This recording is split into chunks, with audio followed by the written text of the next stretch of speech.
because they excel at it in their personal lives that it excuses everything else they do.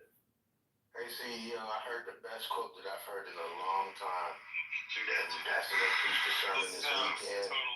Best quote I've heard in a long time. He said, the way you died does not redeem the way you lived. Amen. I saw that. I seen Pastor Brian. I was gonna play that, but I'm still waiting to play it. Children, that's some real serious hoes. The clips from the pastures, if we're ready. They Oh, put no, the anything people in the serious. back of the congregation. Yeah.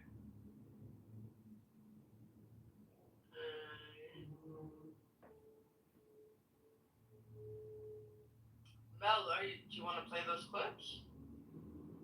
I'm waiting on Patty. I don't know what else she wants to play. How long is this thing that we're listening to? I'm not sure, but it goes through the commercials. I'm not sure. I'll say it. One more thing I just learned, like literally in the last half hour, was that Kirk hosted Black Youth Leadership Summits and Women Leadership Summits, taught leadership development, professional development. So I thought that was intriguing. I did not know that.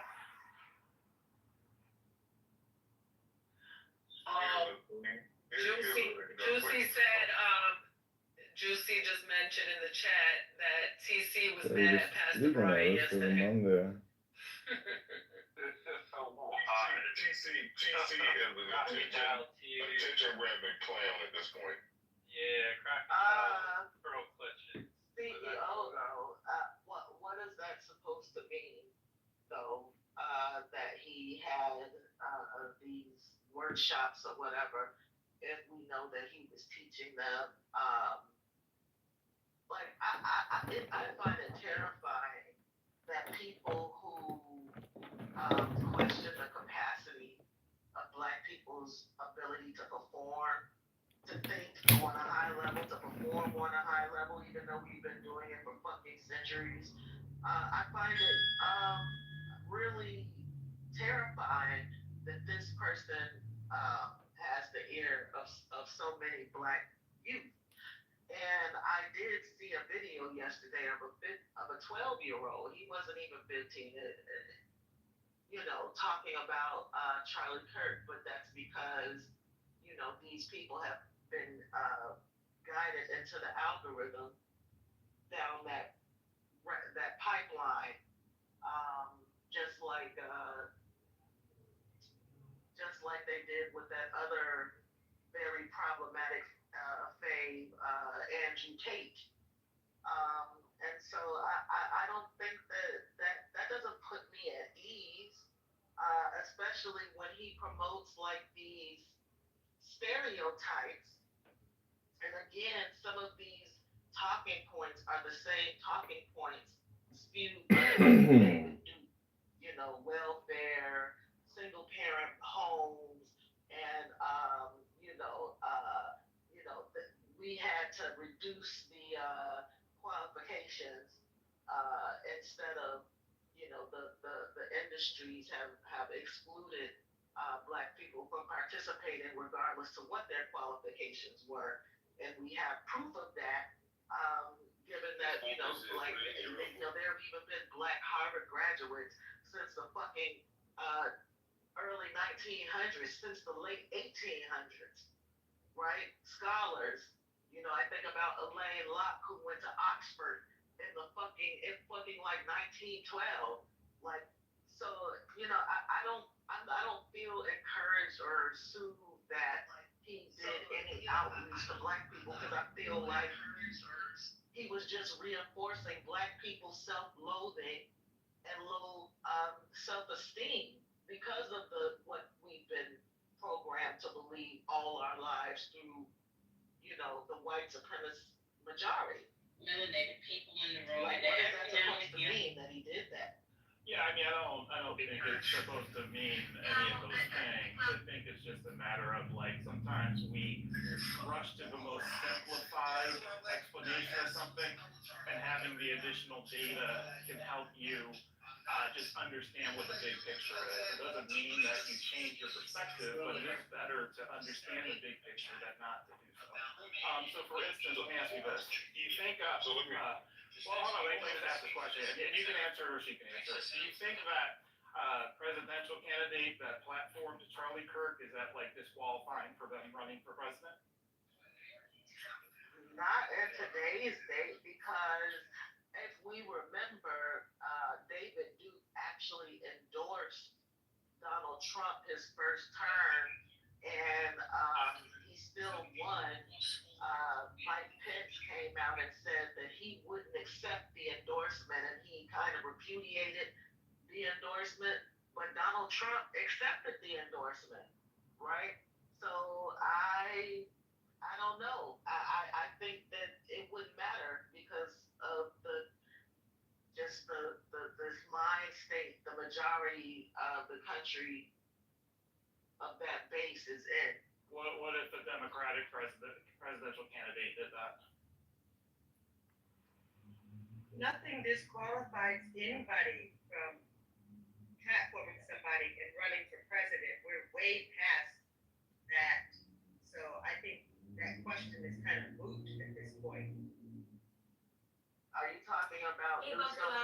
welcome to All In. I am so excited. Had him on his podcast, and they had an exchange, and Newsom said that his son was a fan of Charlie Kirk, and he was a fan of Charlie Kirk, and all this and that. So I'm just wondering, like, if this is the opinion you're stating of Kirk, does that shape how you see Gavin Newsom now? Yeah, well, not now. I remember when it happened, and I remember that a lot of people had words for Gavin Newsom for doing that. Because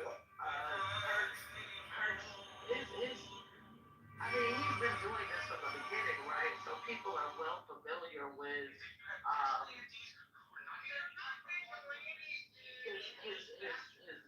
his dog whistles and his quotables, right? So even when it comes to women and gay folks, right? So yeah, people have words for Gavin Newsom, and they were really discouraged. And its order in the zodiac is the natural sign for the house of death, making it a sympathetic menstrual for Saturn's rays. There is naturally, however, something deep, obscure, and sinister in this position of the planet, and when it has a fair chance, it will give such a turn to the aha and kara, the name given by the philosophers of India to the ego-making faculty, or the Saturn horse in the human character. While this position of Saturn tends to produce a character both masterful and subtle, the evidence of this peculiar effect has been easy to find. Right, it's weird because they tried to say, well, Kamala didn't it was so covered by external speak graces, to in any particular the people from influence the of right. Venus. So it's But kind it of is weird only that from they're now private trying sources to that we know the traces of critique this scorpion Newsom selfishness. for actually speaking to right-wing Similar or remarks right apply to agenda or Lord even Browder. MAGA. So Yeah, do you Saturn and want Scorpio gives the a harsh, conversation or unscrupulous not? purpose, which is That's the developed question in for me. material affairs by the So sextile let me Jupiter. get in, because I want to Mercury get on just what above the CEO ascendant Ansel was conceals talking Saturn about with effective. Charlie Kirk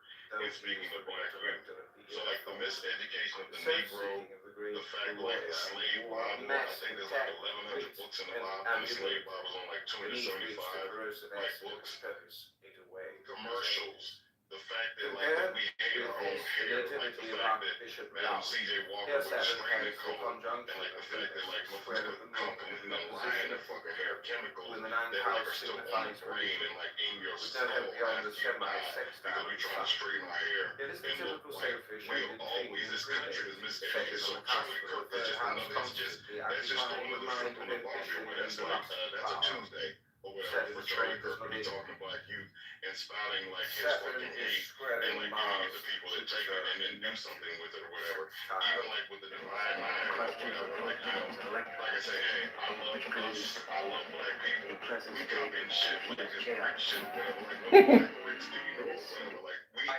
we have been miseducated. So Charlie, that's nothing that means nothing. We Charlie Kirk intelligent doing people that. don't believe So in that kind of Charlie God, Kirk, not really. he's a martyr now. I mean, so we it's think like that it's God is fucked spirit. up that he got shot. I He's a wave bad and one. so it's like, so I'm not somebody celebrating straight. I realize that the man, like a father of two or whatever, is like dead. And now it's fucked up because like fucking like Star Wars or whatever, like Obi-Wan got struck down. This motherfucker's a force ghost now. Now it's like everything he says is like it's gonna be like written in like biblical characters. We can't just like fucking Abraham or something. Like literally like now his words are like just immortalized and they're just they become clear in this whole white supremacist thing. So for Gavin Newsom, he's Forrest Russell. I talked about this guy the other night, but I just learned about him like not too long ago. But this young man, like 20 something in the Nazi party, they got killed in the 30s in a fight, and then they used him. They made songs about him. He became like the martyr. He became a symbol for the cause. So it's like you attack the Nazi party, you attack like the memory of Forrest Russell. Like that's what the fuck they're gonna do with him. So if Gavin Newsom uses him to get to that fringe lunatic element, or like let me not be like, well, fuck it, but that lunatic element on the right, fuck it, it's politics. As long as when Gavin Newsom gets in office, he doesn't do the shit like Donald Trump's doing. Here's my thing, and it's just my opinion. I don't give a fuck how we get power. We just gotta get power back so we can start doing what the fuck we need to do to like heal this country. Because like playing nice and doing shit the right way ain't fucking working. So it's like, so yeah, if you gotta use like, if a Democrat has to use, Charlie, hey, go for it. I just wanted to speak there will be no downgrade of the Divine Nine, specifically the beautiful women of Alpha, Kappa, Alpha, Sorority Incorporated. You will not insult those beautiful women. I wanted to I love them. I literally love them. Somebody I love in my life, and a few people I love in my life. But I'm not saying that did we bring that show from Africa? Did that shit come from like the West Africa? We over there like stepping and like we like We were stepping and stopping. But We were stepping and stopping. Yes. But I would push back on this point.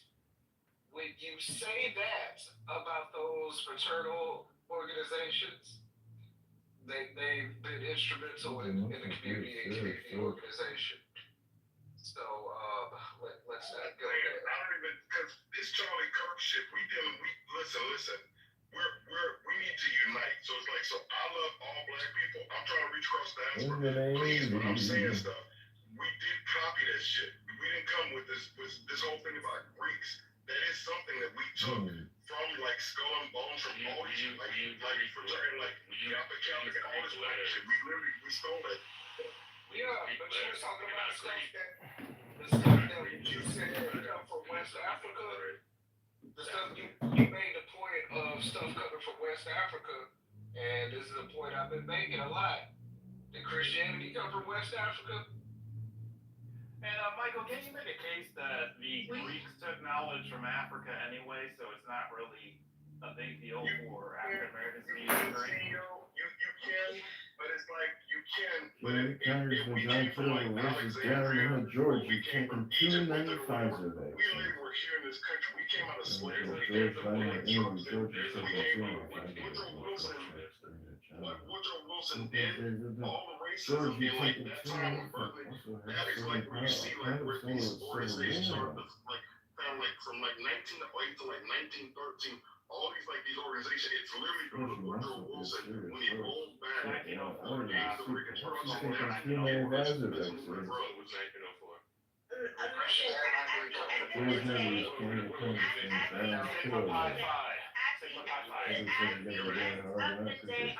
of our prominent leaders came from an HBCU fraternity or sorority. So to then be dismissive of that just because it gives some type of way. Listen, our vice president is also an HBCU graduate. Like, please, we need our smart, we need our educated.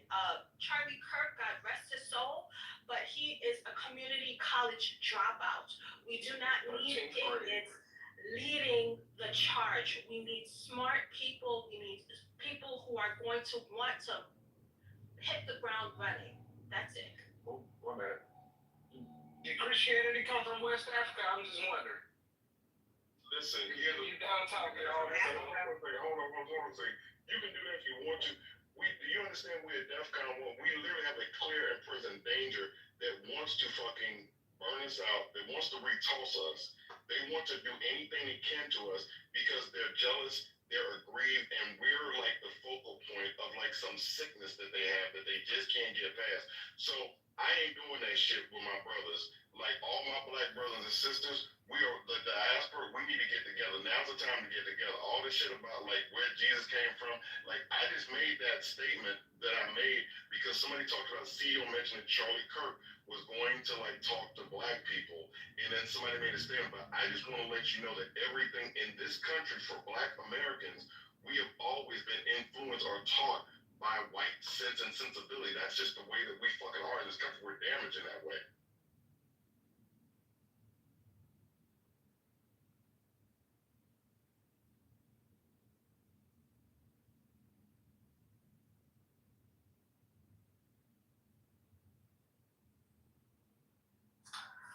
Yeah, since nobody's saying anything, I guess I can jump in. I'm just sitting here thinking I just can't believe, and I wish that there were certain things after all of the history that we've been through that were just settled questions.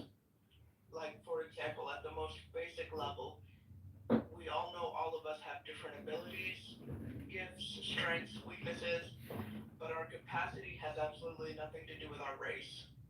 That should just be a settled question by now.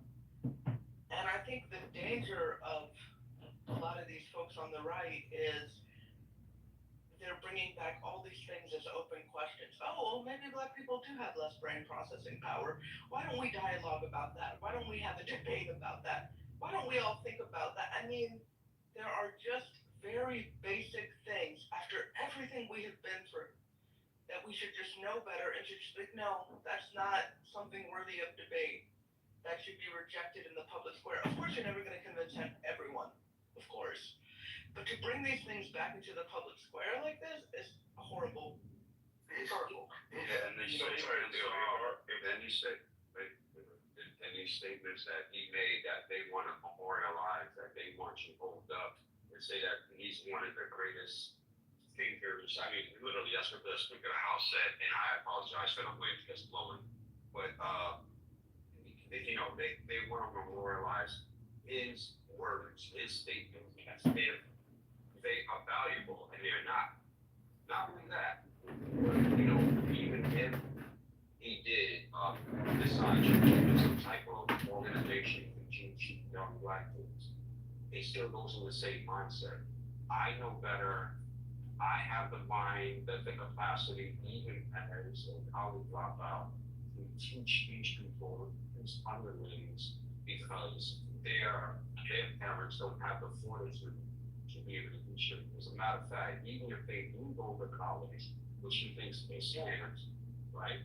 Even if they do go to college and grad and become these great legal minds and make it all the way to the Supreme Court, it was done in the process of a VEI mindset. That's what we thought. I wish I think about that for a second.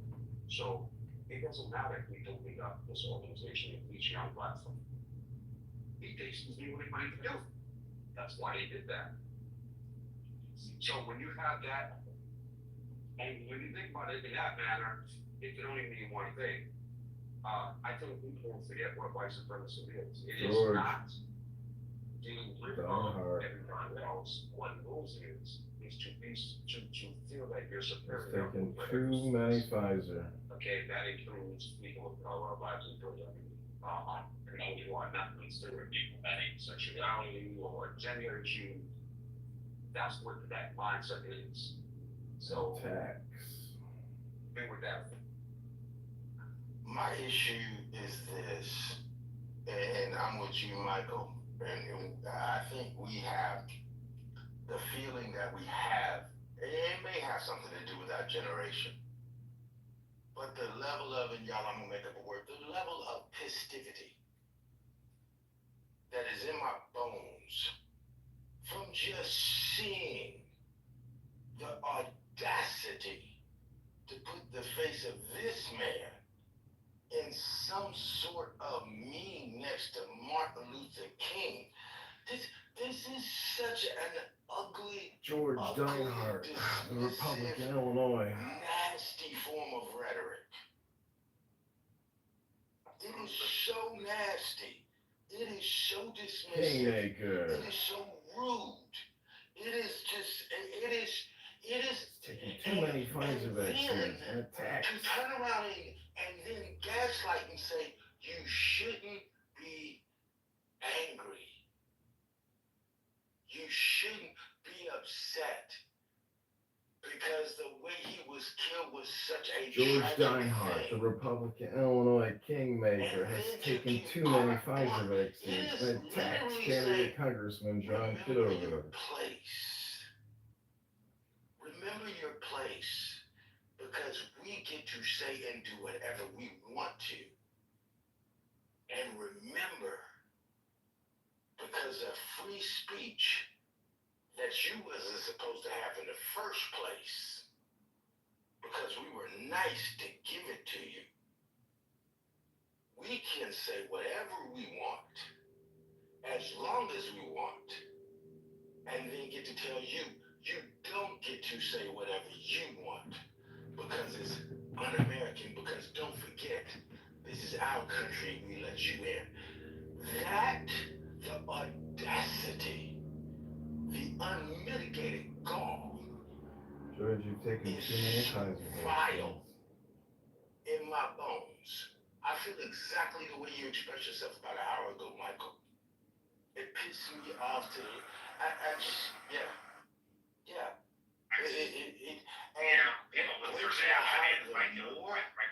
What just snaps my heart into a million pieces is the blind sheep-like, mule-like behavior of some people that are my color that does not see this as DEFCON 1.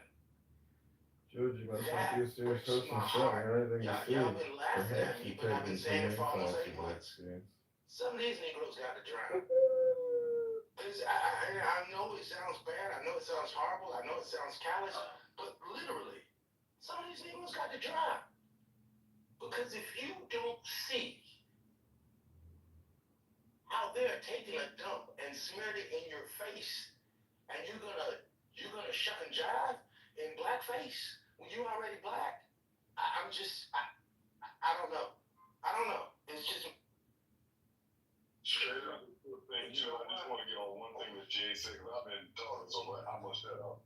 But I just want to say about this, like, not being like our country, which it is, it should be. We're more American than most people here. So people that came off the boat at Ellis Island, like your Irish, your Polish, your Czechs, your Slovakians, your motherfucking Armenians, like all those people that we literally have been here since like the late 1500s, like building this shit or whatever. So African Americans, like ADOS, whatever you want to fucking call yourself or whatever, this is our America. So I'm gonna fight for this motherfucking country because I literally got ancestors that put blood on this shit or whatever.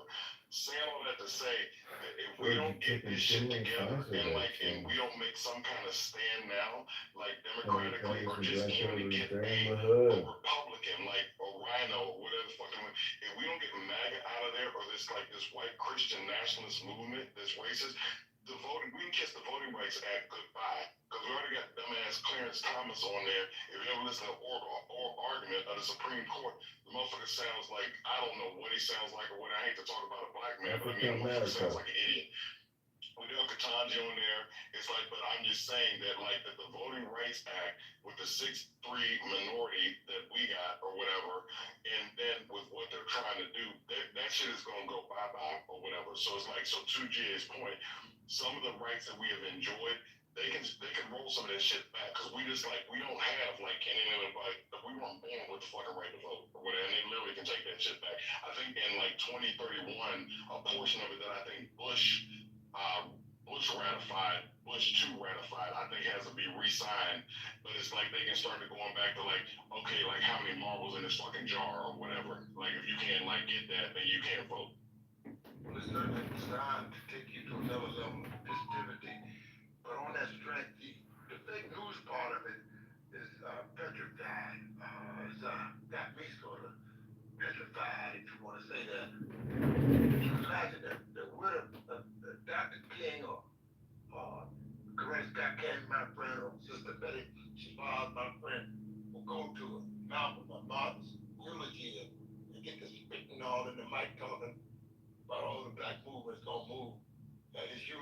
at his memorial, or just so many pieces to the puzzle that are Exactly. completely Great out of interview. place. However, I do Even the appreciate your wife text of or slander Robert against me. Francis So Kennedy Sr., his wife would go to Bob's memorial and get to spitting at the mic about what a great man Robert Francis Sr. is. That it's just out of place. The pieces in this puzzle do not fit.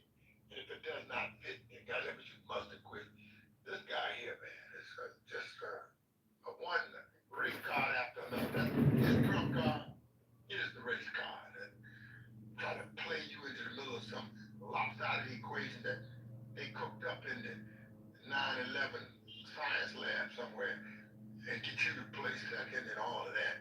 Play fiddle, drink the Kool-Aid, play with the testicles of these guys. Hell no, you should expose these guys. As the hypocrites and liars that they are. And girl saying that just takes you to another level of festivity, the military gall to come in our face and tell us that we got something to do with his shenanigans. He's a goddamn private veteran. A fucking B-movie actor guy coming on the scene. Him and Netanyahu and the weeping widow with the blonde hair and the blue eyes, pushing their programs and vilifying us. Oh, we should not call Gus. Let the ambassador come for Gus and cuss for the rest of us. Going on, yeah.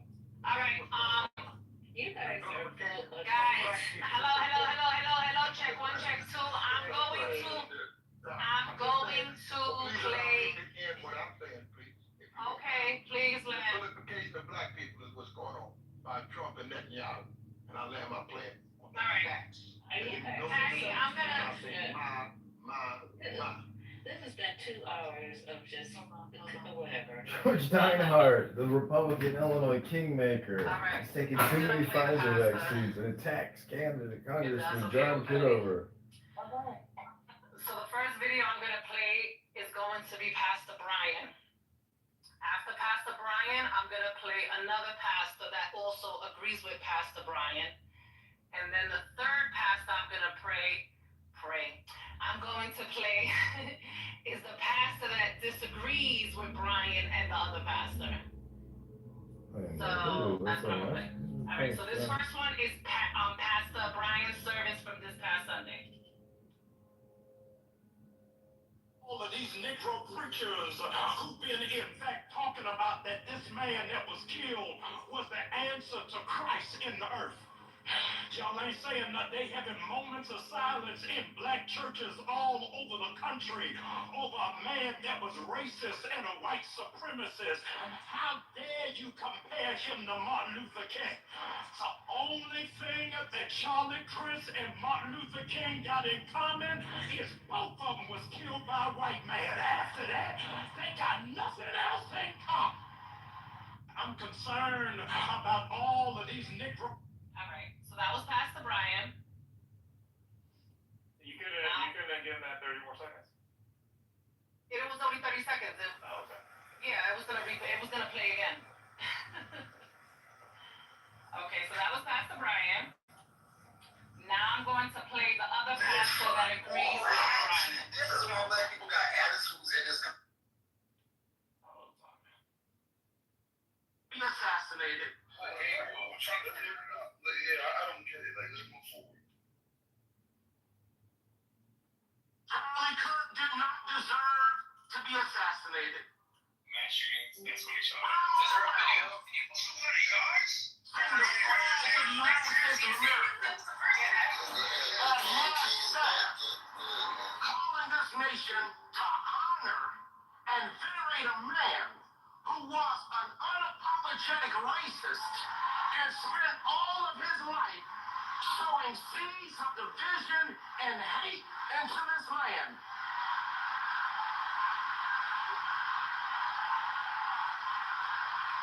And hearing people with selective rage who are mad about Charlie Kirk, but didn't give a damn about Melissa Hortman and her husband when they were shot down in their home. Tell me I ought to have compassion for the death of a man who had no respect for my own life. I am sorry. There's nowhere in Bible where we are taught to honor evil. And how you die does not redeem how you lived. You do not become a hero in your death when you are a weapon of the enemy in your life.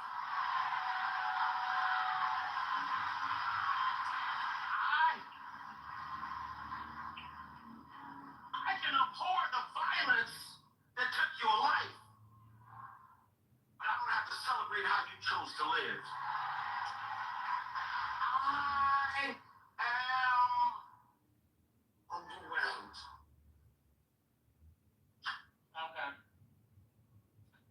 Now I'm going to play the response from the pastor in Chicago.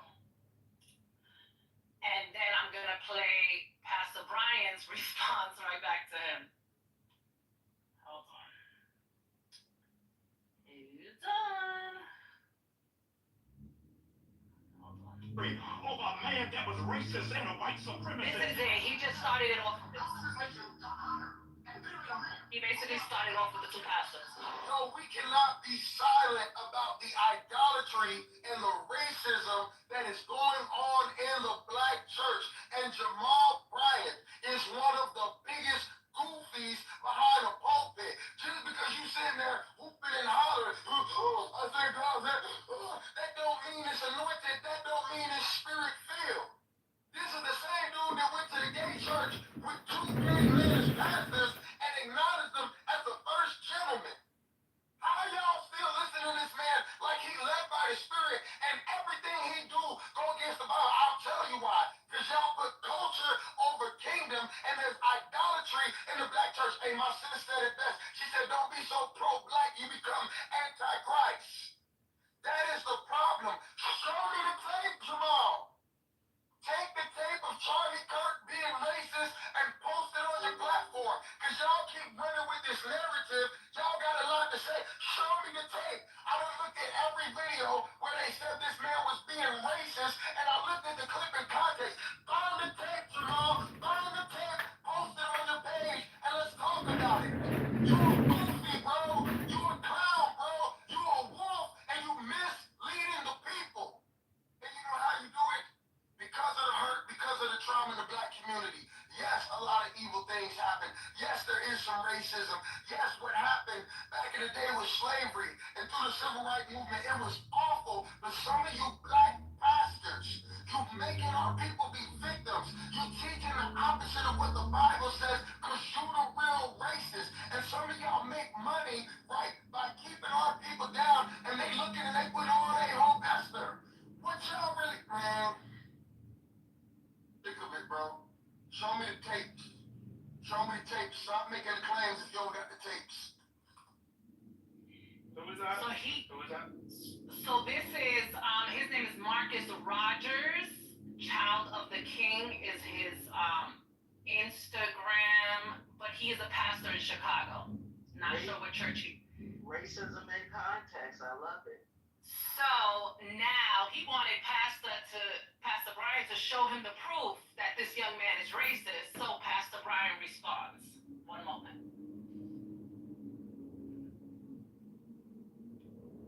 Let me just get that last video. Okay, so he responded 16 hours ago. So much has been said over the last couple of days in reference to the murder of Charlie Kirk, suggesting that this is the signal that Christendom is going forward. It is a very poor misrepresentation. We are against violence in all of its forms. And what took place in Utah was absolutely heinous. But yet, it still does not dismiss. In spite of how he died, it doesn't erase how it is that he lived. I don't want to be taken out of context, but I want to ask you, in Charlie's own words, is this the voice of Christendom and the church? For these blacks trying to go rob her, happening all the time in urban America.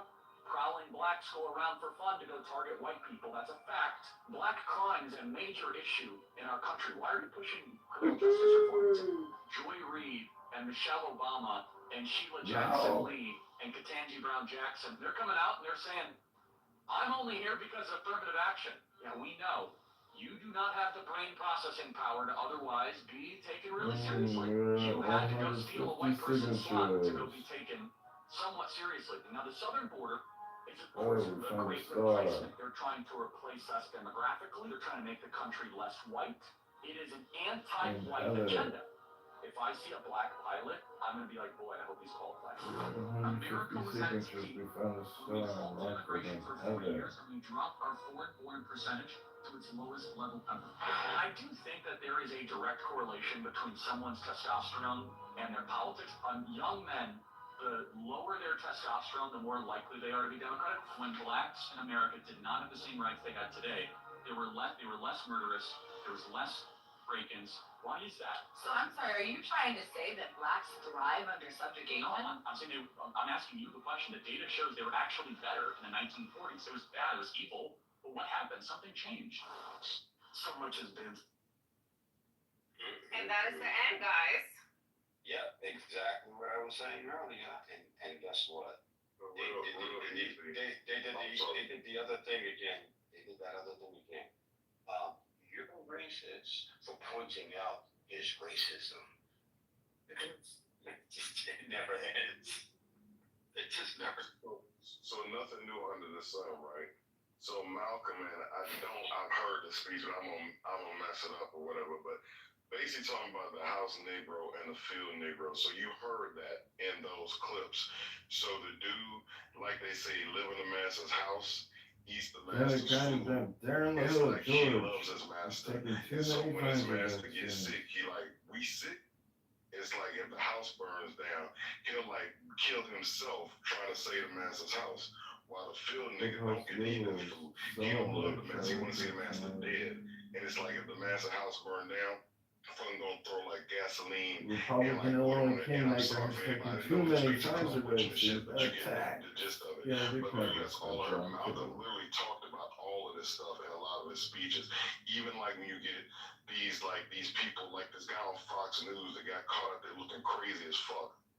When the guy dropped the comment about like voluntary lethal injection or involuntary lethal injection for the homeless, that brother, if y'all saw that clip, he's on there talking about, well, if they don't take the programs, then they just need to go to jail. They can either take the government assistance or they can go to jail. So it's like, so that dude, that's like the dude that they put out there. They find like some Negro or whatever, some dumb Negro that they can prop up to put out their agenda, hoping that other Negroes will listen to this Negro or whatever. It's like they've been, this shit, nothing new under the sun. So just go back and listen to some Malcolm. It do your soul good, especially in the times we're living in now. I would really recommend go do that. And it's like, I know Louis Farrakhan gets a bad take. A lot of things, but go back and watch some of this stuff on Phil Donahue. It's a bunch of clips out there when you go talk shows back in the 80s. Minister Farrakhan, as far as the times that we live in wartime, y'all need to go back and listen to some generals. So I recommend Malcolm X and Farrakhan for y'all. And I love them. I want to talk about this. You would think that the shooter was black. I know it became a topic about race to a certain degree, but the shooter was not black.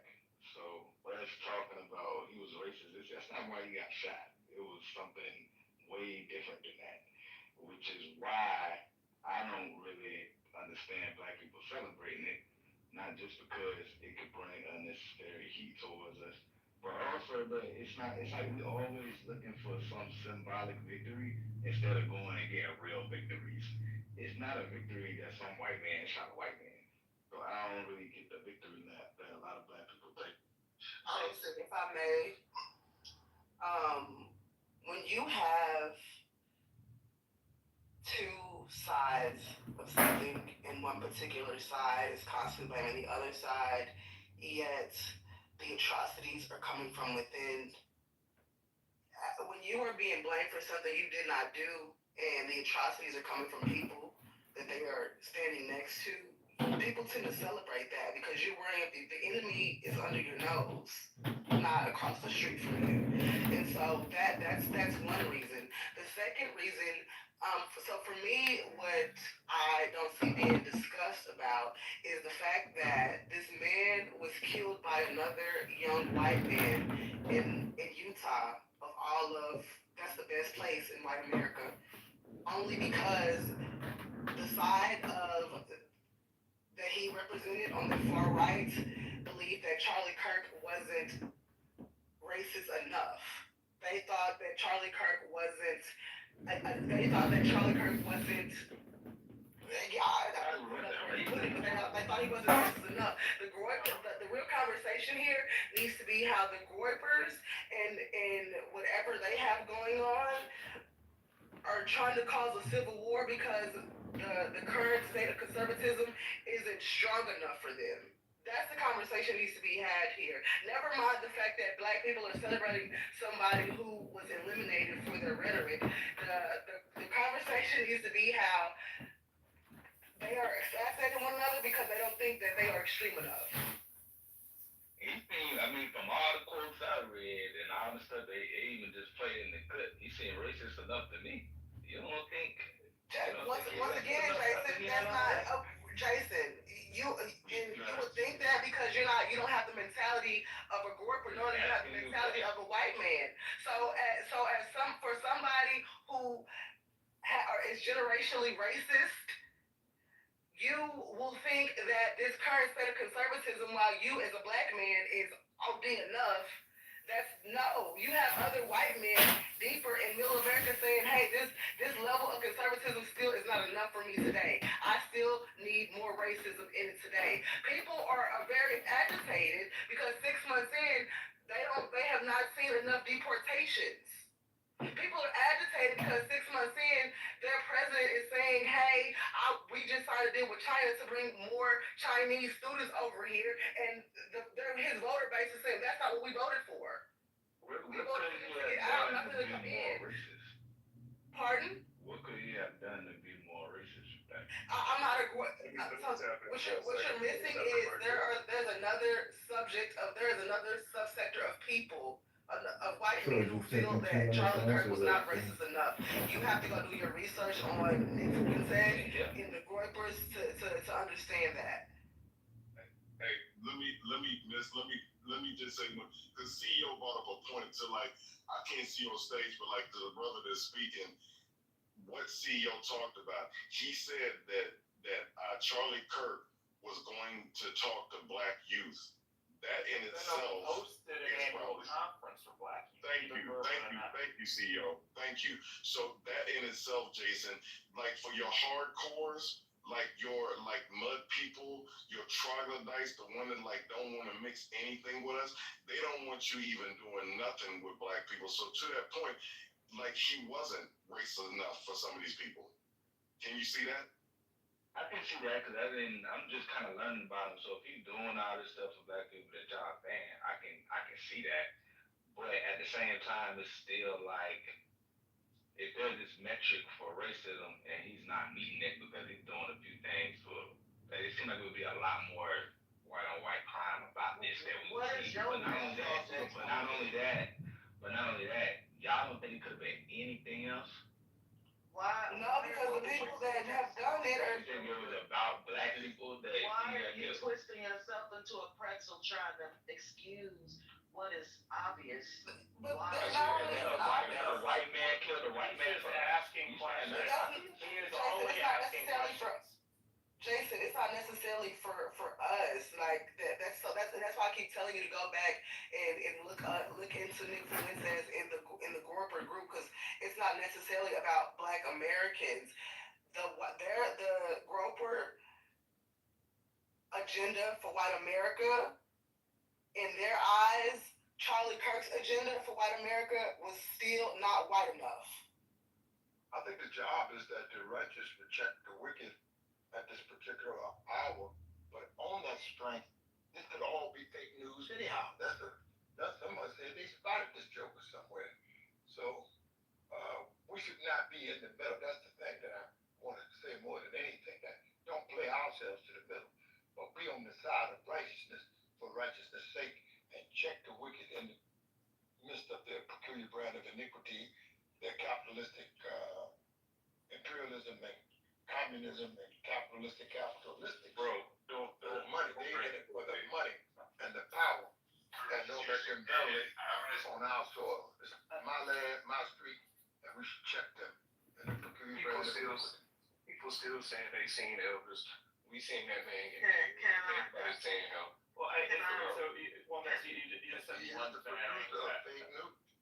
I just said one thing so that you mentioned something about Utah being the whitest or the most racist or something like that. I'm not in love with the Mormons, but they gotta get some credit for actually not being that way. Like if you look at their voting pattern with Trump, Utah only 45% voted for Trump in 2016. Like Trump's numbers are way lower than they were for any of the other Republican presidents. So they actually were the opposite in terms of that. So I have a hard time with you saying. I didn't call unless someone else mentioned Utah. I didn't call Utah racist. I said that was the middle of white America. That's why Utopia. That's what I said. I haven't heard anybody call Utah racist either. But the way the Utopia thing, I think that's what I'm referencing. Yeah. When I say white Utopia, so listen to the context of the conversation, because when I say white Utopia and we're talking about people who want to be amongst other white people, you tell me the populist breakdown of white Americans to others in Utah compared to the rest of the country. That's what I was talking about. Their doctrine is the doctrine that the state was founded on was. Thank you. Exactly. Thank you. Yeah, Utah's not in the top 10 for whitest. Just FYI. It just don't make total sense to me, because let's say he helped a few black people be at a convention or whatever. It's still a net negative where all the things he said, like policies he feels should be pushed and we should be better off in slavery and stuff like that. It seems like even if he did speak at a few black conventions, that the net outcome is negative towards black people still, even if he did a few nice things. Utah's number 12 for whiteness. So let me address that, please. So Jason, to this point, he's a racist. He was a piece of shit racist. We're talking racist. This shit don't make sense. We got nothing to do with this. Literally, we had nothing to do with this motherfucker being killed. We're just talking about that. Like I've heard other people say. So I'm saying, when America catch a cold, when white people catch a cold, we catch the flu or whatever. We get COVID and shit. I'm saying the fact that this shit is getting put on us, we literally have nothing to do with this shit. And I can't think of the lady's name on satellite radio. A caller called in and was like some white man talking about Maxine Waters this and something, and she read the motherfucker for filth or whatever. Just be like basically don't bring us into this shit. We have nothing to do. We're literally just talking because we're in a black space and we know how this shit, the radical left, the fact that HBCUs, a white man killed another white man, and HBCUs got credible fucking threats about this one dude. I heard this shit. I don't know if Coach read that shit out. It's like these credible threats literally had nothing to do with that. So Jason, to that point, we're just talking about over there on that side that Nick Fuentes and the Groypers are saying that this motherfucker Charlie Kirk, that he wasn't hardcore enough for them. That has shit to do with us. So just don't you I feel like you conflating it. You're bringing it over here. That has nothing to do with us. We're just talking about what's going on over there. It's like watching a movie. I just want to clarify something real quick. I know there was some. You were saying CEO was talking about Utah being the 12th whitest, but if you actually do the study of where black people live, Utah is in the top 5 of the least likely place for black people to live. Only top by Wyoming, Wyoming, Idaho, and maybe Montana. Right. Black people specifically, and I think that's what the speaker was referring to.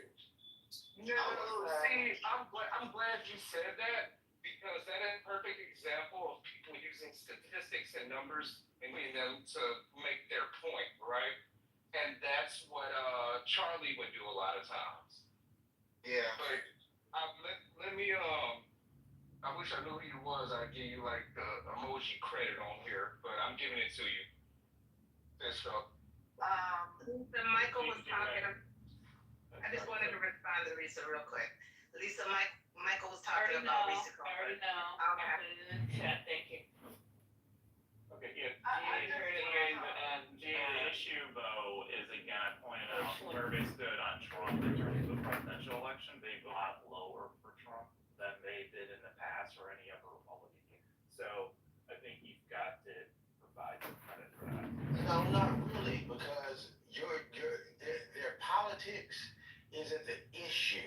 The speaker was when she mentioned white utopia, it was white people living around white people, and there is a Hispanic population in Utah that can be white passing. The point is that black people, by and large, only represent 2.1% of the population. Black people don't live there. And the point that she was making by calling it a white utopia is white people that want to live around other white people. All of those people didn't even vote for Trump. So there's no reference that all of those people voted for Trump. Just like somebody else said, some of those people don't think that Trump was extreme right or alt-right leaning enough. That's not the point. The point she was making is Utah is a place where people who want to live around all white people and don't want to deal with black people, that's a Live in great Utah, place. but they're Mormons. They're Mormons. That is why they are there. Yeah, but Mormon. But that's the only point she was making. But You're it's finding a disingenuous point. It's a disingenuous point. It's not.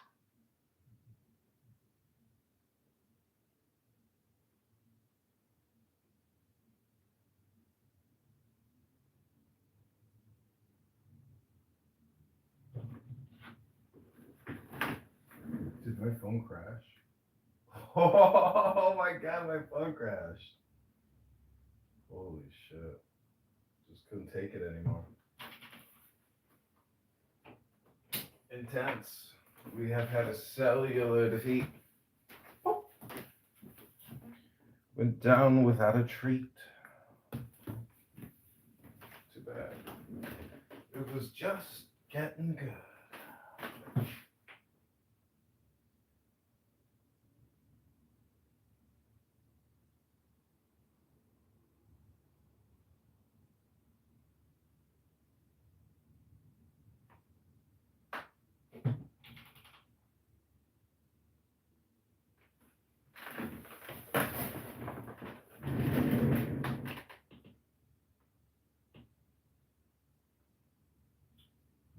We're at 150 signatures.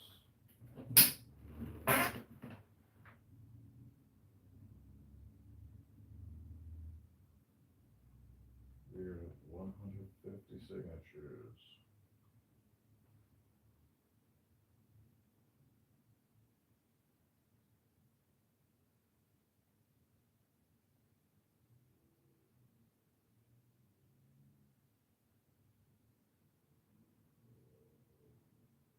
Oh, this is the donation link. 150. Any, oh, even $1?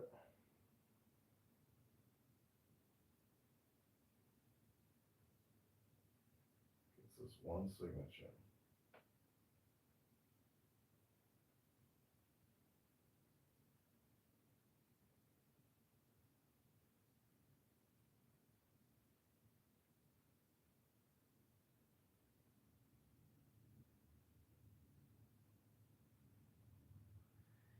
Even $1 of support gets us one signature. That's 13.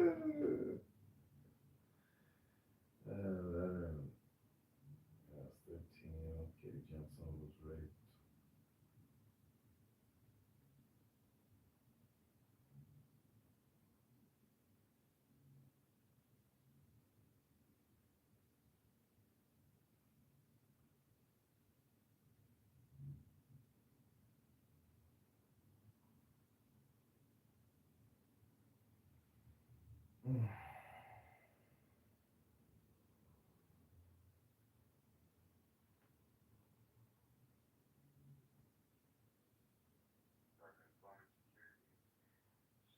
Quick questions about a recent unemployment callback number is 618-241-6713. Thank you very much for your time today.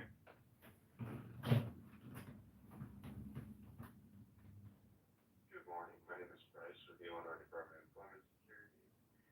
Just had a few quick questions about a recent unemployment claim.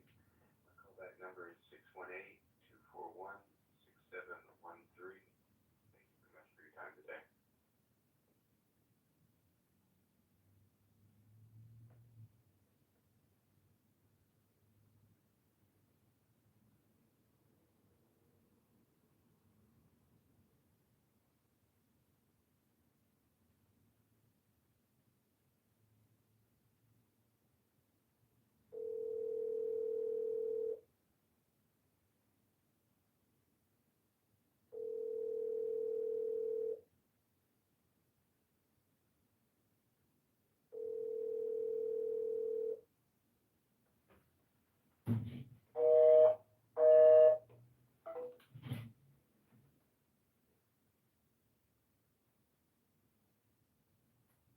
Good morning. My name is Bryce with the Illinois Department of Employment Security. Just had a few quick questions about a recent unemployment claim. My callback number is 618-241-6713. Thank you very much for your time today.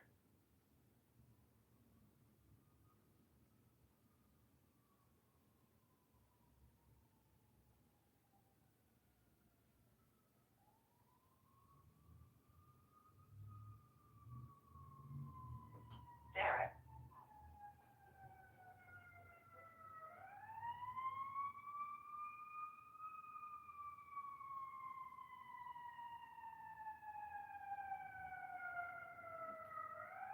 Calling the Illinois Department of Employment Security. Please listen carefully. Your menu options have changed. Go online and be paid on time at www.its.illinois.gov. File for unemployment insurance, choose direct deposit, and certify for benefits. It's safe, fast, and easy at www.its.illinois.gov. Use IllinoisJobLink.com to find a job and help meet your work search requirements to be eligible for benefits. IllinoisJobLink.com is the state's Help Wanted job board. It's also the state's no-cost HR recruitment tool. Post your resume, Help Wanted ads, and help meet your work search requirements at www.IllinoisJobLink.com. If you have a question about your direct deposit and debit cards, including your reset of your PIN, lost or stolen card, or change of address, call Claimant Services at 800-244-5631. That's 800-244-5631. You also can certify for benefits with Teleserve at 312-338-4337. This is available 5 a.m. to 7:30 p.m. Monday through Friday. Your employment office is open from 8:30 a.m. to 5 o'clock p.m. Monday through Friday. It is closed on state holidays. Service is always available at www.ides.illinois.gov. If you are calling about direct deposit or debit card issues, including the reset of your PIN, to report a lost or stolen card, or to report a change of address, please hang up and call Claimant Services at 1-800-244-5631. For all other issues, please listen closely to the following menu. Our options have changed. For all questions about your unemployment claim, press 1.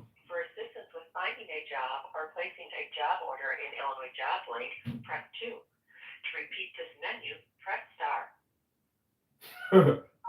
It's the worst service. I did not recognize that as a valid entry. For all questions about your unemployment claim, press 1. For assistance with finding... Thank you for calling the Illinois Department of Employment Security. As part of our customer service improvement plan, all unemployment insurance-related calls are now being handled by our Claimant Services Center, which can be reached by hanging up and dialing 800-244-5631. Please note this new number for the future. We apologize apologize for any inconvenience and hope you have a great day. That's it. It's like getting unemployment insurance in Illinois is insane. It's a runaround. If you don't get that call, if you don't pick up that call, you're screwed. But our primary phone for Clubhouse Anonymous has croaked, so we're facing some technical difficulties here on the show right now. It's unfortunate. We do have other Clubhouse accounts, so what we'll do is we will just go to a public room.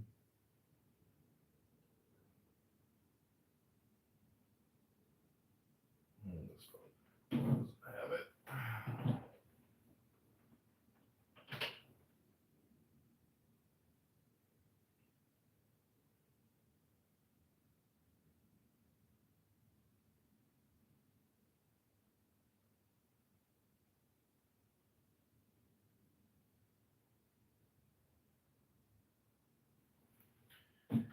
This phone doesn't have it.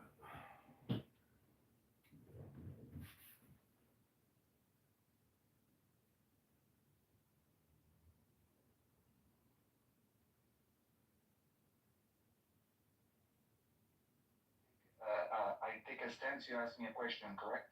And now we're going. Stuff like that probably leads, it probably comes out of fear. The framework in which we're exchanging right now. Do you agree? Hey, Sphinx, I just want to quickly say something before you go on your tangent or rant. Listen, what Israel's doing is not a genocide. I'll tell you what the real genocide is. Yesterday, I didn't mention genocide. I know, yesterday I was walking in New York. I know I'm almost done. Yesterday I was walking in New York, and I saw these very Indian-looking men, but they all spoke Arabic. That means they're from the Gulf Arab countries, okay? These people conquered the entire and colonized the entire Middle East, okay? And genocided us for 1,500 years in a row. We were genocided for 1,500 years by these Arabs in a row. So what Israel is doing is decolonizing, and it's not. And what Israel is doing is a crumb compared to the vast murders of these Arab Gulfies. Okay, when I saw them, I just saw them. I was in sheer anger, and they have my people under mind control right now. All the Egyptians who think that they're holy people because Muhammad came from their region. And so they're like, yeah, we're so happy they colonized us. We love that they conquered us and killed us for 1,500 years, you know? So it's time to have payback and retribution, and Israel's going to hand it to them.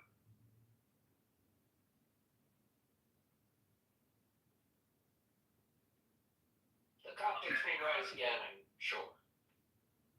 Thank you, my brother. And it's not even just about us, man.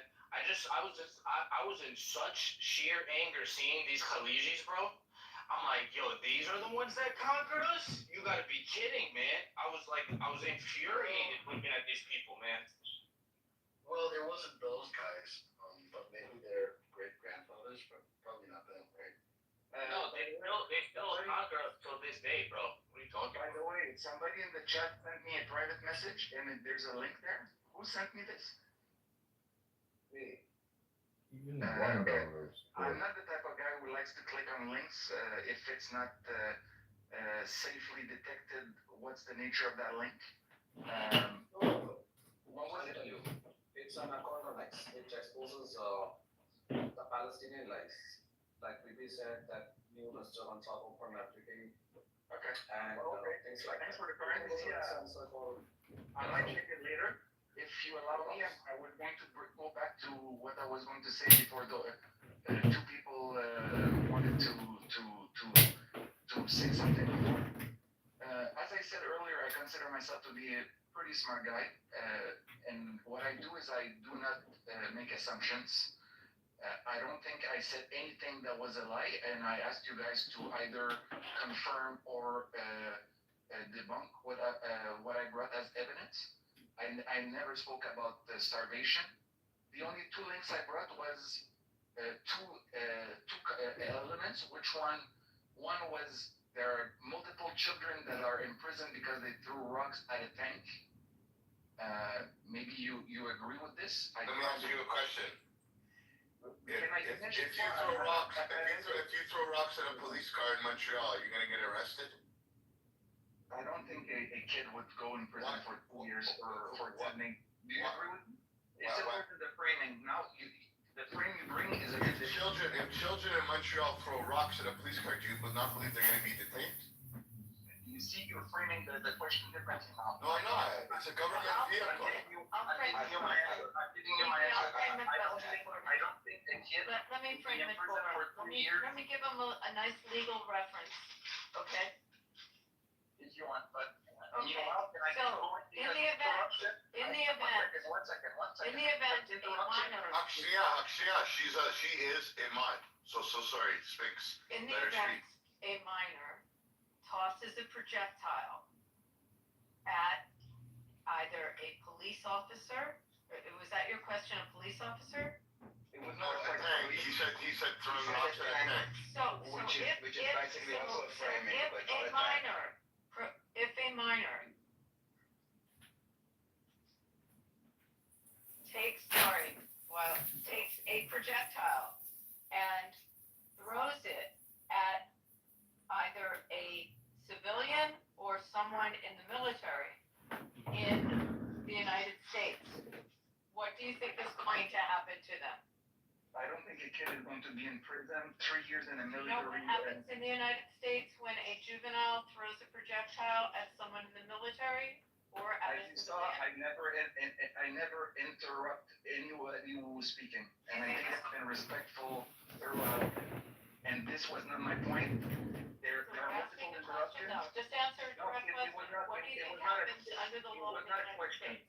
What do you think happens? My answer is, I said it again. A kid wouldn't be in a military prison for 3 years. What, you know what When you happens? walk at a They thing. go to juvie. If Yeah, it's under not state military, law, not and they military stay in prison. juvie, for quite some time. Yeah, the framing is not the It's same. a longer period usually in juvie. But it wouldn't We be don't a prison, a military prison. It's very different. Have you ever been to juvie in the United States? Thank God. Have you ever viewed or seen juvie in different states? And remember that there's 50 states with various different juvies. So have you ever seen it? Some videos I've seen. Yeah. Also, what does it matter? Every state, every country has its own laws, has its own legal Correct. protocols. But That's the how they thing handle is, I got certain interrupted situations. twice, and you guys don't even know where I was going to go. And one of the issues is that Hamas and various other terror groups use children as terrorists, right? To My approach is more constructive. If you allow me to complete, as you've seen, I never came across as being threatful or aggressive. If you allow me, please, because interruption. Go ahead, put out the mic. Fair enough. You're right. Go ahead. So as I was describing myself, my hyper focus is in a humanist point of view, and this is how wisdom should be applied throughout the world. So Israel is a very special case because it's so rich in different cultures, and then there are multiple political layers. So the ultra-Orthodox Jews, they have their own pressure on the system, and I understand why, because without them, Netanyahu wouldn't be there anymore. There's the settlers that are being victimized on both ends. So Jewish settlers and Jewish Arabs farmers, etc. Now, if we are wise about it, because at the end of the day, let's say an alien spaceship is watching the planet and they're neutrally analyzing the situation, what would they do? They would do it mathematically. So all the different dimensions, you don't make amalgam. I don't know how you say amalgam in English, but mixing everything together, this is the approach when you want to manipulate people. What I do, I have a scientific approach. So I want every dimensions to be laid out on one table, a round table where all the actors are surrounded, hopefully with good intentions. Right now, there's violence. The Arabs are immature in their approach of fixing the issue or trying to get support, because what I get from videos on YouTube is they tried multiple approaches. I'm not saying, when I say they, I'm talking about specific individuals or little groups, because of course I don't have omnivision and omniscience of the situation. I look at it scientifically with a humanist perspective. The best approach is to bring as many people with good intentions and not focusing on aggravating the situation. Starvation, most likely there are places where Palestinians are starving. It's good when everybody goes on the same plane, and instead of debunking, oh, you're a liar or a liar, going the other way around. How can we make it more peaceful? And bringing the wisdom and intelligence of all the different actors to bring it forward. Because right now, you should have said that earlier, bro. I know how we can do that. Okay, I have the answer. I have the answer. I have the answer so quick for you. I wish you would have said it earlier. I tried. Okay, all they have to do is release the hostages. You know, and unarm Hamas, and that's it. Simple. I don't know how honest you are. I'm extremely. I am so honest that, believe me, my heart is crying out because it's such an honest answer. Release the hostages, unarm Hamas. You know, Can I say 2 sentences to Sphinx? Hi, Sphinx. In order to have a solution, you need to first analyze what is the problem. You've taken too many flies with it. Human beings that take leadership. Because right now, we all rely on the system, and we know it's not going to work. You miss my point. You are kind of moving forward to a solution, which is great. But and you're saying like smart people, they will come up with like magical solution. But not magical, but engineering peace and a just approach. Yeah, I understand. But in order for you to find a solution for everybody to live in peace, you need to first of all identify what is the problem, why there is no peace. And I'm not sure that there's one major, like a few at least that are peace blockers. You know, everything with Israel is more complex. Nothing is simple, but it's a matter of all linking the different dimensions. I did say it's simple. I did say it's simple. I said you need to you were like talking about having like mindset and what approach. I'm saying in order to find a solution, even if you're a doctor, if you want to give a medicine, you don't start with like the medicine, you start with diagnosis. Okay, first step is diagnosis of what is the problem, what is wrong, what is not working. Okay, after you have this, that's one of the major George forces is taking that too many fires is with it. justice. You know what I'm talking about? No. A lot of Palestinians. Okay, let's simplify the situation. Okay, George, you I must will not be ignore the serious. Jews No, for now. Let's just take the Arab perspective. Just so you know, it's not Jews. It's See the interview. Israel. Congressman John Kitover and George. 80% Jewish, or even less, and the rest are Muslims and Christians. Okay, also Muslims in the IDF. I will reformulate. Let's take What non-Palestinians specifically is libelous? out of the presentation for now, because you have to divide the different actors. I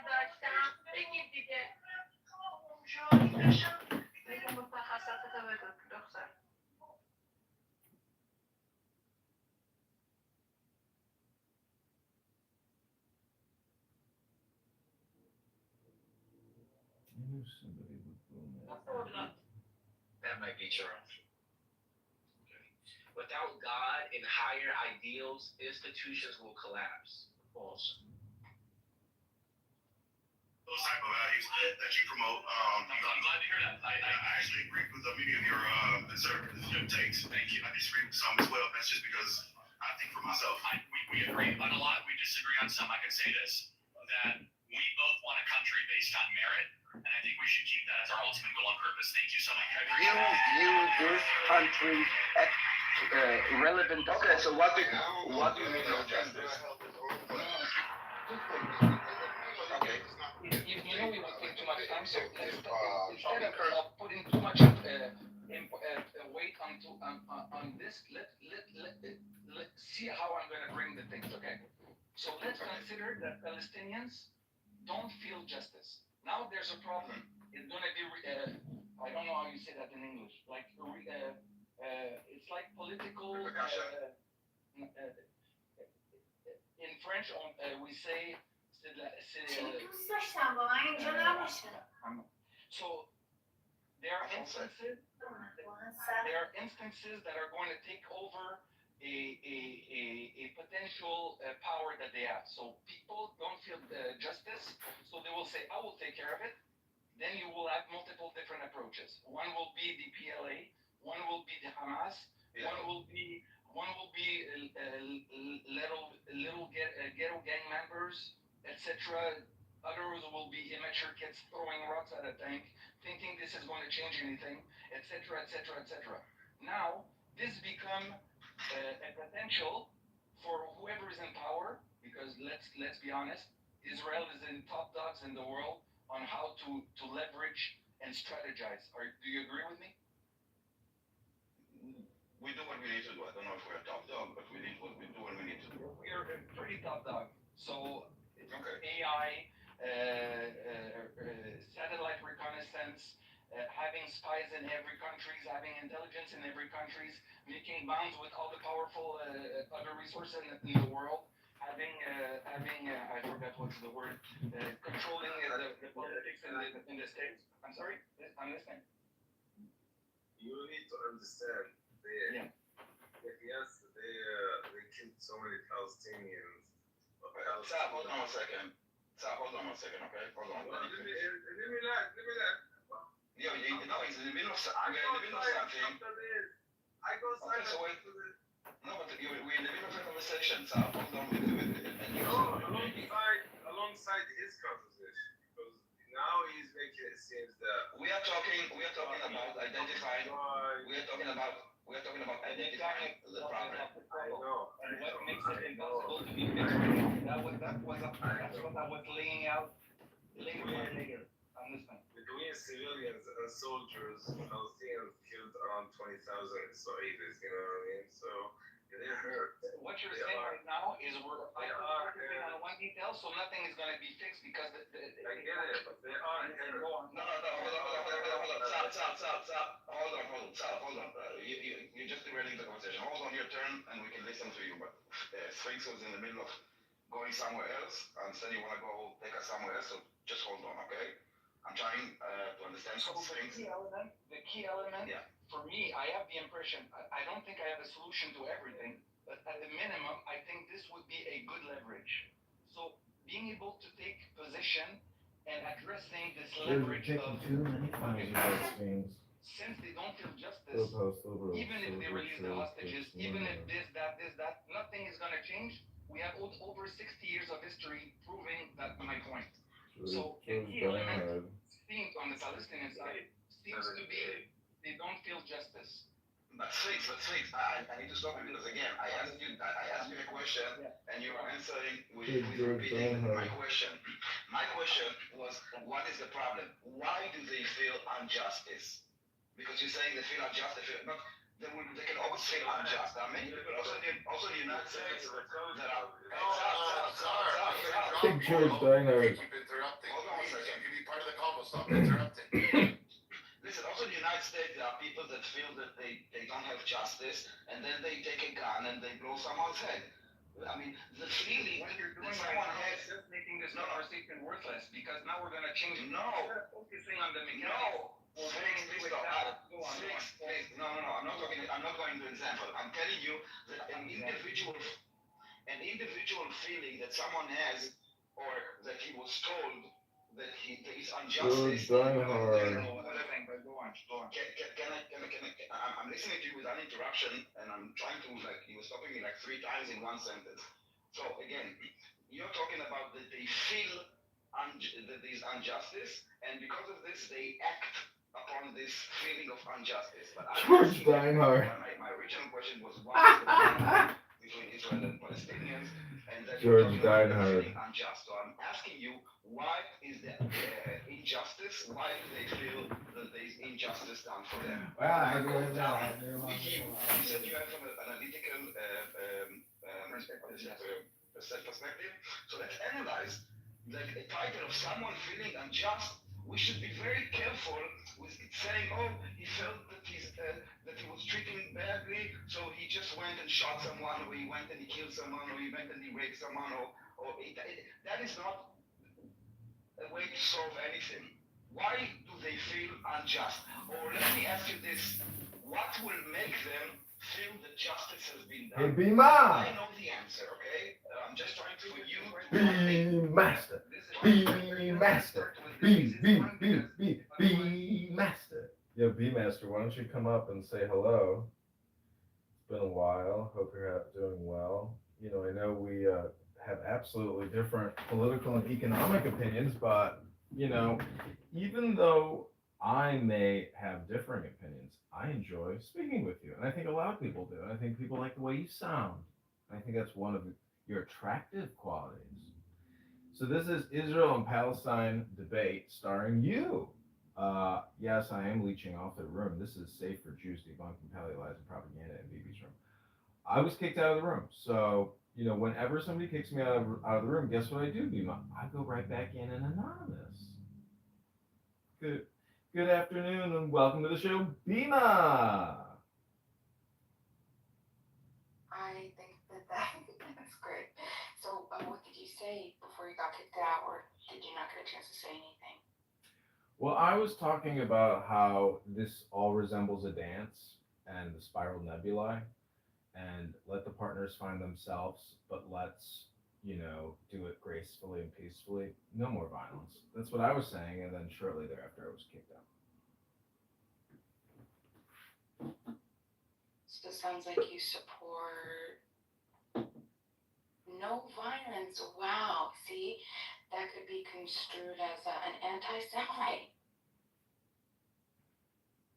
Well, see, I'm literally just doing neurolinguistics. I'm not actually on a battlefront. I'm not in any political power or military power. So, oh, hey, Sasha, welcome to the room. This is Israel and Palestine debate starring you. Love to have you as a speaker here, Sasha.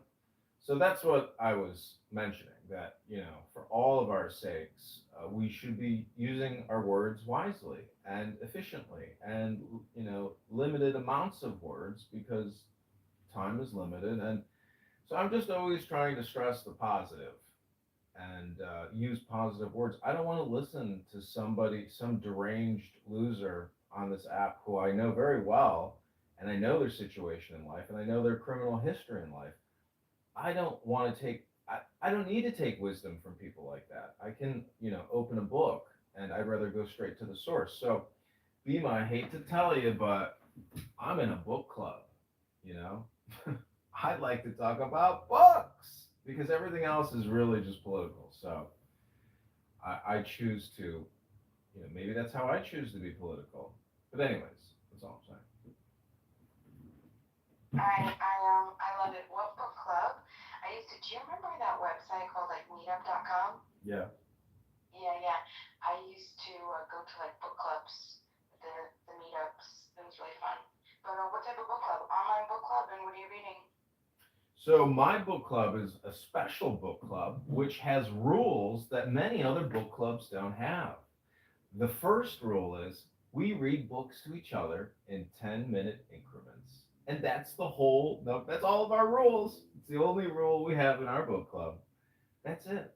So without further ado, Bima, I'd like to read a book to you. What do you say? Yeah, let's do it. Okay, I'll give you three choices.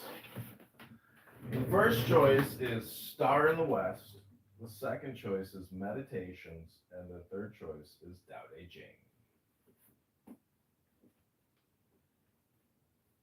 We already read the last, so let's do the first or the second. Star in the West? No, this is your choice. One or two. This is your choice. You can hear Marcus Aurelius' Meditations, or you can hear Star in the West or Tao Te Ching by Lao Tzu. You choose. It's your choice what you listen to. Okay, let's do Meditations. Okie dokie. We're going about where we left off. This is book 5, chapter 9. So I like to say that this is, you know, sacred chanting or hymning. So just take or meditation, take the deepest breath of the day. Hold it for 10 seconds.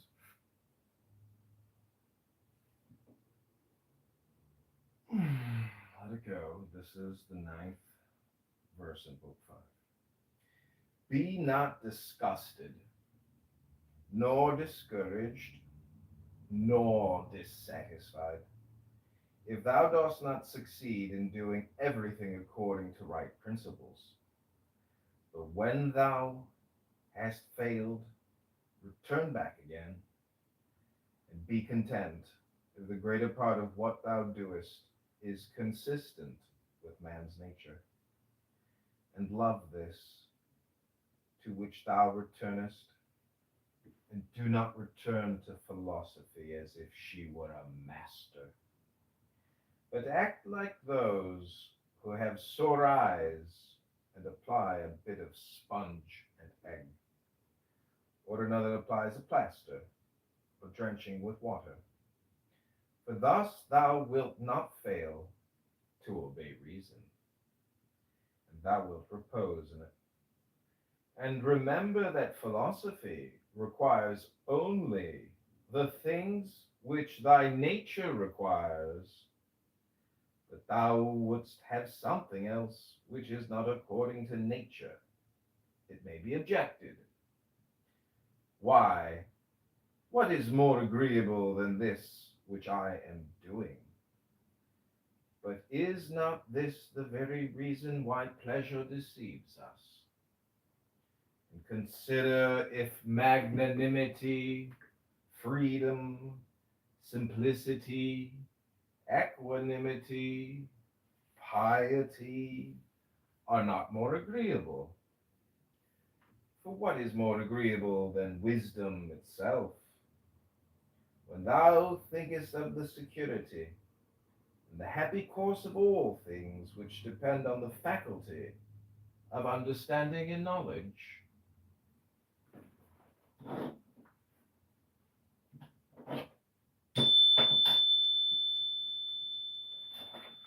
So you can see philosophy is a little bit outside of politics. It's still in politics, but it's almost, I think it's its own category with its own proper noun, philosophy. So you just heard a sample from Marcus Aurelius's Meditations. And it's transcendent, it's transformative, it's intelligent, and I hope you enjoyed that, BMO. This has been my book club. Do you have a book you would like to read from, BMO?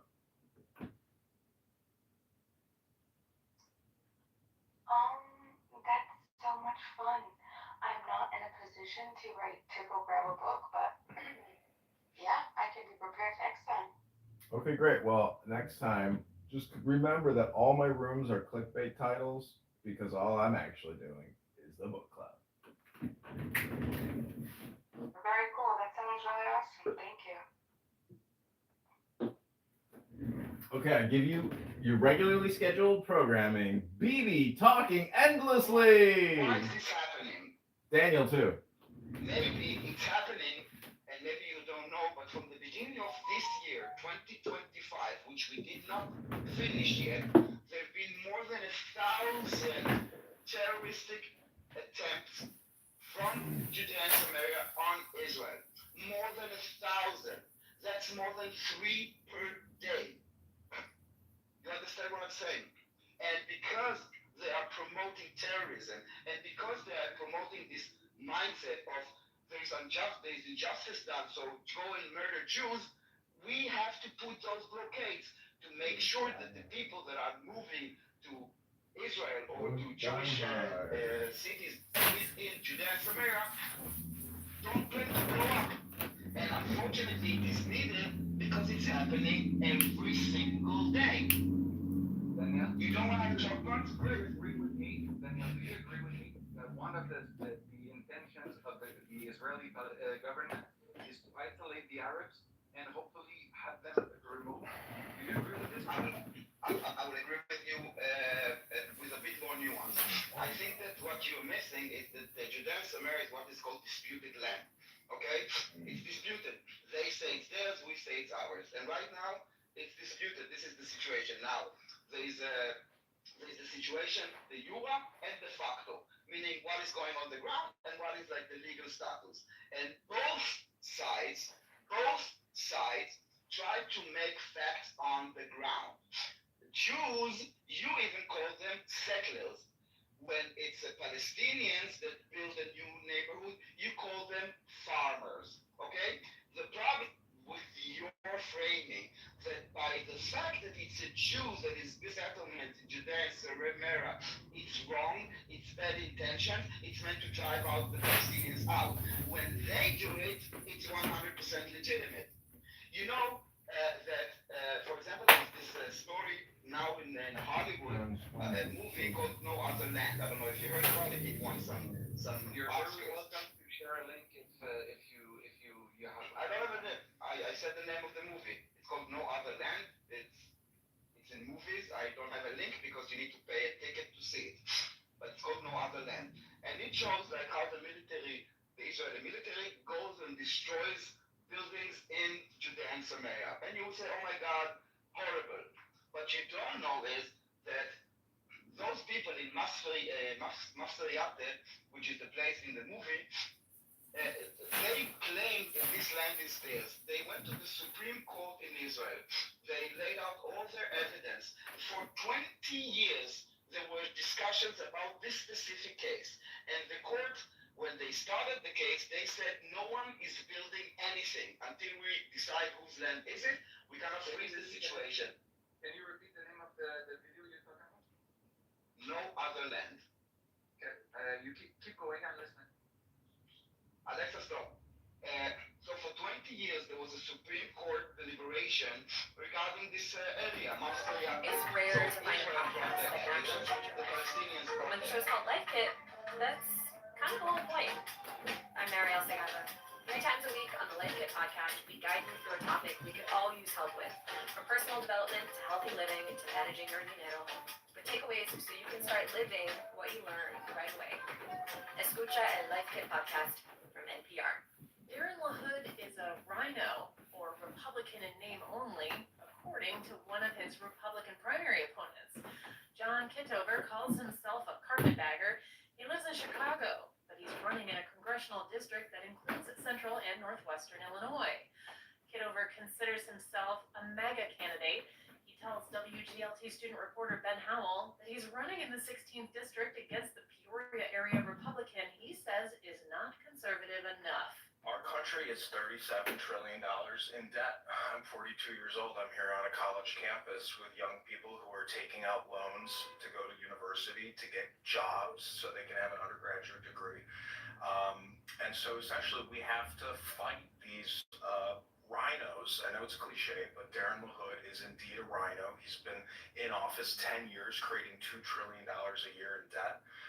So it's really going to take patriotic Americans who can recognize the financial crisis that we're in, that are going to stand with Thomas Massie, Rand Paul, and other fiscal conservatives against individuals like Darren LaHood. On your website, it had said, direct quote, defeat Darren LaHood, the rhino vaccinologist that sold your future to your never-ending taxation. Could you break that down for me? What do you mean by that? We have $37 trillion in funded debt and $100 trillion in unfunded debt liabilities. So with the big beautiful bill, Darren has given over $500 billion a year in tax credits to the biggest Fortune 500 corporations: Apple, Microsoft, Google, Pfizer, Moderna, J&J, Verizon, Comcast, etc. So on the back end, Darren LaHood is borrowing your future and sticking you with debt and taxes, not today, but in the future. Another one, a couple more, also from your website. He's a traitor to the Second Amendment, you say. How so? He wants to raise the minimum age in order to purchase a firearm in this country. And it's my belief that this may sound rather controversial, but firearms, not only are they for self-defense and our own security in our homes, but it's to prevent tyrannical government from usurping your rights and enslaving you and making your life miserable, in the same way that our founding fathers fought the king, who were eating out our substance and destroying our livelihoods in this country, in the same way that Darren LaHood and his group of cronies in Congress and in the Senate are doing. And also, again, from your website, it said that he lied about COVID-19. What about that? So Darren LaHood voted yay on every COVID there was totaling over $5 trillion that he created out of thin air with the rest of Congress. It's my belief that Dr. Bill Gates, Dr. Fauci, the World Health Organization, as well as the Pentagon, created Operation Warp Speed, but also the Wuhan facility and that viral research. So the government is responsible for funding and creating COVID-19. And unfortunately, he lied to his constituents, because you can go to his X accounts and you can view all his posts about get vaccinated or this pandemic will never end. Get vaccinated or you can never go back to work. With that, with some of the bigger party politics, for the most part in his voting record, LaHood has had a lockstep vote with the party. Do your criticisms of him expand to the rest of the Republican Party?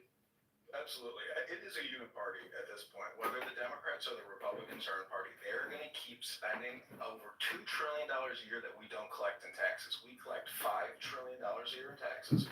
We're spending 7.1 to 7.3 trillion a year. Darren LaHood, the Republicans and the Democrats are borrowing on your behalf without any of your say-so. LaHood's held the seat since 2015, but of course he's been a congressman for a little before that. And even just last in 2024, he had no challengers in that election. So some would go to say that your campaign's a long shot. Do you agree with that assessment? Absolutely, it's a long shot. I have crowdfunded only $1,000 from social audio apps. Darren LaHood has over $10 million sitting in his bank account from Pfizer, Moderna, Blue Cross, Caterpillar. Every major corporation in the world has given to Darren because Darren keeps giving them $2 trillion a year. He's been in office 10 years, and if we're creating over $2 trillion a year in debt, Darren has created $20 trillion in debt by voting yay on HRX. Since he's the incumbent, he's got not just like that cash advantage, like you said, he's got the name recognition, he's been here for a while. How do you try to familiarize yourself across the district and to voters against a strong incumbent? What's your strategy for that? It's really put out as much Hello?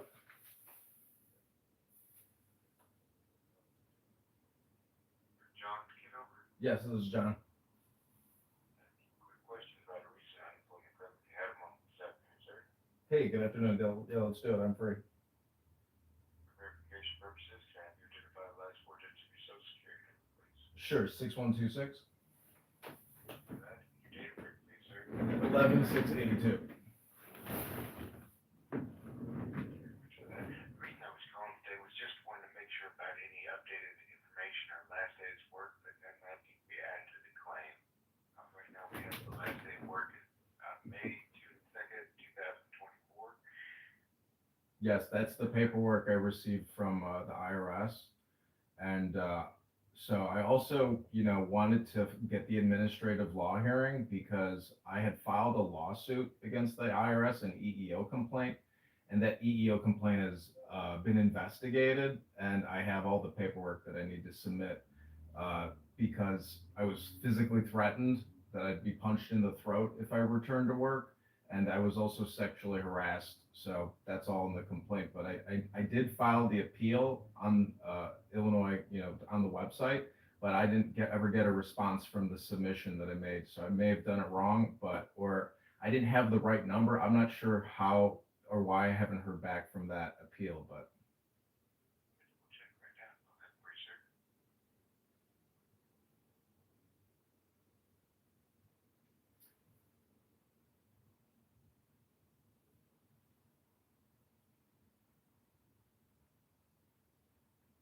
I had gotten a call from a young lady and she had given me like some reference numbers, but I had lost that when I hit the appeal button and submitted the files. Sure. I apologize. I do see the document that you're speaking about. I don't see any work attached to it right now, though. I do have updated documents because I just had to send in a 40-page document back to the IRS and to the civil rights attorneys there. So I do have another document to send that I'd like to submit when I, can actually schedule and get an administrative law hearing.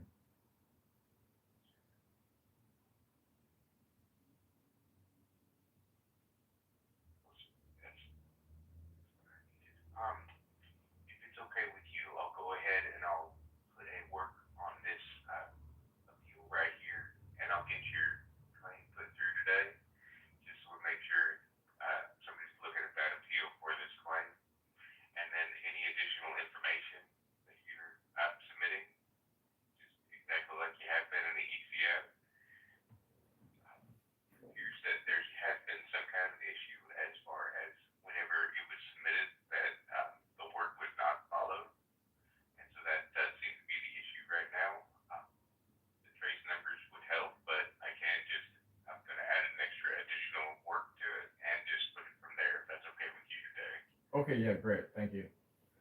I do apologize for that. Is there anything I can hope to answer though other than that for you today, sir?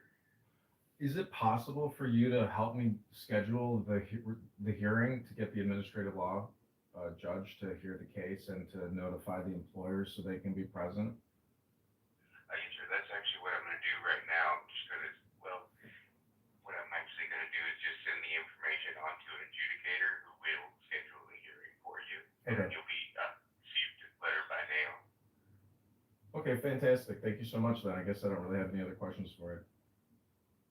Well, I do appreciate your time today, sir. Thank you. Okay, thank you. God bless. Take care. Bye-bye.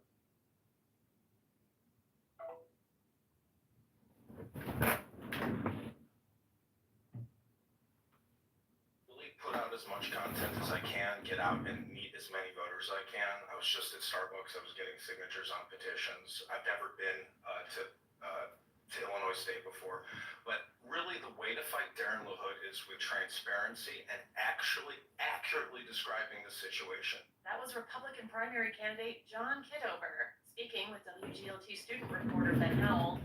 Garth Gullett of Chillicothe is also running for the Republican nomination against LaHood. 3 Democrats are also in the race: Scott Best, Brendan Morgan, and Paul Noley. The primary election is next March. It's rare to find a podcast that can actually change your life. But when the show's called Life Kit, that's kind of the whole point. I'm Marielle Segato. 3 times a week on the Life Kit podcast, we guide you through a topic we could all use help with, from personal development to healthy living to managing your dinero, with takeaways so you can start living what you learn right away. Escucha el Life Kit podcast from NPR.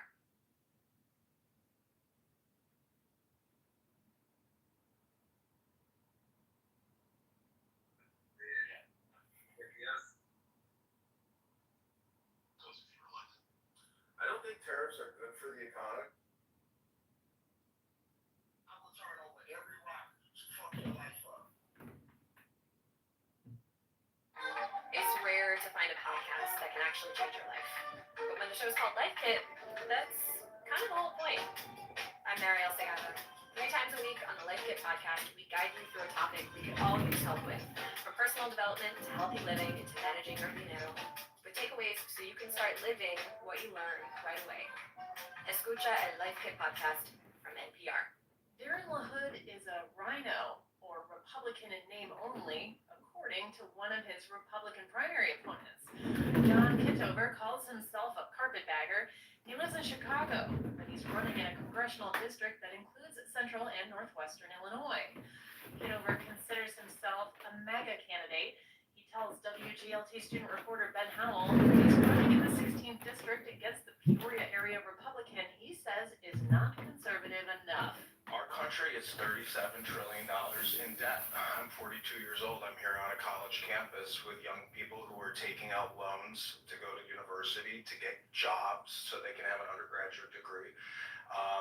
And so essentially we have to fight these rhinos. I know it's cliche, but Darren LaHood is indeed a rhino. He's been in office 10 years, creating $2 trillion a year in debt. So it's really going to take patriotic Americans who can recognize the financial crisis that we're in, that are going to stand with Thomas Massey, Rand Paul, and other fiscal conservatives against individuals like Darren LaHood. On your website, it had said, direct quote, defeat Darren LaHood, the rhino vaccinologist that sold your future to your never-ending taxation. Could you break that down for me? What do you mean by that? We have $37 trillion in funded debt and $100 trillion in unfunded debt liabilities. So with the big beautiful bill, Darren has given over $500 billion a year in tax credits to the biggest Fortune 500 corporations: Apple, Microsoft, Google, Pfizer, Moderna, J&J, Verizon, Comcast, etc. So on the back end, Darren LaHood is borrowing your future and sticking you with debt and taxes, not today, but in the future. Another one, a couple more, also from your website. He's a traitor to the Second Amendment, you say. How so?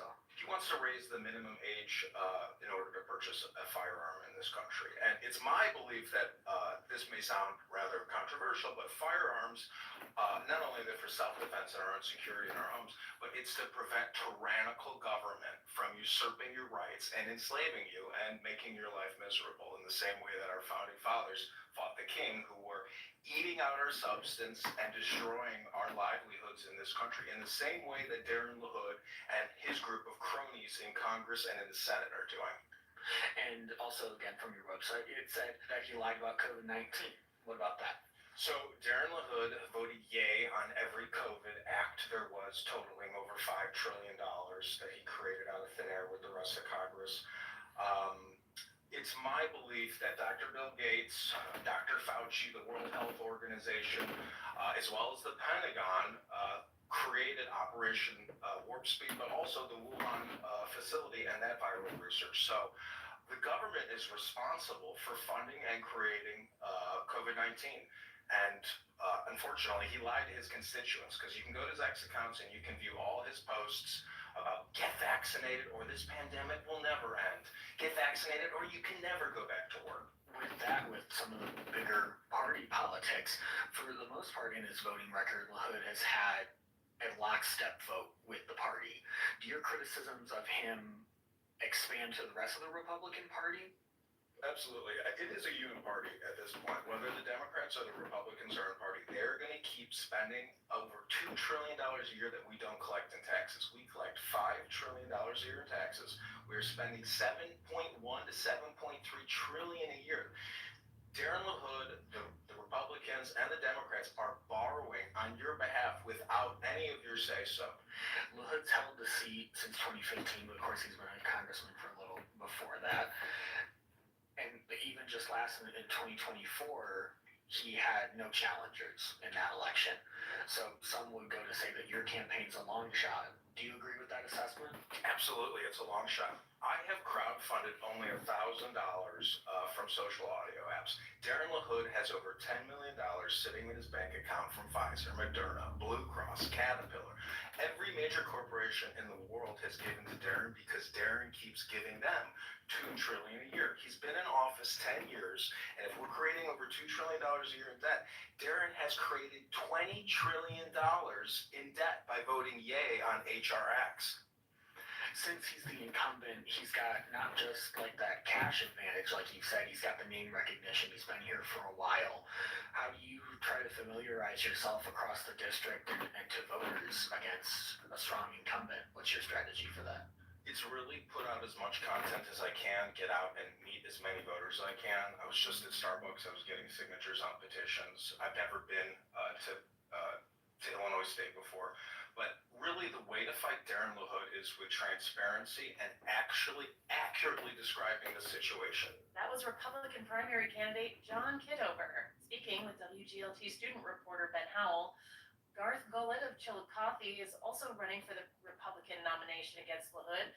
3 Democrats are also in the race: Scott Best, Brendan Morgan, and Paul Noley. The primary election is next March. I was literally laughing when he kept doing that right jab, and he a southpaw. But when he kept doing that little playful jab, like pow, pow, pow, and making Canelo upset, like it all hurt. and he's an awkward southpaw. Like everything about him is just street. Like it's not really refined.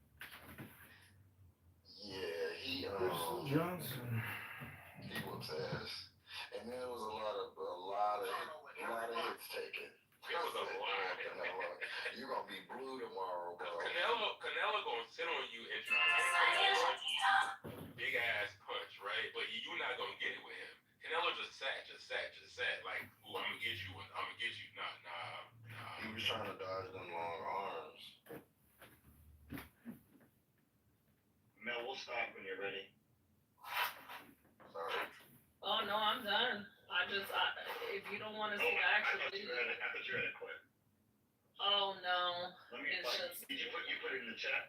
I put both of them in the chat. So one is a news article, and then the other one is the Instagram clip. But this was in Colorado on August 30th. George Dinehard. What happened? Officers shot a black man. He was 37 years old. I believe his son was next to him. He did drop the gun, so he didn't have the gun on him. Black man. And officer swung at him. You're gonna see like 2 times. Then the guy was squaring up with the officer, and that's when he shot him multiple times and killed him. It's rare to find a podcast that can actually change your life. But when the show's called Life Kit, that's kind of the whole point. I'm Marielle Segato.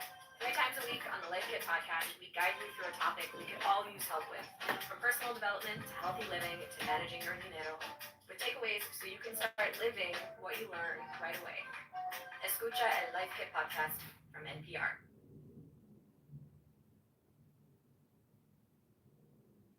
Try to, there are some morals. Civilians, no need for killing civilians. Try to, there are some. That for you, we the people, we have to kick these credit card mortgage debt junkies out of government. They're destroying your future. It's rare to find a podcast that can actually change your life. But when the show's called Life Kit, that's kind of the whole point. I'm Marielle Segato.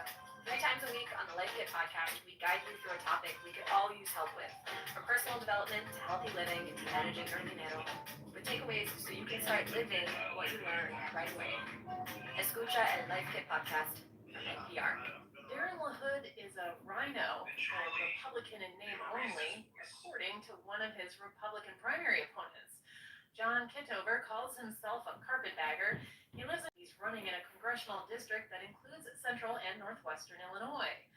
Kitover considers himself a MAGA candidate. He tells WGLT student reporter Ben Howell that he's running in the 16th district against the Peoria area Republican he says is not conservative enough. Our country is $37 trillion in debt. I'm 42 years old. I'm here on a college campus with young people who are taking out loans to go to university, to get jobs so they can have an undergraduate degree. And so essentially we have to fight these rhinos. I know it's cliche, but Darren LaHood is indeed a rhino. He's been in office 10 years, creating $2 trillion a year in debt. So it's really going to take patriotic Americans who can recognize the financial crisis that we're in, that are going to stand with Thomas Massey, Rand Paul, and other fiscal conservatives against individuals like Darren LaHood. On your website, it had said, direct quote, defeat Darren LaHood, the rhino vaccinologist that sold your future to your never-ending taxation. Could you break that down for me? What do you mean by that? We have $37 trillion in funded debt and $100 trillion in unfunded debt liabilities. So with the big beautiful bill, Darren has given over $500 billion a year in tax credits to the biggest Fortune 500 corporations: Apple, Microsoft, Google, Pfizer, Moderna, J&J, Verizon, Comcast, etc. So on the back end, Darren LaHood is borrowing your future and sticking you with debt and taxes, not today, but in the future. Another one, a couple more, also from your website. He's a traitor to the Second Amendment, you say. How so? He wants to raise the minimum age in order to purchase a firearm in this country. And it's my belief that this may sound rather controversial, but firearms, not only are they for self-defense and our own security in our homes, but it's to prevent tyrannical government from usurping your rights and enslaving you and making your life miserable, in the same way that our founding fathers fought the king, who were eating out our substance and destroying our livelihoods in this country, in the same way that Darren LaHood and his group of cronies in Congress and in the Senate are doing. And also, again, from your website, it said that he lied about COVID-19. What about that? So Darren LaHood voted yay on every COVID act there was, totaling over $5 trillion that he created out of thin air with the rest of Congress. It's my belief that Dr. Bill Gates, Dr. Fauci, the World Health Organization, as well as the Pentagon, created Operation Warp Speed, but also the Wuhan facility and that viral research. So the government is responsible for funding and creating COVID-19. And unfortunately, he lied to his constituents, because you can go to his X accounts and you can view all his posts about get vaccinated or this pandemic will never end. Get vaccinated or you can never go back to work. With that, with some of the bigger party politics, for the most part in his voting record, LaHood has had a lockstep vote with the party. Do your criticisms of him expand to the rest of the Republican Party? Absolutely. It is a uniparty at this point. Whether the Democrats or the Republicans are in party, they're going to keep spending over $2 trillion a year that we don't collect in taxes. We collect $5 trillion a year in taxes. We're spending 7.1 to 7.3 trillion a year. Darren LaHood, the Republicans and the Democrats are borrowing on your behalf without any of your say-so. LaHood's held the seat since 2015, but of course he's been a congressman for a little before that. And even just last in 2024, he had no challengers in that election. So some would go to say that your campaign's a long shot. Do you agree with that assessment? Absolutely, it's a long shot. I have crowdfunded only $1,000 from social audio apps. Darren LaHood has over $10 million sitting in his bank account from Pfizer, Moderna, Blue Cross, Caterpillar. Every major corporation in the world has given to Darren because Darren keeps giving them $2 trillion a year. He's been in office 10 years, and if we're creating over $2 trillion a year in debt, Darren has created $20 trillion in debt by voting yay on HRX. Since he's the incumbent, he's got not just like that cash advantage, like you said, he's got the name recognition, he's been here for a while. How do you try to familiarize yourself across the district and to voters against a strong incumbent? What's your strategy for that? It's really put out as much content as I can, get out and meet as many voters as I can. I was just at Starbucks, I was getting signatures on petitions. I've never been to Illinois State before. But really the way to fight Darren LaHood is with transparency and actually accurately describing the situation. That was Republican primary candidate John Kitover speaking with WGLT student reporter Ben Howell. Garth Gullet of Chilled Coffee is crazy ass fan base to like come attack them, I think would be damaged. Yeah, he did that to a few professors like Johns Hopkins, and he. Yeah, my friend works at Georgetown Law, and he did that to him. So somebody's like, what damage? And they were getting death threats. They had to take down their publishing because their families were receiving death threats and being stalked. So it was a long watch list that Charlie Kirk had created with their information on there. So like, I don't know what this person really is talking about. Emotional damage.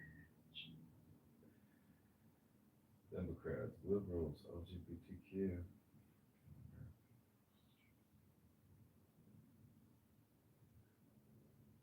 Yeah, if we can tie this back to arresting Netanyahu with Trump, I'm all for it.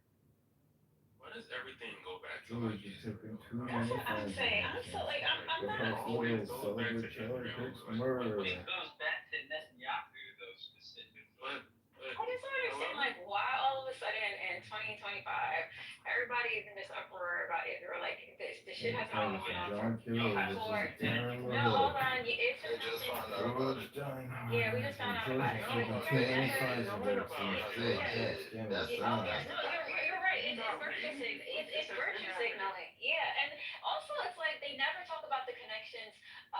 Israel has to the DRC. They never mention that. That bothers me so much because I'm like, if you truly care about genocide, if you truly care about atrocities happening to people, then why don't you ever talk about what is happening in Africa, what Israel is doing to Africa, and other nations have been doing to Africa? Like, I could be talking about whether you. I could be talking about whether you prefer the flats and they say Israel. Like, bitch, what? No, you don't know the rule. Like you because you talk about this. Israel, that shit started in 1948. Are you? Yeah. Yes.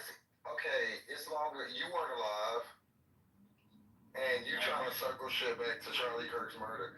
What I find offensive is that you come in a room of another group of marginalized people, and you keep trying to force us to care about whatever your plight is. You're not even black, and then you keep doing this. I don't get this. It's very disrespectful. We never want to talk about it. Well, that's pathetic. So, listen. No, it's not. It's not pathetic. Hold on, because this always happens. It's not pathetic. People like you gotta stop doing that. I'm Mariel Segata. 3 times a week on the Life Kit podcast, we guide you through a topic we could all use help with, from personal development to healthy living to managing your dinero. The takeaways so you can start living what you learned right away. Escucha el Life Kit podcast from NPR. Darren LaHood is a rhino, or Republican in name only, according to one of his Republican primary opponents. John Kitover calls himself a carpetbagger. He lives in Chicago, but he's running in a congressional district that includes central and northwestern Illinois. Kitover considers himself a mega candidate. He tells WGLT student reporter Ben Howell that he's running in the 16th district against the Peoria area Republican he says is not conservative enough. Our country is $37 trillion in debt. I'm 42 years old. I'm here on a college campus with young people who are taking out loans to go to university, to get jobs so they can have an undergraduate degree. And so essentially we have to fight these rhinos. I know it's cliche, but Darren LaHood is indeed a rhino. He's been in office 10 years, creating $2 trillion a year in debt. So it's really going to take patriotic Americans who can recognize the financial crisis that we're in, that are going to stand with Thomas Massey, Rand Paul, and other fiscal conservatives against individuals like Darren LaHood. On your website, it had said, direct quote, defeat Darren LaHood, the rhino vaccinologist that sold your future to your never-ending taxation. Could you break that down for me? What do you mean by that? We have $37 trillion in funded debt and $100 trillion in unfunded debt liabilities. So with the big beautiful bill, Darren has given over $500 billion a year in tax credits to the biggest Fortune 500 corporations: Apple, Microsoft, Google, Pfizer, Moderna, J&J, Verizon, Comcast, etc. So on the back end, Darren LaHood is borrowing your future and sticking you with debt and taxes, not today, but in the future. Another one, a couple more, also from your website. He's a traitor to the Second Amendment, you say. How so? He wants to raise the minimum age in order to purchase a firearm in this country. And it's my belief that this may sound rather controversial, but firearms, not only are they for self-defense and our own security in our homes, but it's to prevent tyrannical government from usurping your rights and enslaving you and making your life miserable, in the same way that our founding fathers fought the king, who were eating out our substance and destroying our livelihoods in this country, in the same way that Darren LaHood and his group of cronies in Congress and in the Senate are doing. And also, again, from your website, it said that he lied about COVID-19. What about that? So Darren LaHood voted yay on every COVID act there was, totaling over $5 trillion that he created out of thin air with the rest of Congress. It's my belief that Dr. Bill Gates, Dr. Fauci, the World Health Organization, as well as the Pentagon, created Operation Warp Speed, but also the Wuhan facility and that viral research. So the government is responsible for funding and creating COVID-19. And unfortunately, he lied to his constituents, because you can go to Dex accounts and you can view all his posts about get vaccinated or this pandemic will never end. Get vaccinated or you can never go back to work. With that, with some of the bigger party politics, for the most part in his voting record, LaHood has had a lockstep vote with the party. Do your criticisms of him expand to the rest of the Republican Party? Absolutely. It is a unit party at this point. Whether the Democrats or the Republicans are in a party, they're going to keep spending over $2 trillion a year that we don't collect in taxes. We collect $5 trillion a year in taxes. We're spending 7.1 to 7.3 trillion a year. Darren LaHood, the Republicans and the Democrats are borrowing on your behalf without any of your say-so. LaHood's held the seat since 2015, but of course he's been a congressman for a little before that. And even just last in 2024, he had no challengers in that election. So some would go to say that your campaign's a long shot. Do you agree with that assessment? Absolutely, it's a long shot. I have crowdfunded only $1,000 from social audio apps. Darren LaHood has over $10 million sitting in his bank account from Pfizer, Moderna, Blue Cross, Caterpillar. Every major corporation in the world has given to Darren because Darren keeps giving them $2 trillion a year. He's been in office 10 years, and if we're creating over $2 trillion a year in debt, Darren has created $20 trillion in debt by voting yay on HR acts. since he's the incumbent, he's got not just like that cash advantage, like you said, he's got the name recognition. He's been here for a while. How do you try to familiarize yourself across the district and to voters against a strong incumbent? What's your strategy for that? It's really put out as much content as I can, get out and meet as many voters as I can. I was just at Starbucks. I was getting signatures on petitions. I've never been to Illinois State before. But really the way to fight Darren LaHood is with transparency and actually accurately describing the situation. That was Republican primary candidate John Kitover speaking with WGLT student reporter Ben Howell. Garth Golett of Chillicothe is also running for the Republican nomination against LaHood. 3 Democrats are also in the race: Scott Best, Brendan Morgan, and Paul Noley. The primary election is next March. It's rare to find a podcast that can actually change your life. But when the show's called Life Kit, that's kind of the whole point. I'm Marielle Segato. 3 times a week on the Life Kit podcast, we guide you through a topic we could all use help with, from personal development to healthy living to managing your commitment.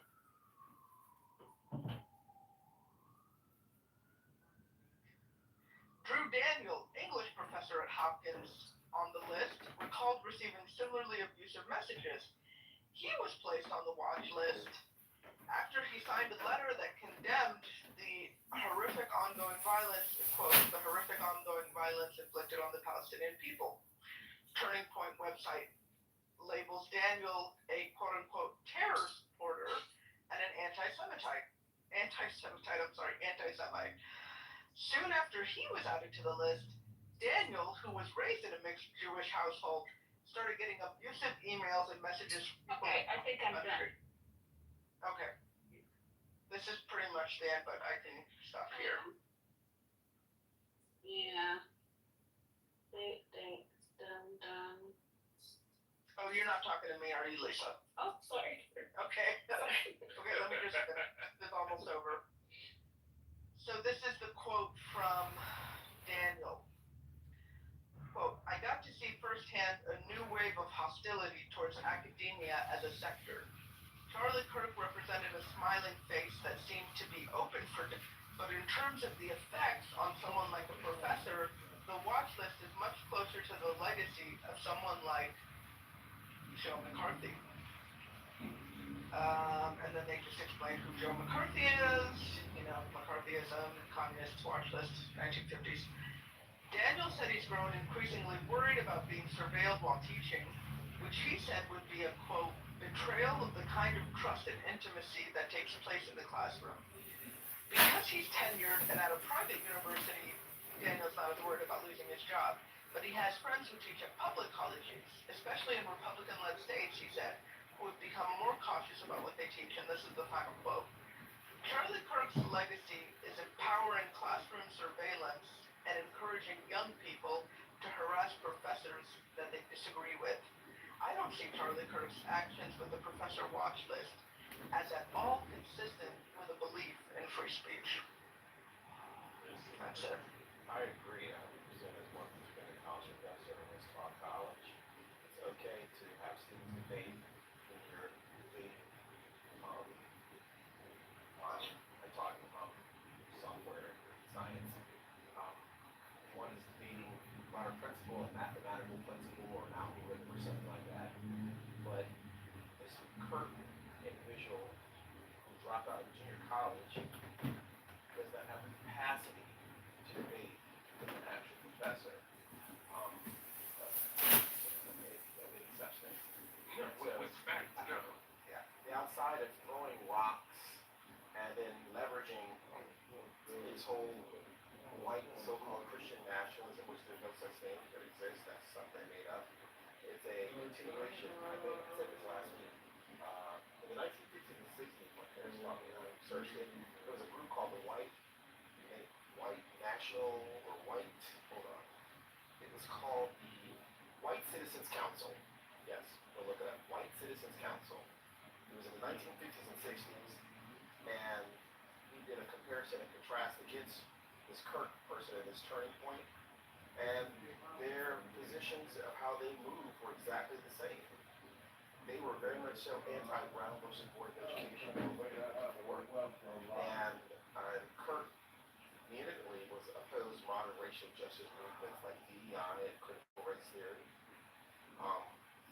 the councils try to present themselves as a respectable face of segregation.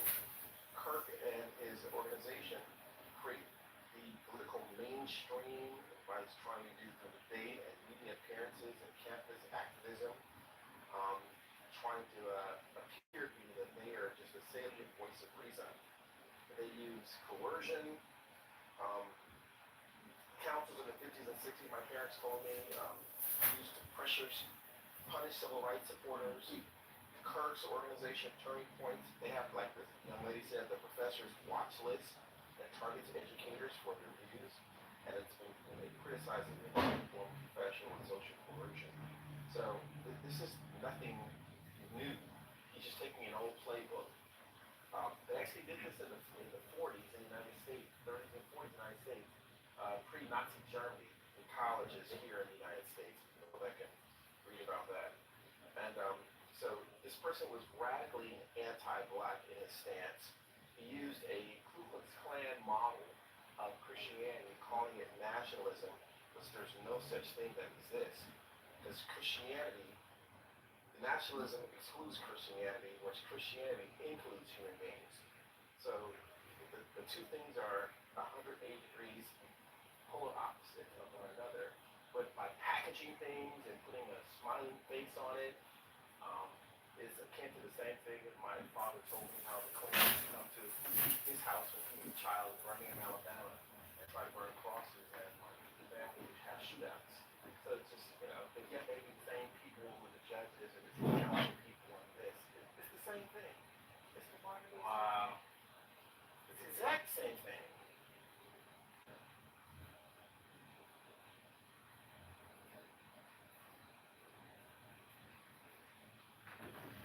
Travis, what was the name of that again? The White What Council? It is called the White Citizens Council. The White Council.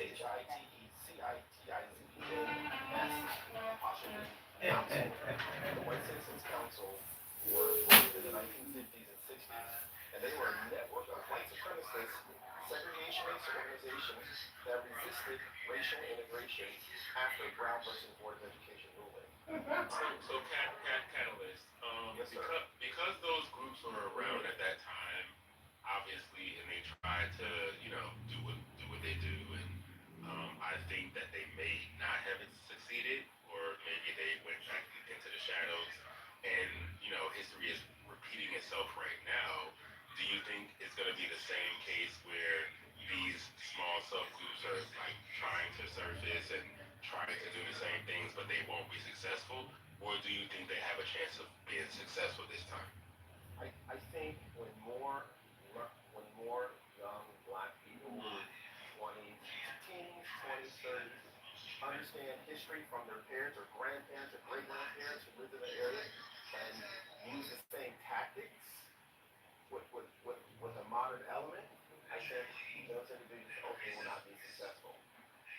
They can be more successful the more black young. So they're just going to throw us off a little bit, but we're going to get back on course. You think? Absolutely. I definitely think it's possible for black Americans to get on course, especially if they understand that there's nothing new under the sun. It keeps going around. I mean, if you look at Roberts, Supreme Court judge, last week was a phenomenal week in American history. On Monday, they went after the Fourth Amendment to discriminate against people based on skin color. On Tuesday, they started via the shadow docket. They started chipping away at the Civil Rights Act of 1964. On Wednesday, Eric Schmidt, the governor of the state, senator in the state of Missouri, came out in front of the John Birch Society, the Golden of John Birch Society. I know it. Yeah, and said America is white people, and our what development to the community will anyone say that the whole human race of members same day from this common political in the U.S. Senate in D.C. The GOP senators voted to block the Epstein files.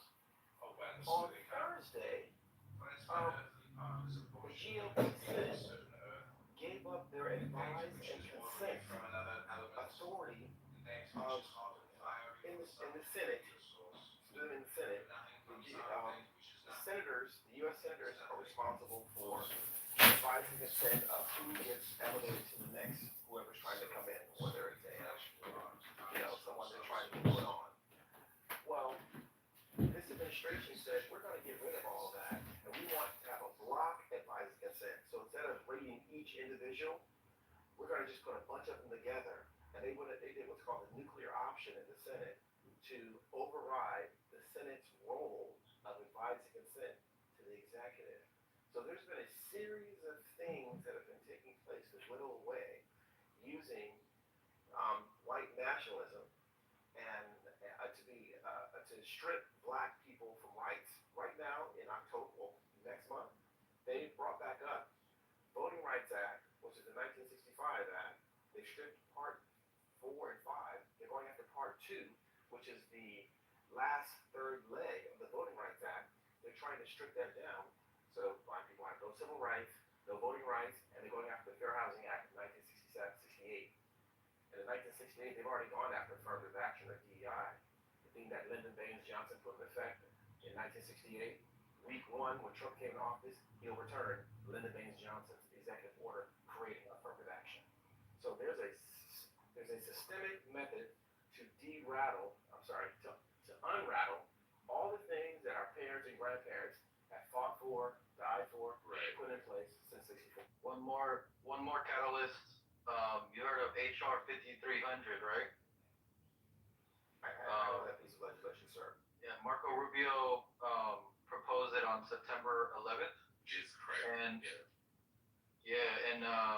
part of the legislation, there's a lot of it in there, but part of it is where they can cancel your passport if they don't like your like what you put online, basically eliminating freedom of speech, right? They have the authority to cancel your passport if they don't like what you're saying on them. Someone in the chat said Infowars leftist. I'm not a leftist, so I don't know where they're coming from.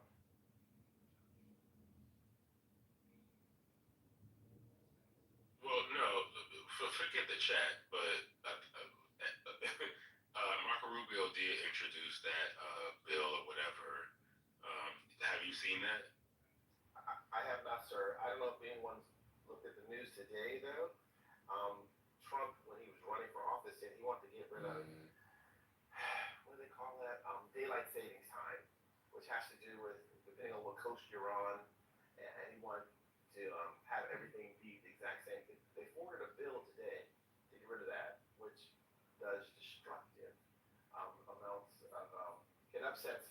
And they're forwarding bills that mean nothing. Why are you even thinking about daylight savings time right now? Like, who even comes up with these things, right? Like, during what's happening. Like, it's just dumb. Sir, I agree 100% with you, sir. Your sentiments and your words, you're 100% accurate. All this is distractions from the Epstein pedophilia group. I agree with you, yes. That's what this is about. The war that they're trying to start in Venezuela and Suriname right now by sending, I think there's 7 or 8 U.S. warships off the coast of Venezuela and Suriname right now to protect ExxonMobil. It's the exact same play they did in 1964. We agree fully. It's the exact same thing. So it's like let's just throw things out. Let's kill Charlie Kirk. He said the warships are there for drugs. He didn't say nothing about protecting Exxon Oil. So, ma'am, in 1964... My name is not ma'am, sir. My name is right at the top of their cat list. Please don't start being trite. In 64, when the Gulf of Tonkin event took place, the same sets of circumstances were going on because the... I understand that. I just said what I said. I understand that. You don't have to give me a history lesson. I just said what I said.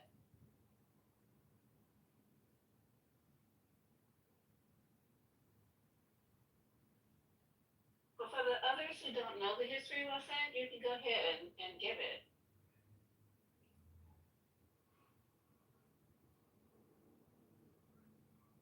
Y'all be getting your panties in a bunch. I know you these clubhouse professors and shit, but as soon as I say something to you and knock you off your podium, y'all get your panties in a wad. Excuse me, I want to call. I'll be back. Did y'all need an intermission? Oh, Catalyst, don't go. Tony!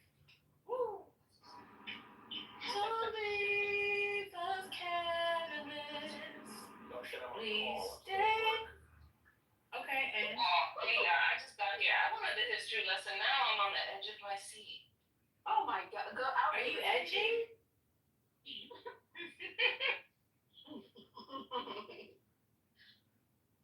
No, you guys all came back? Y'all was on your lunch break? Lunch break? Nah. That's what it sounded like. No, I was just hanging out. You was on lunch break? Y'all was at a meeting or? I don't know what they were doing. Oh, They Zoom? put them out here Charlie Kirk's people. That's what. If I'm not mistaken, Lisa been right beside you the whole time, Mel. I've been in the chat. I'm a chat warrior now. That's what I'm gonna do. I'm gonna stay in the chat. It was hot as. It is 80 degrees outside. Or close to it. Yeah, this is not. I'm all got all this stuff. I'm gonna take some stuff off. That chat had a lot of fire in there earlier today. And Gemini, and it was definitely on a hot note. But I'm glad that You missed me playing the pasta. I'm about to send you the link. no, I didn't. I heard it. I just wasn't. I was here, but I wasn't in the You were flesh. a fly in the wall. Okay. I get it. Sometimes I like to be the fly in the wall, so. I wasn't in the flesh. Not you in here as anonymous, first lady. No. I still got my spot. Yeah, second lady be in the group.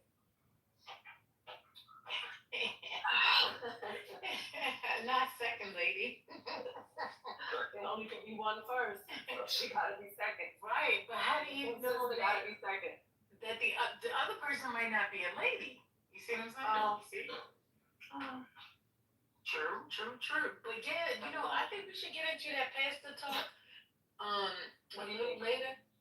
Oh, okay. But what do I think? I don't think that, from what I heard, now Jamal may have went a little further, but from what you played, it was very mild. It wasn't too spicy. The person who came behind him was a little bit more spicy. Yeah. But why does it have to be a post? I didn't say anything bad. Pastor that came behind him. Okay.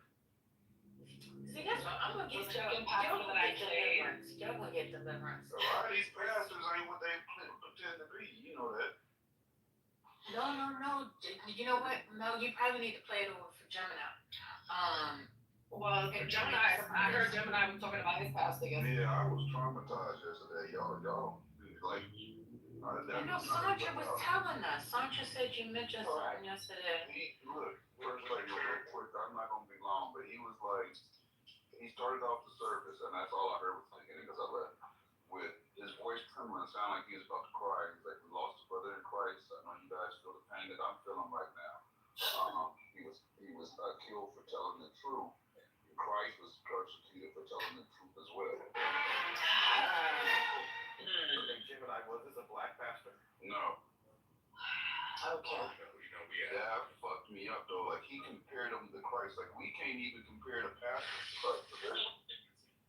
So I heard a pastor last week and saying that he died telling the truth. So by saying that, I feel like he's directly supporting everything that they're doing to say. That he's saying How's it going? he died telling the truth. It's going for a walk.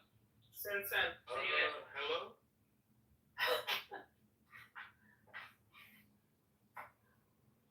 Yeah, I mean, the rest of it is not to me about comparing him to they don't do that. They don't do that because it's the fake religious, right? But the comparison to Martin Luther King is gonna send me over the cliff. It really is. So I'm just warning anyone. Can I finish my sentence? No, you got it, bro. Let me just go in. Sorry, Lisa. Go ahead. No, why should I? Go ahead. I got it. Come on now with this passive stuff. Go ahead, sis. I'm the only person that can do this. I'm the only one that can whine and cry. Nobody else. Exactly. She can't do what I do. That's my point. Go ahead, Lisa. I got him. Sit down, Ron. Don't you get up no more. Leave that microphone alone. Go ahead, Lisa. Go ahead. One mic on Lisa. You guys are funny. I ain't gonna shut up and in my mouth. So what I'm gonna say to y'all is, you don't have to forgive me Because when you motherfuckers start saying that Martin Luther King is comparable, no, Charlie Kirk is comparable to Martin Luther King, y'all gonna see the New York side of me. I am not gonna listen to that shit again like we did last night. Not listening to it. He is not comparable. Find a white leader to compare him to. Don't keep dragging my man MLK out the fucking mausoleum every fucking time you need somebody to make blacks shudder about. Stop it. I'm fucking sick and tired of it. Martin Luther King was a civil rights activist. Charlie Kirk was not. I'm not gonna say nothing else because I know we're on lockdown with our lips. Our lips are on lockdown. We can't say nothing about this man like we over in Lips on lockdown. Russia. Yeah, our lips, Mel. You don't feel like your lips are on lockdown? No.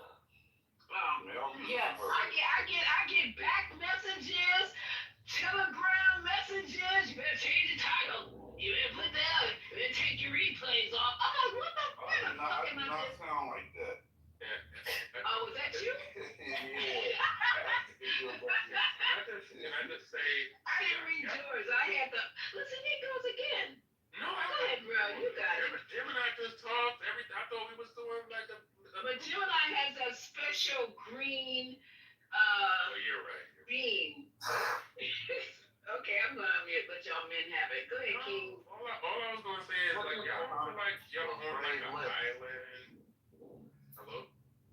Y'all don't feel like y'all like on an island of people who like still have some sense, like who still don't like praise this man who died and got killed. Like y'all don't feel like y'all like. I feel like everybody is like caving to this thing, and I'm the only one that's like, what the fuck is happening? Y'all don't feel like that? I feel like that. That's all I'm saying. You're the only one? Well, I'm talking about the people in this room, right? You know, like, it's like. No, I don't. Oh, okay, well. Ron, explain it to her. She's not please. not explain a little. Ron, let me try, Ron. Like in this room, even though we're a minority, we're a majority in this room, right? And we have pretty much a collective thought or a collective view of what just transpired and who he actually was prior to his death and what he represented, right? We all pretty much are in alignment on that. But outside of this room, it seems like the majority of people, and I think it's signified by his Instagram one from 6 million to 12 million post-mortem, are actually citing with him and saying they had a righteous message. He was a righteous man. He was a good, God-fearing Christian man. He was our potential next presidential candidate. And we lost such an amazing martyr, right? And I think that is where he's saying, like, how are people viewing him like that when we all see something different, but we're the minority and the majority of the people seem to be praising him right now. I think exactly. That's what I'm saying. So what is that about? I call it out publicly. He's trash. I don't know what you're talking about because we all doing the same thing. It's like weird. We You are. feel like you're the only one was kind of weird. I know. Explain that. Let the boy head go. Lisa. Let the boy head go. I know you like attention. She decided I'm not letting go. I don't care if it's or not. I'm not letting my phone. I don't react. I love you, Lisa. I'm talking about Ron. I love you too. I love Lisa, Ron. No, Lisa. I love Lisa, Lisa Ron. just said that she don't feel like she can speak. So that means she feels that way and Ron doesn't feel that. I got you.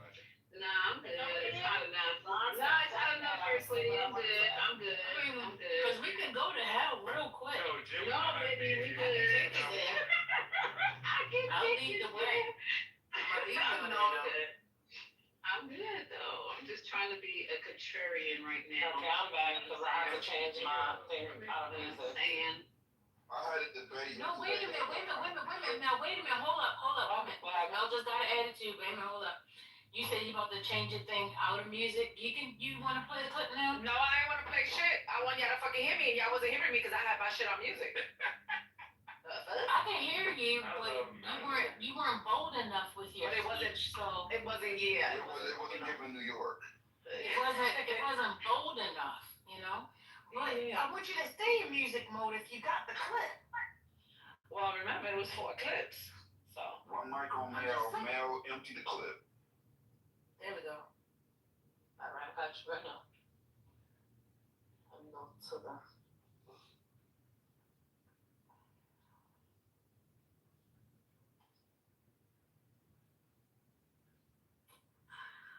All right. Let me go back to this.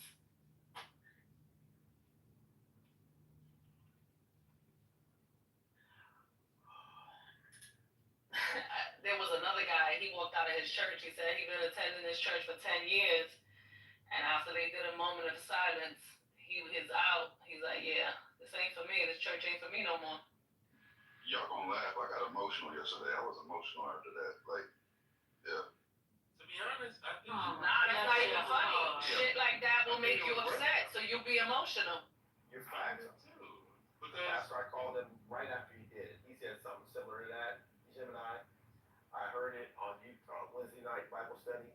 I called him immediately afterwards and got in and told him facts. And he's like, well, you know, it's not nuance. He was a white piece of trash. He was anti-black. And the fact that you up there caping for him as a black man in front of all his parishioners, you off. Like, who raised you, partner? Where did you come from? Where were your parents? The young man, he's like in his 40s, so still, no, you don't know history. He was not Christian at all. He was antichrist. He was not Christian at all.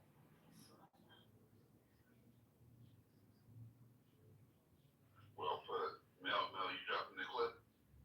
Hold on, because it's 4 clips. Let me get the first one first. No, I just wanted to make sure we wasn't cutting you off. Okay.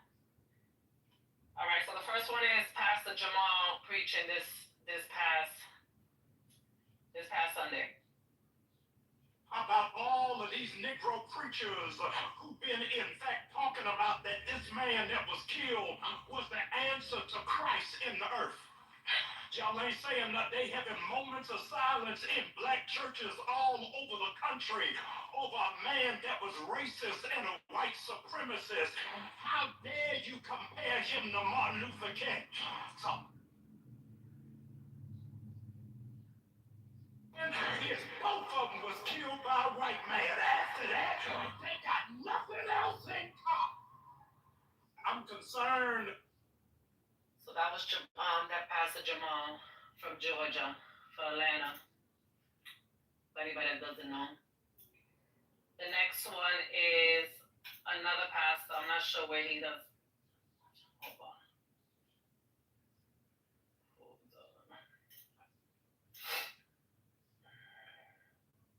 Charlie Kirk did not deserve to be assassinated. But I'm overwhelmed seeing the flags of the United States of America at half staff calling this nation to honor and venerate a man who was an unapologetic racist and spent all of his life sowing seeds of division and hate into this land.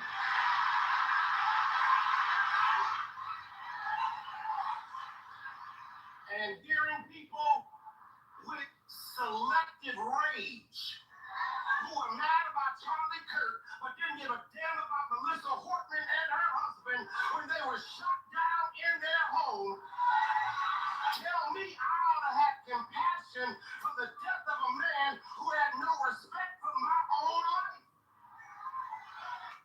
I am sorry, but there's nowhere in Bible where we are taught to honor evil. And how you die does not redeem how you lived. You do not become a hero in your death when you are a weapon of the enemy in your life.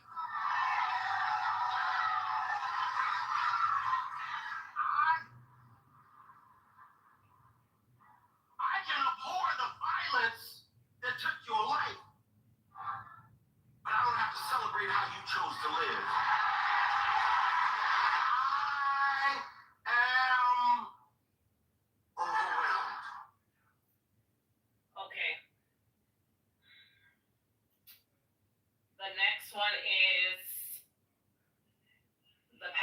from Chicago responding to both of those preachings. Hold on. So he plays a few of the clips. Just all over the country of a man that was racist and a white supremacist. Congressman to honor and bury a man who was an unapologetic racist.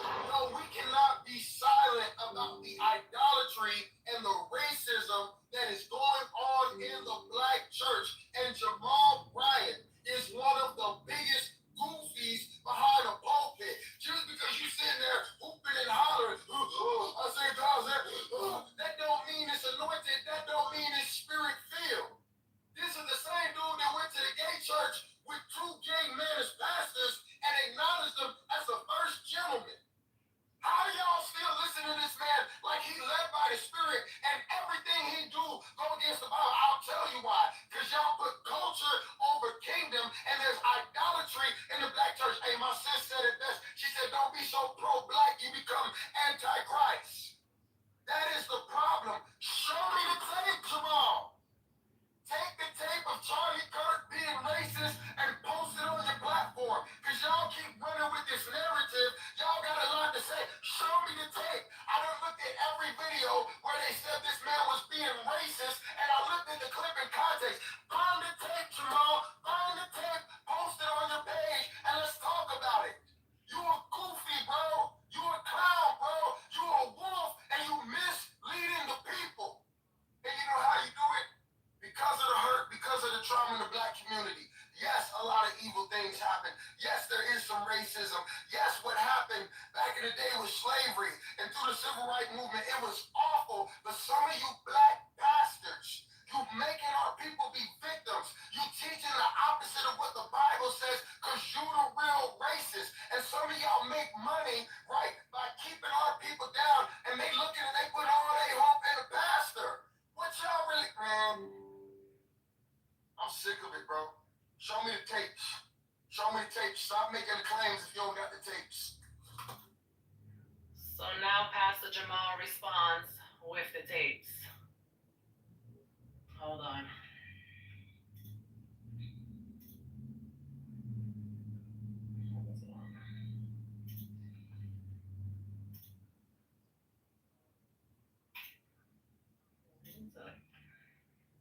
So much has been said over the last couple of days in reference to the murder of Charlie Kirk, suggesting that this is the signal that Christendom is going forward. It is a very poor misrepresentation. We are against violence in all of its forms, and what took place in Utah was absolutely heinous. But yet, it still does not dismiss. In spite of how he died, it doesn't erase how it is that he lived. I don't want to be taken out of context, but I want to ask you, in Charlie's own words, is this the voice of Christendom and the church? So these blacks trying to go rob her, happening all the time in urban America. Prowling blacks go around for fun to go target white people. That's a fact. Black crime is a major issue in our country. Why are we pushing criminal justice reforms? Joy Reid and Michelle Obama and Sheila Jackson Lee and Ketanji Brown Jackson, they're coming out and they're saying, I'm only here because of affirmative action. Yeah, we know. You do not have the brain processing power to otherwise be taken really seriously. You had to go steal a white person's slot to go be taken somewhat seriously. Now, the southern border is, of course, the great replacement. They're trying to replace us demographically. They're trying to make the country less white. It is an anti-white agenda. If I see a black pilot, I'm going to be like, boy, I hope he's qualified. America was at its peak when we halted immigration for 40 years and we dropped our foreign-born percentage to its lowest level ever. I do think that there is a direct correlation between someone's testosterone and their politics. On young men, the lower their testosterone, the more likely they are to be Democratic. When blacks in America did not have the same rights they had today, they were less murderous, there was less break-ins. Why is that? So I'm sorry, are you trying to say that blacks thrive under subjugation? No, I'm asking you the question. The data shows they were actually better in the 1940s. It was bad, it was evil. But what happened? Something changed. And that is the end. Thank you, Mel. Thank you, Mel. Y'all change Mel. that, Mel. Now, Pastor Jamal or another pastor too? I started off with Jamal, then it was another pastor. Yeah, I like him. He went to Correct. After Yeah. another pastor, it was the response from the third pastor, and then Jamal responded on the fourth video. Who was the one who called Jamal Bryant a goofy? Because he was a fucking goofy. Oh, sorry, Pastor. He is a pastor from Chicago. His name is Marcus. I'm gonna tell you his name right. Marcus Rogers. Child of the King is his Instagram. But if you click on the profile, he is the pastor of Firehouse Chicago. Is he the older? Firehouse is a church? Correct. Child, and somebody goofy. That's the goofiest name I ever heard for a house of worship. Fires. Good stuff like that. He's a grifter, Maria. Marcus Rogers, no, he is a grifter. Marcus Rogers actually killed someone. He also has some others. No, I'm serious. I'm serious. He killed someone on the military base. I can actually post the article. He's a grifter.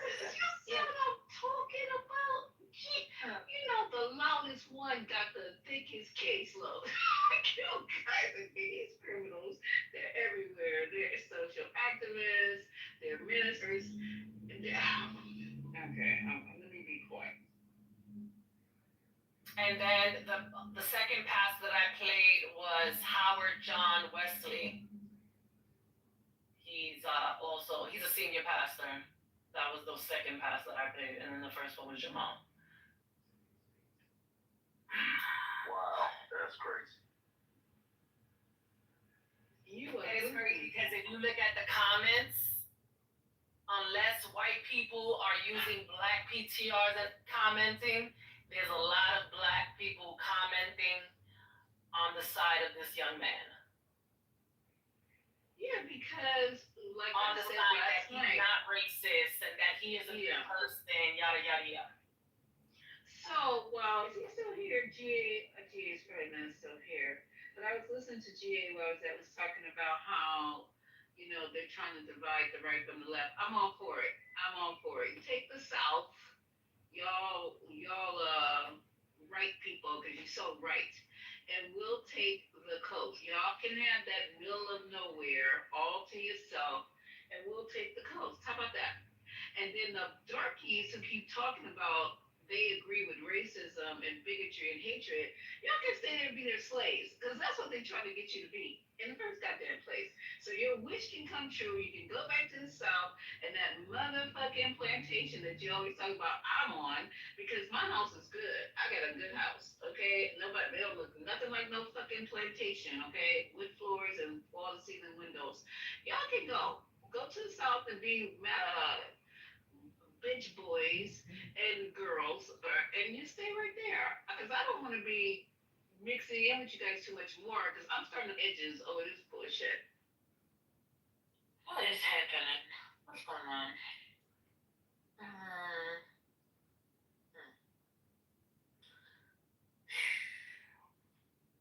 Y'all put everything in the pot, and then y'all just be eating it up.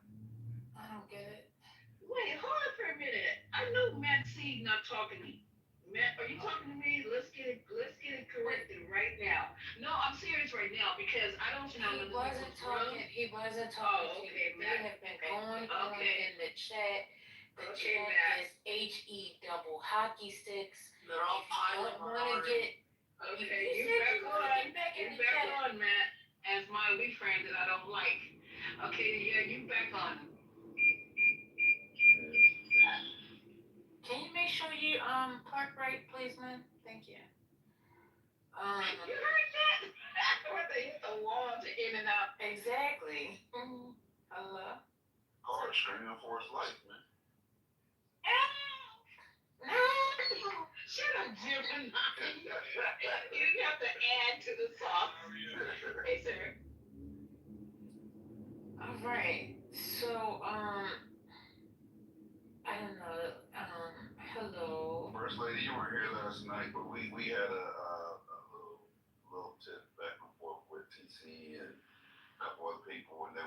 insinuate that we were a celebration in regards to Kirk's passing. And they're really coming at Just for the most part. Why did they bring up that nigga? He's not in here. Yeah, they, yeah. Well, I'm about to tell you. I'm telling you because of what happened last night. So they were trying to blame it on Just, but it ended up getting clarified. Like the room collectively has not been celebrated. We have an opinion on his opinions, right, which we're able to do because he had opinions on us. So we definitely have opinions on his opinions, but that's a lot different than celebrating someone's death, right?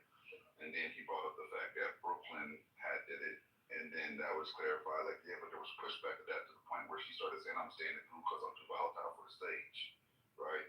So with that being said, you can't say that's been the collective thought or the collective conversation, right? And so that kind of went like real left for a minute, like Justin, TC got interested, but TC ended up conceding, so then there's that. Okay. Well, I'm glad y'all found some kind of resolve. We just don't need to be fighting, y'all. This ain't the time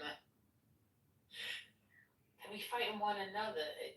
From the beginning, when Mel first told me about this. Oh, and by the way, Mel, did the guy respond back to Jamal yet? That'll be interesting. Okay, I'm gonna check. Okay. But, I was just like, why are we getting in this? Why did... I'm sorry, Yeah. Go ahead. Yeah, why are the pastors getting into it? I was about to say, are pastors supposed to have beef? Are they allowed that? Is that Christian? So Here's a question. They can have that beef. Yeah, they got into it in Is the this Bible. Is this on YouTube? And No, I'm sure. Peter got into it. So they're allowed to fight, or they just got to smite, or how does this work? Well, you're talking about the fight, but I'm just saying, why are they getting into the whole Kirk thing?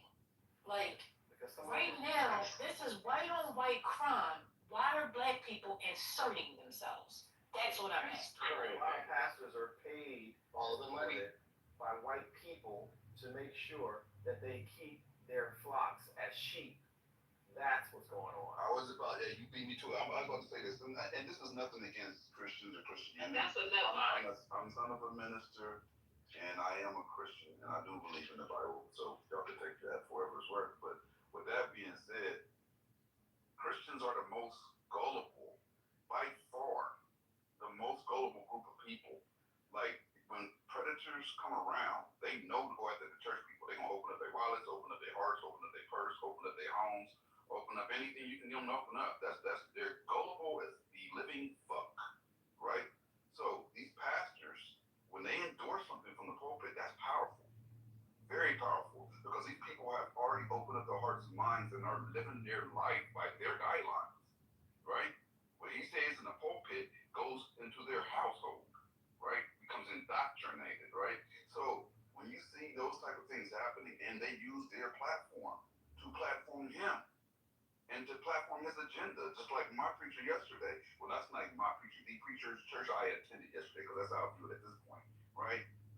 When you hear him say he was a righteous man and they prosecuted him for telling the truth, you instantly just co-sign every single thing this man. He didn't make any separation between, there were some things he said I didn't like, said I didn't like, but overall as a man, none of that. You just said he told the truth, which means you're instantly telling your entire platform, who adheres to your every little word, that his messages were accurate and truthful. And when you start seeing pastors do that and platform that, there needs to be some form of pushback. Otherwise, the blind, gullible church members are going to, Pastor, what's his name, said X, Y, and Z, and he's a good man, Savannah, and there you go. Jim and That I works talked to that much more further. Jim and I talked to 3 different pastors over the weekend about what you just said, giving the pushback. And the first one I talked to last week, he was like, well, there's no well. Go read. Go ask somebody older. Go just read history. The other 2 were older. They're like, oh yeah, absolutely. This guy was trash. He was anti-black. And black pastors, I don't want the white ones, because they're already co-opted. Black pastors who follow that thread just woefully ignorant and or in the pocket of white identity terrorists. They're not supreme, they're terrorists, and they're pushing that slave Christian mindset. Not a Christian, but not that. That's a slave Christian. Cast down your buckets where you are. That slave nonsense. It's like nah. And there are many silly black men pastors who have no understanding of blackness here. I've heard black pastors say, I am a Christian before I'm black. I'm like, you are ignorant. Because a Jew is a Jew. A Palestinian is a Palestinian. A Chinese is a Chinese person. What are you talking about? Why do you expect this is a whole thread of get rid of all the blackness away from that is one of the reasons I would submit Gemini why there's so few black real men in black Christian churches. Because they're not going for the okie doke. What you just said is the okie doke. Hey, you're in the matrix. Hey, you're calling Charlie Kirk church, but one's trash is in a man's treasure. Yeah, Callus is talking about the side of his neck. I'm only speaking facts. So You're not speaking facts to the side of your neck, then you have no understanding of fact. You understand. First thing, nobody's going to put a race or a what you call that's a Christian. See, I'm not a Christian. I'm a Christian. I'm not going to put a color or a creed before God. Okay, that's not going to happen. So yeah, you're on some other wavelength to get this to balance to what you want it to be there, Catalyst. This is 7 talking. The wavelength I'm on is I'm going to heaven, being caught up in the first resurrection. That's the wavelength I'm going on. Yeah. When he says, "Blessed and holy is he that hath part in the first resurrection." Blessed assurance. Hath no power. That's the wavelength I'm on. Sing it. Well, if I'm honest, I keep God first in everything I do. Fire going on right now. So that's what it is. So you sit there and call a guy a name, that you never even met before. Now, do I agree with anything? Wait. I didn't mean George. One second. I know y'all hear me saying 1 second. Un momento. Thank you. Por favor. Why you left? Why who left? Get chopped the fuck up. Oh, I don't know. Did he leave or did somebody listen to Nicole? No, he left. I understand. He knew what was coming. No, I don't. What you mean he knew what was coming? Because I was getting ready to change the subject. So, because you didn't even know what we were going to say. Yeah, okay. And Pastor wanted to say something for a second. They all say the same shit. All right. If Pastor getting ready to say, right? Pastor, you getting ready to say something? Yeah, I'm gonna be real quick. As a pastor, as a Christian, and I've told people this, and I'll say it again. Stay out of them white people business. It's none of our business. I'm going back on mute. That's a fact. That's okay. That's how I'm gonna listen to it. Respectfully, There's somebody can't be in the matrix. Jesus told the Pharisees. Oh shit! Hold on. Can you hear? Yeah, you should be in the matrix because I got interrupted because Pastor wanted to say something and I still didn't get a chance to say what I wanted to say. I thought Pastor was done. I was responding to him. Yeah, well, I didn't say. Okay, you want to respond to Pastor? Go ahead. I'll hold. Oh yeah, respectfully, Jesus. I'm respecting that. I'm gonna stop. Jeremy, Jesus. don't go ahead, Jeremy. Trust me. No, shut up, Gemini. Go ahead. Jesus said what? Jeremy, what did Jesus say? First lady, one mic on Jesus first lady. said what now? What did Jesus say? One mic on first lady, Jeremy. I love you, First Lady. Jesus said he loves you? He loves you. He loves you. He said he loves you. Jesus loves you. That's what That's all it says. Yep. That's all Jesus says. Whatever. Jesus said one mic on first lady. Go ahead. Jeremy, what did Jesus say? Jesus loves me. I'm in the matrix. Yeah, don't you do it, Jeremy. One mic on First Lady.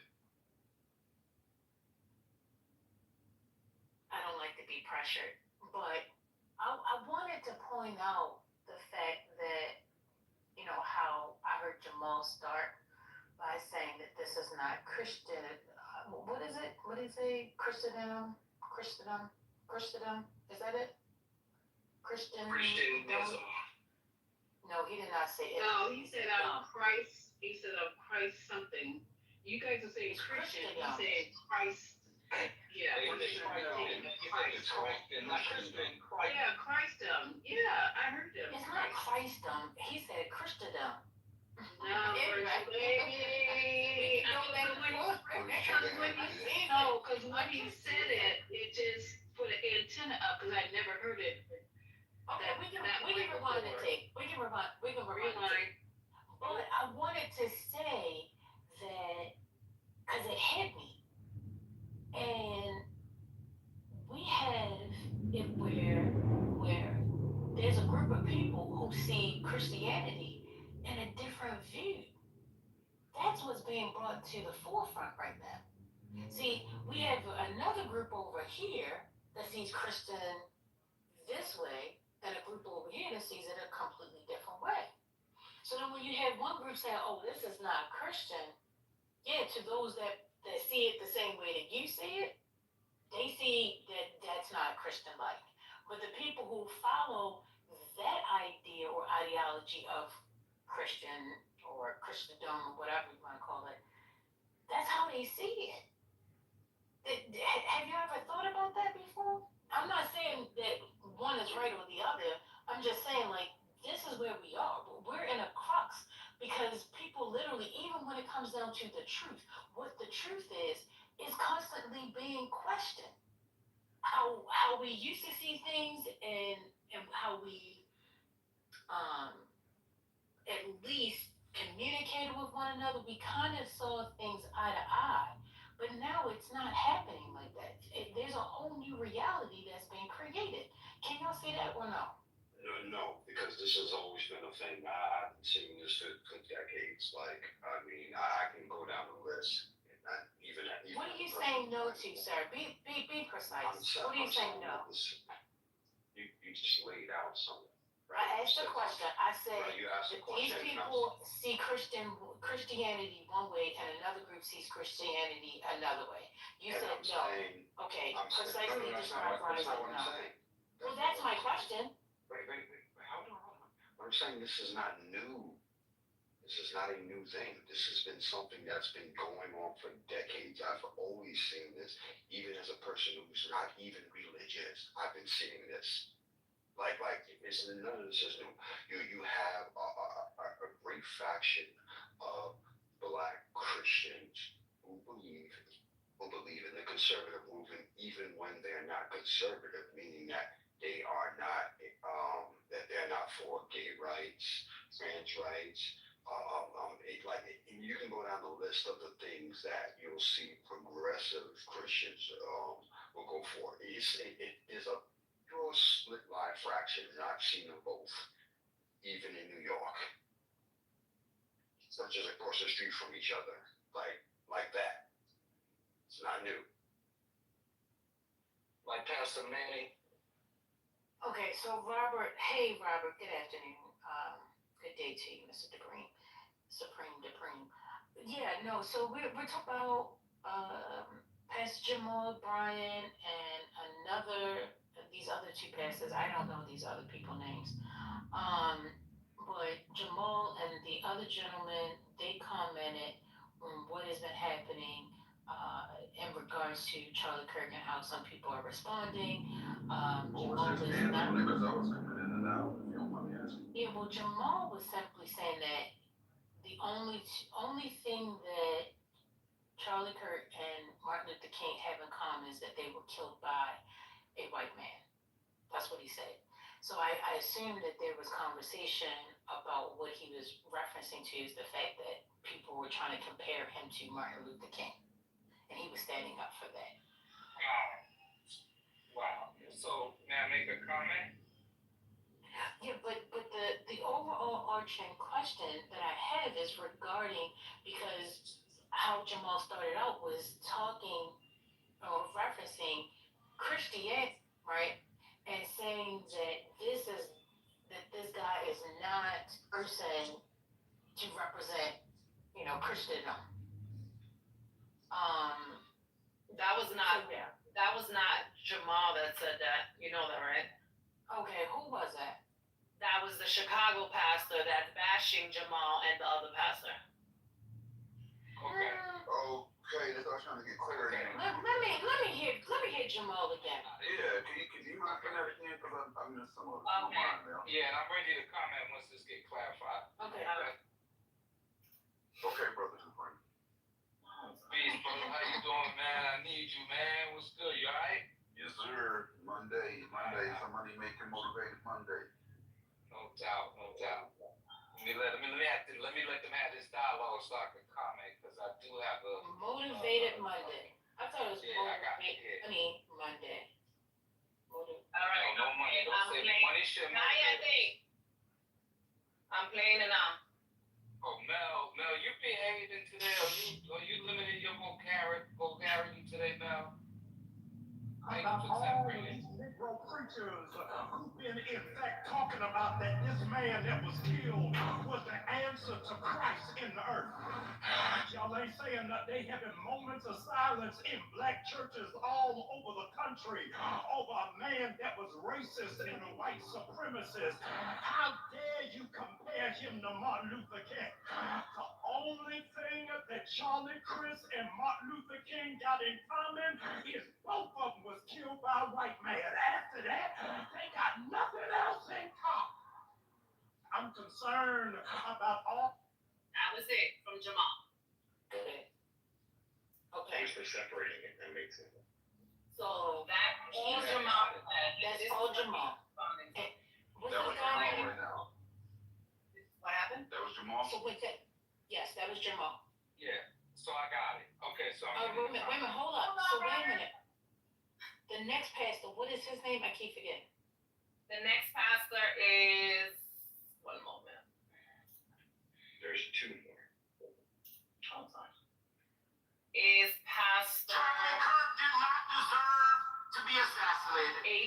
HJW is his abbreviation. But I'm overwhelmed seeing the flags of the United States of America at half staff calling this nation to honor and venerate a man who was an unapologetic racist and spent all of his life sowing seeds of division and hate into this land.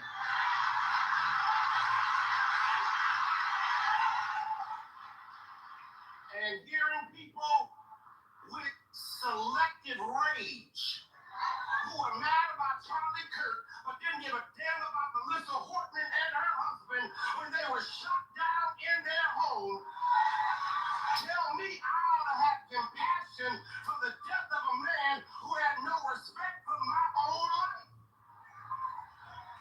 I am sorry, but there's nowhere in Bible where we are taught to honor evil. And how you die does not redeem how you lived.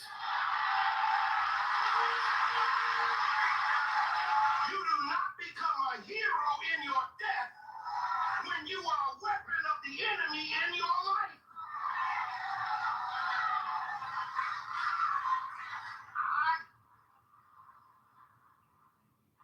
I can abhor the violence that took your life, but I don't have to celebrate how you chose to live.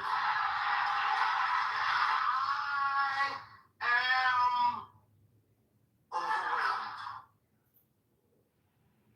Okay, that's it. Okay, so wait a minute, this is W. That was the W. Yeah, HJW. His name is I'm gonna tell you right now. This is Alfred. past the AW. Alfred. Okay. Yeah. All right.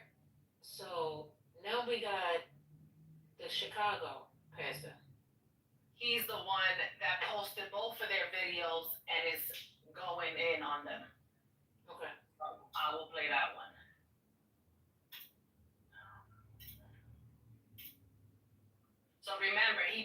them in the beginning, and then he speaks on them. Over a man that was racist and a white supremacist. So he played both of their, like, the little second beat.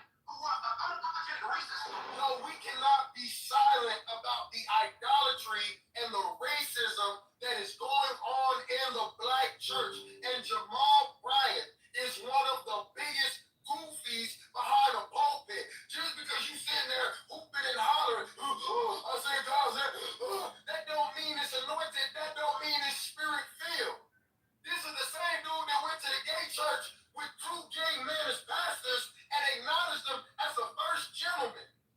How do y'all still listen to this man like he led by the Spirit and everything he do go against the Bible? I'll tell you why. Because y'all put culture over kingdom and there's idolatry in the black church. Hey, my sis said it best. She said, don't be so pro-black you become anti-Christ. That is the problem. Show me the tape, Jamal. Take the tape of Charlie Kirk being racist and post it on your platform. Because y'all keep running with this narrative. Y'all got a lot to say. Show me the tape. I done looked at every video where they said this man was being racist, and I looked at the clip in context. Find the tape, Jamal. Find the tape. Post it on your page, and let's talk about it. You a goofy, bro. You a clown, bro.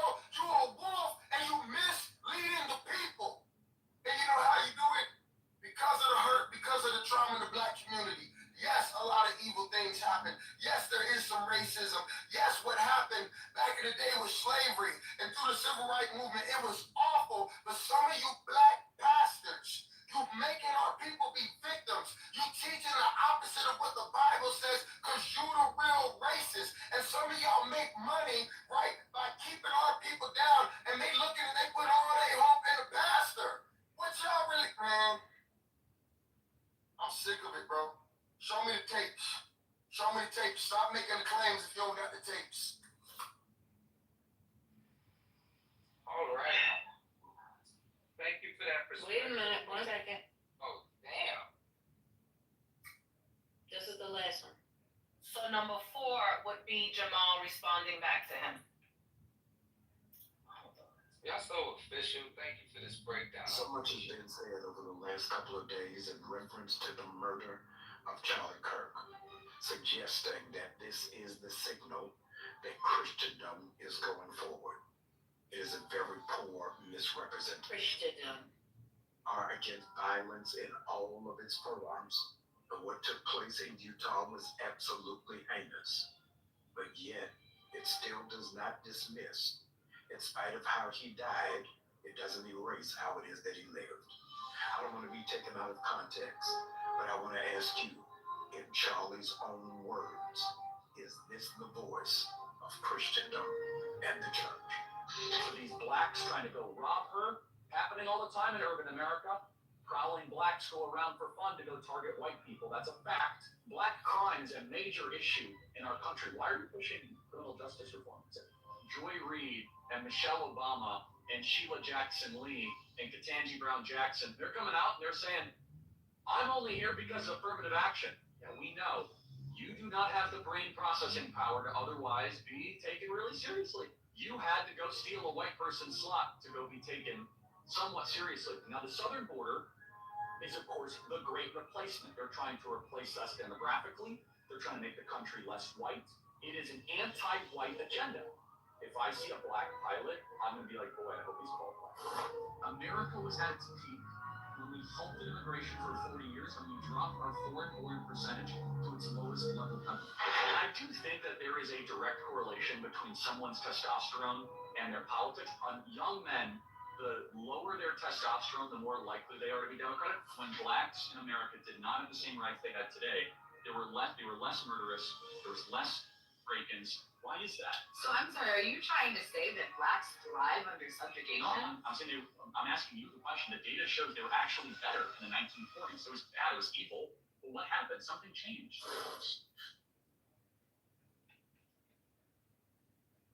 All right, so the record show is Christendom. Thank you. I'm gonna go ahead and let you respond because you've done so well with staying off of the mic. But I do want to say definition of that word. Yeah, I only need 2 minutes. Yeah, I only need about 2 minutes. You only need 2 minutes. Maybe Did you look for the definition of that word? No, I'm gonna look it up now. Go ahead. While Robert is talking on his 15-minute soliloquy, I'll look it up. I was talking about what the other guy said, First Lady, before Robert gets started, because I'll probably be home by the time he's done. We're gonna time this. We're gonna time this. I'm gonna show you how much they exaggerate. I'm gonna show you how much they exaggerate. Watch. Okay, so 435. All right. So first of all, oh man, I think that we black folks, right? We gotta like we don't be baited.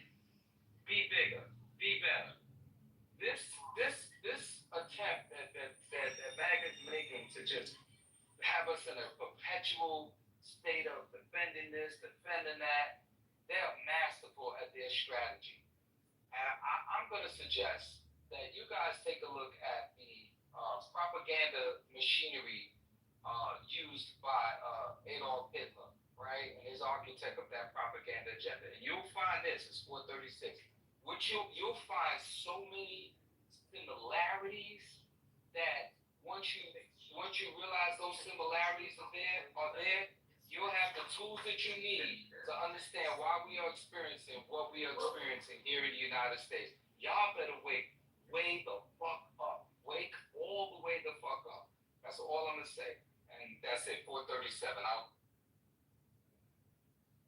Oh, Robert, you get a high five for, staying within 5 minutes. I appreciate it. I did not get a chance to look it up. I'm listening to y'all. Can I get a cue? I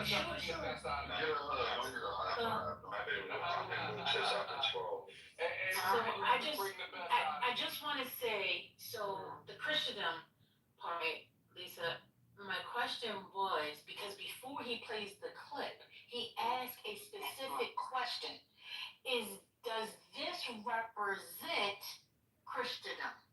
Does it represent Christendom? So we listen to what he said, and I'm asking everyone, is that Christ-like? His speech that we just heard, there were different clips. Is that Christ-like? Is that how you see Christianity? I want to know. Not me, but I have been out of the church for a minute because of my own personal reasons. But those are some of them. It's like, this is not. And then, do you remember the man? Okay, the man said something about whoever that was that left, said he was Christ something. He didn't say Christian, so I thought you were referring to that. Then, before he could speak, he said shit. And I'm like, these goddamn Christians, whatever. You guys are ruining for me this religious shit. It only has to do with me. It don't have to do with nobody else. It's my journey. No, it doesn't sound like, to answer your question again, no. For me, it's a no. Which part are you talking about? Which part sound like Christ? So I think she's talking about Charlie. yes, Jamal. So obviously we just heard all the clips, right? The guy from Chicago said, "Where the clips at? Where the clips at, Jamal?" So Jamal comes back and he then plays the clip. Before he plays the clip, he asked. He said, "Is this is this how you see Christendom?" No. Charlie Kirk started off as an atheist. He just got on that wave, and I'll just say this real quick. A lot of people, when they talk about Christianity or being Christ-like, they refer to the Bible, but they never refer to Jesus Christ, which was his name, actual words. So I would, just implore people that use the Bible as a talking point or as a reference, show me what Christ said, because a lot of times y'all show me what someone else said, but Christ's words are usually in red in the Bible, and a lot of his words and beliefs differ from what y'all portray as Christian. So, So I just read this in the chat. It says this is why the Democrat Party has the lowest approval rating in the political history, is because they based all their arguments on falsehoods. They lied on everyone, you, me, even the deceased. So who is told a lie? Because I'm telling y'all now, do not smear my name. I promise you, I'm not the one. I am not lying on anyone, period. No one has told a lie on anyone. We're just playing clips and we're going back through the clips. If you don't like it and you can't handle it and you're too immature for the conversation, please just go ahead and hit the leave quiet button. There's no need for you to be here. I understand. This is a very sensitive topic. And because it is sensitive, you have to understand how you feel. And I want everybody to check their temperature. If your temperature is too hot, then you need to go. Maybe you can go cool off and then you can come back once your temperature has dropped. But if your temperature shall not drop, then you should stay away because you are feverish. And your feverish attitude and behavior is contagious. So go ahead and find yourself some ice and go sit your ass on it. Because I'm not dealing with it. He hot in the ass. They hot in the ass. Somebody's hot in the ass. That's why I said he. I said he hot in the ass. That's wow. Feverish and hot in the ass is wow. Yeah, they got that fever running through their veins. Man, this look so the thing does what Christ said specifically according to the Bible, right? He said, love thy neighbors like thyself. Every message that I seen directly for him, he said, you should love your neighbor as yourself. Um, Everything I ever heard directly to him. He hung with prostitutes, flipped over tables. Yeah, love your enemies and things of that nature. I'm not quoting; these are paraphrases, but these are his words, right? This matter of fact, not only his words, but he deemed it as a core Christian principle. And with that being said, what I heard from Mr. Charlie was hate and division, right? It was don't be empathetic, don't, very critical of African Americans and spreading mistruths and putting out fear mongering tactics as far as, blacks like to, they prowl, they congregate and prowl looking for white prey, like we're just looking to harm white people and that's our MO. This is a daily thing, right? Like this is a ritual in the black community. Like we just go prowling. I forget exactly how he said it. I'm paraphrasing, but that's what he was implying, right? So when you hear somebody that is spreading hate and division, and we know every Christ quote has been love and unity, then we know it's directly the polar opposite of everything that Christianity is supposed to represent, right? Now, I'm not condoning violence. I'm against violence of all sorts. So I'm not sitting here saying this is why he needed to die. I'm not saying that.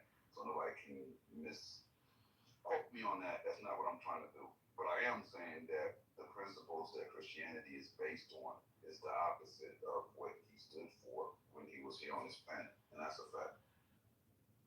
Thank you. I just want to remind everyone, your comments will not be tolerated. They will no longer be even asked for you to advise or explain what you're saying. If I deem it as unnecessary or rude or ignorant or belligerent, I won't ask. I'll just remove. Okay? Thank you. However, before I go on, I do want to say Christians don't use those swear words. Well, first of all, what does a Christian look like to you? See, a lot of y'all got religion and Christianity fucked up. And I'm going to say it just like that, with the curse words. Because religion got y'all thinking one way, whereas in Christ had a whole different message. The first message of Christ was that you should love your neighbors. Hello? Hello, somebody. See, if you really want to get into it, see, the problem is, a lot of people claim to be Christians and don't know nothing about the Bible. but you know everything about playing church. You know everything about going to the church, doing mass, doing communion, putting a little offering in. Some people doing the praise and worship, all of that. But guess what? Your heart is nasty. Your ways are nasty. How you speak to one another is nasty. None of which is of God. None of which is why Jesus died on the cross, if in fact you believe in Christianity. The fruits of the Spirit is supposed to show up. You don't sit around and talk about people and talk about race and say these kind of things like that. No, that's not of God. That's not of love. If I'm putting a target on your back. So please, again, be careful. Anybody else like to speak? Good evening, First Lady. How you doing? This is TC. How y'all doing today? Hey, how you feeling? I'm good. I'm good. Trying to get my house together, man. Moving to another house. You know, it's always a task. I'm gonna say this, and I'm gonna bounce. I'm the Simon Peter of the Christians. I'm an unchurched Christian. I don't follow the Christian religion, but I do read and follow Christian ideologies, right? I also follow Buddhism and a couple of other, philosophical, quote unquote, religions. And I try to pull the best out of all of them because I believe the whitewashed Christianity that was taught to us here in the United States is nowhere near what Jesus Christ would have us do. I'm the Simon Peter of the apostles. I'm the guy that when you come to me, I'm gonna cut your ear off. I don't proclaim to be peaceful. I'm all about war. Right? I did 23 years in the military because of that. I'm all about fighting, cutting ears off, cutting heads off. I don't hate nobody until you hate me. I believe that racists, people who push white nationalism, or any kind of you don't deserve.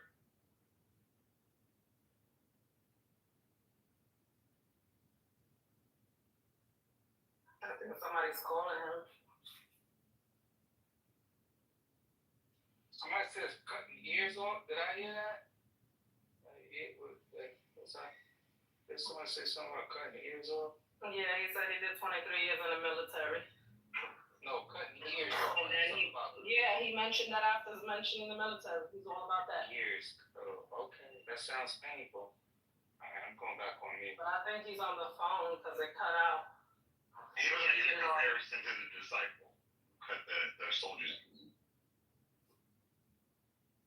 I think he's still talking. I think he's just in the matrix. He going in right now. Yeah, he going in. We can't hear you, bro. He going in right now. I see he's off his mic. JC, if you hear us, we can't hear you. Yeah, he going in.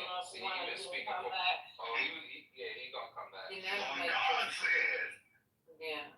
Yeah, remember the first enslaved Africans came over here. Your mic is really broke. It's really broke. Yeah, we can't hear you. We can't hear you. The first enslaved Africans came on the ship called the good ship Jesus. That was the first. The first ship. Hey, Robert. It's the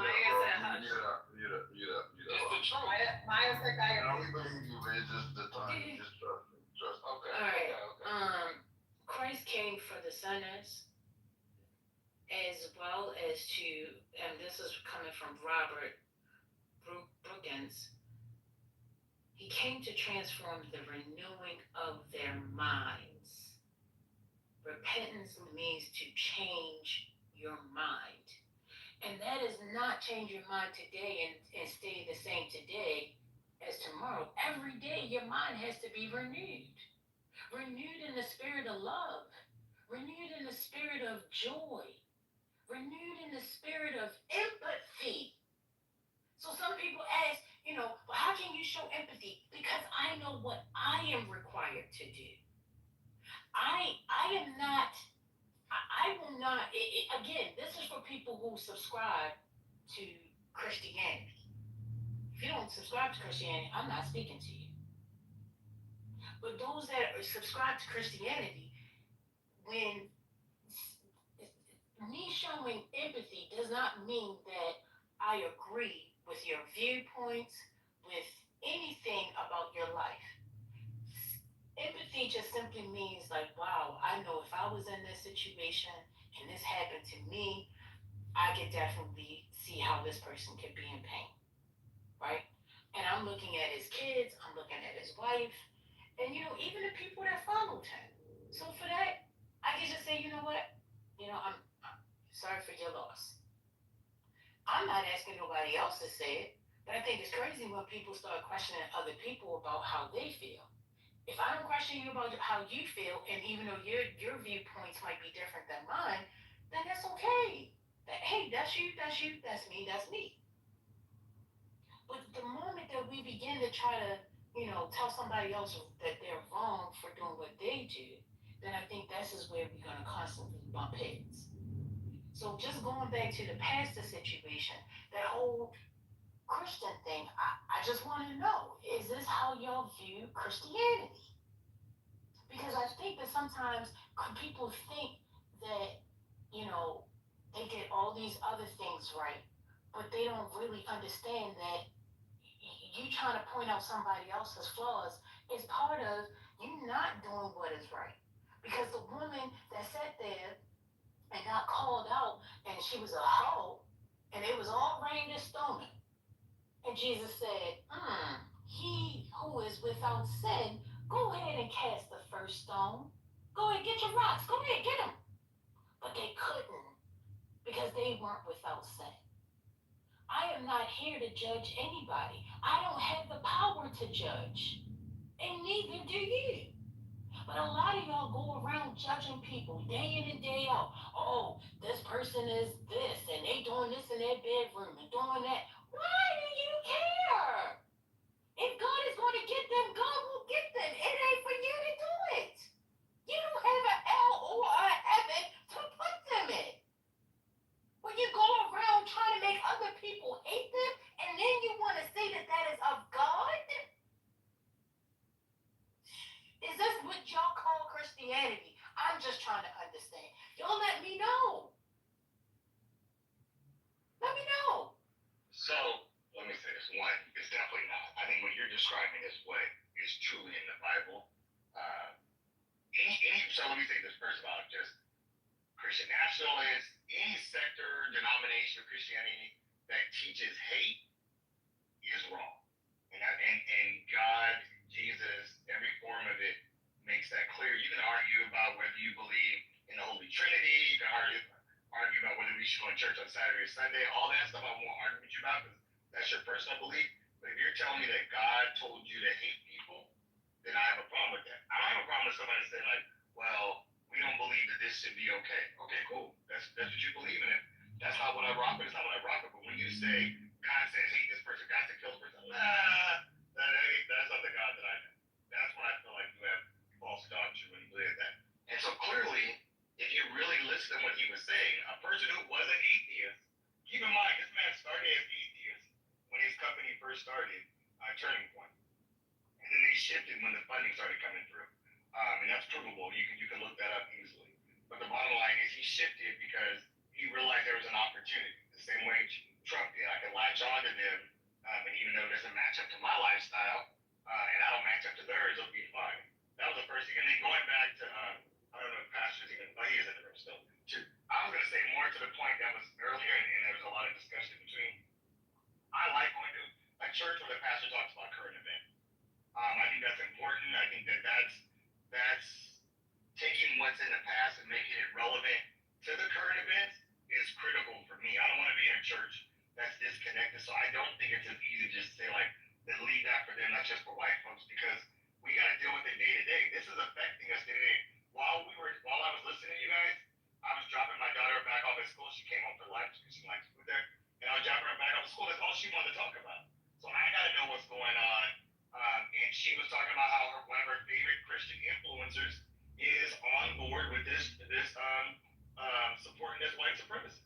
And she's like, I don't think I can fool with her no more. And I didn't tell her she had to, but I was like, does it make you still feel comfortable listening to her? She's like, no, I don't.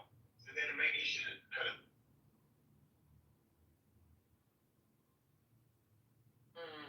Thank you for that. Thank you. Thank you. Yeah, I just want to know. Go ahead. You breaking up, babe? No, I was saying this is the they said for us. Oh shit! Hold on, let me get Wi-Fi. Well, now you sound better. Hello? Okay, I'm back on Wi-Fi. I said this is our new reality telling us to stay out of it.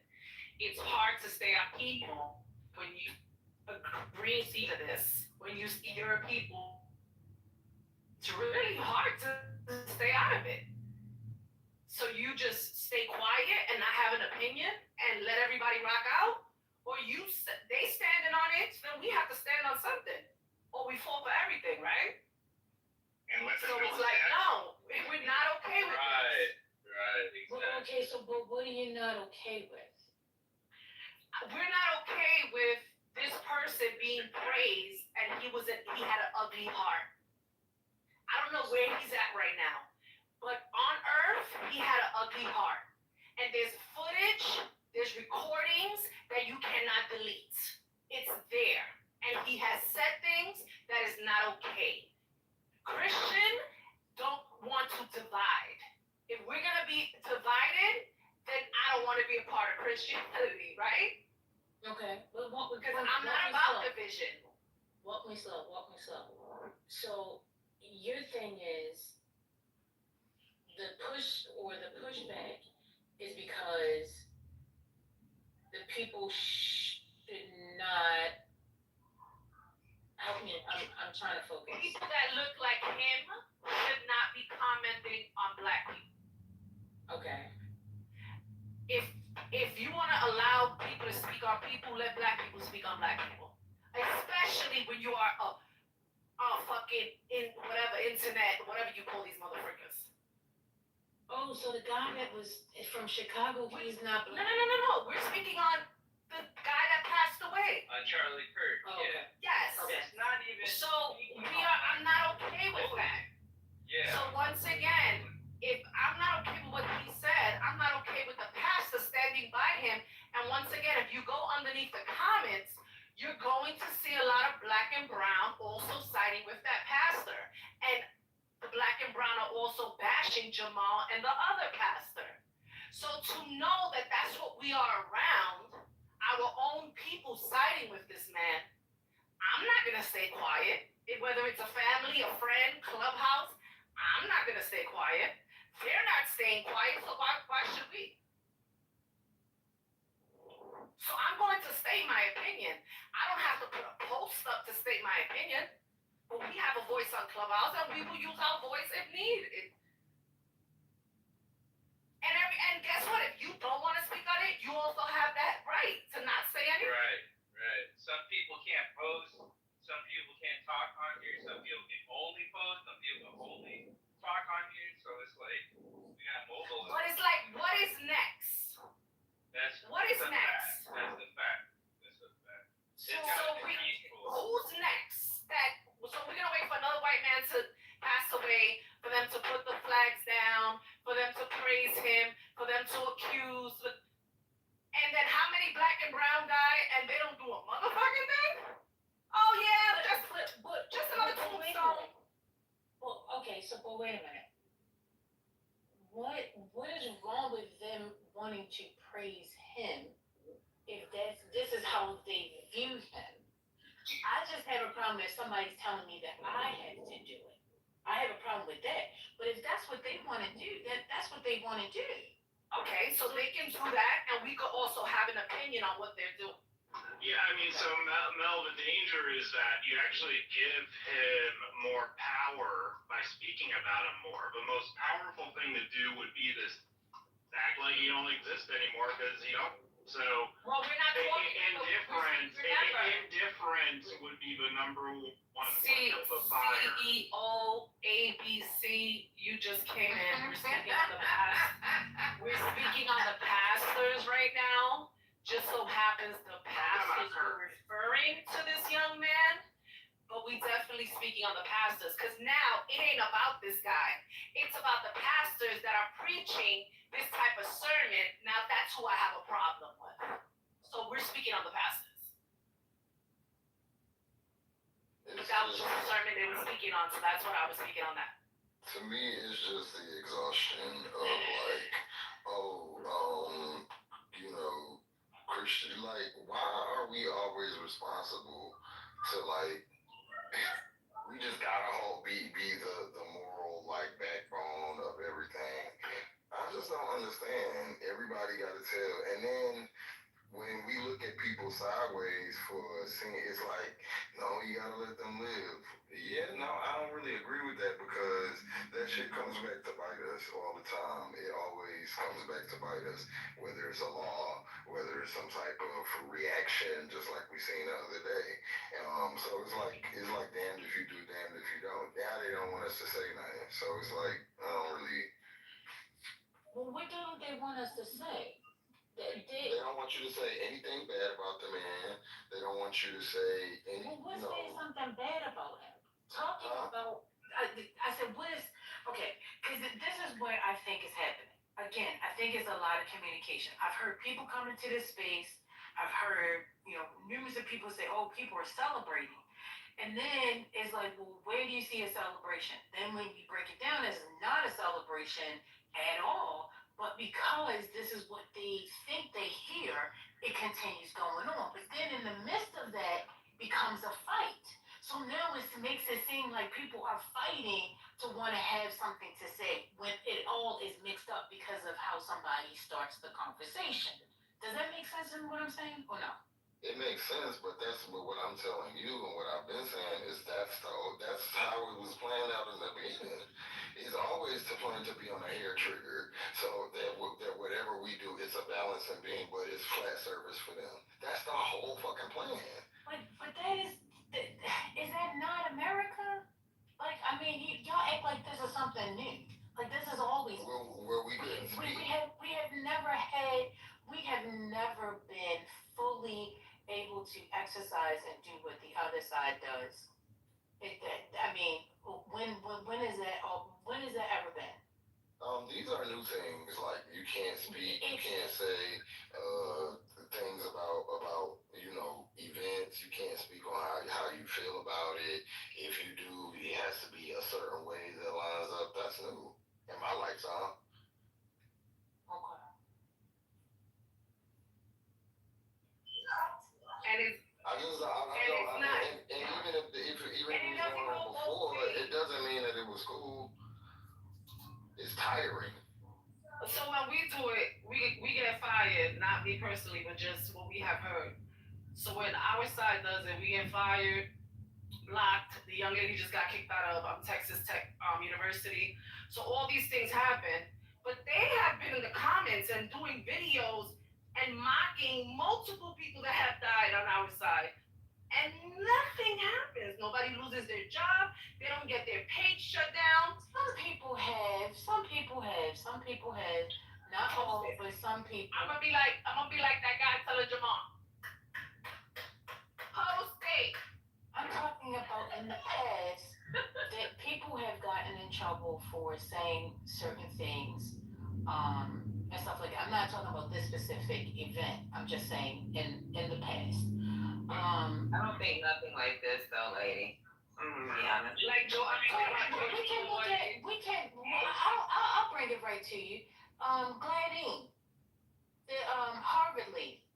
These people got fired because they were sitting there trying to take both sides between Israel and Palestine. Did y'all forget? I don't want to talk about Israel and Palestine. I want to talk about the black community. No. You asked me to give you an example. No, I want to speak about the black community. No, we're not talking about that. She is black. She was black. I'm not talking about that. I'm talking. When you're speaking on, they was talking about Israel. We already know when you talk about Israel, it was shut down automatically. What my point is that it has happened before. Other people have gotten fired for saying something or doing whatever that didn't, add up to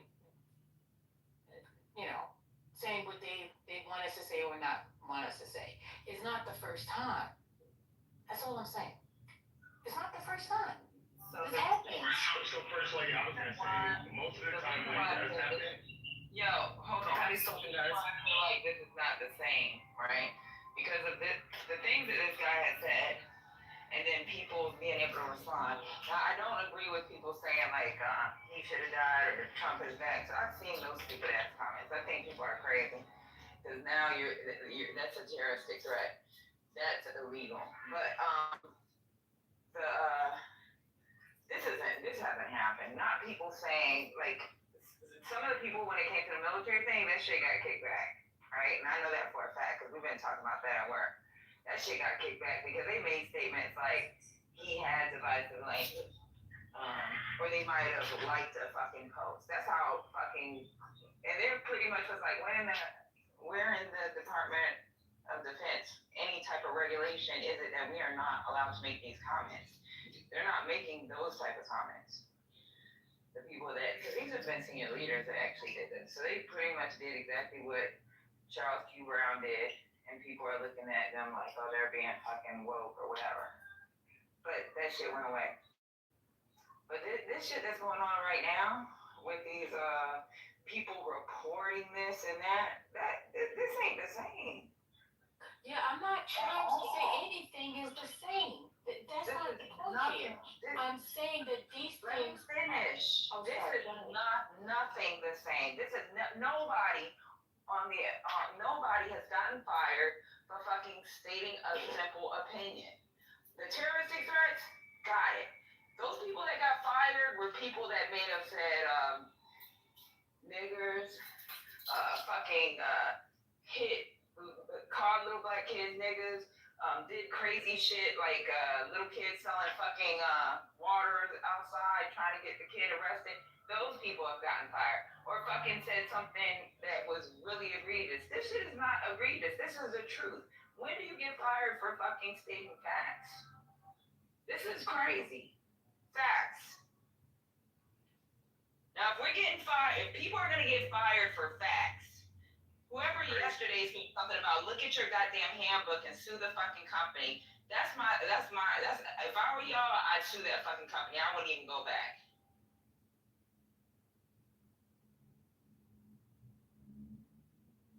Were y'all talking about the LGBTQ at all? Hmm? Okay, I was just wondering why Q and Pure Blood was talking.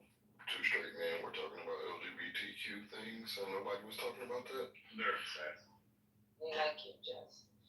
I think they want to say something big. Go ahead. No, I don't have nothing to say because again, I'm not. Somebody asked me a question, I answered. I'm not saying that they're the same. By no means necessary. I'm not going to argue about this. I'm just not. I don't want to argue. I'm trying to get us away from arguing. So I'm not going to add to something that will cause an argument. I said what I said. I mean, when Jamal asked the question, is this how we see Christendom? And I don't see it being that way. I don't see that those type of words or rhetoric and dividing people, causing other people to hate one another is something that is of God, period. Whatever faith you follow, whether that be Muslim, whether that be Hindu, whatever, and all different faiths, none of that is taught. None. So all that dividing and wanting somebody else to dislike somebody and as speaking such words is not of God. And from my point of view, So I was just asking other people how they feel about that. Is that how you see, Christendom? I think That was that. the question. So I think that I guess passion that you feel about it is because it's just unfair, and so even if there is a side to be spoken for on the other side, it's so lopsided, and I think people are just so tired of seeing the shit be unfair. And so when even if you're not trying to make a case, when you bring up something from the others, oh well, these like it seems that way, even if it's not, and especially in the heat of the moment and like what's going on right now, people get passionate about that. So I don't think it's gonna be an argument. I just think that people are like very I think people are like super sensitive, especially because now, like it's almost like, damn, we can't even like talk. We can't like we already under kind of like a regime or administration that we don't really care for. And now it's like we can't even speak about it. And it's not. It didn't just start with Charlie Kirk. It was leading up to that. And now the Charlie Kirk thing is like, they're like putting their foot down and like, like it's wild. And then we gotta watch shit like J.D. Vance get up on stage and say he never said that about black women. Nigga, we watched it. So it's frustrating. Wait a minute. Thank you for that. Who was getting ready to speak? Who was? No, Right. Go ahead, Mr. Brian. in the background. No, I was saying the same thing. I was saying we can pull it up online. We're not stupid. Like that's the part that makes me mad is when you play in our face like we can't just pull this up. Right. Thank you for that piece of it leading up to, because that's what I was trying to say. This has been leading up to this and is going to continuously lead up to something else. So for me, just what I'm talking from the point of why do what they want you to do. This is what they want, the fight. And I'm asking, why are we giving them what they want? Because it's a matter of, I think, position. And for some people, like their life or their livelihood or their future may depend on what happens, or they may see it that way, or whatever the case may be. So, or people like me, I guess you could just call me like a pro-blacker. Like it like irritates me that black people just get treated, or not even just black people, everybody else gets treated a certain way, and white people that agree with us get treated a different way. It's like, come on, bro. Like, if y'all got the presidency, you knew people wasn't gonna like you. You know what I'm saying? We gotta live through it. We've accepted that. Nobody took over nothing. Nobody did anything wild.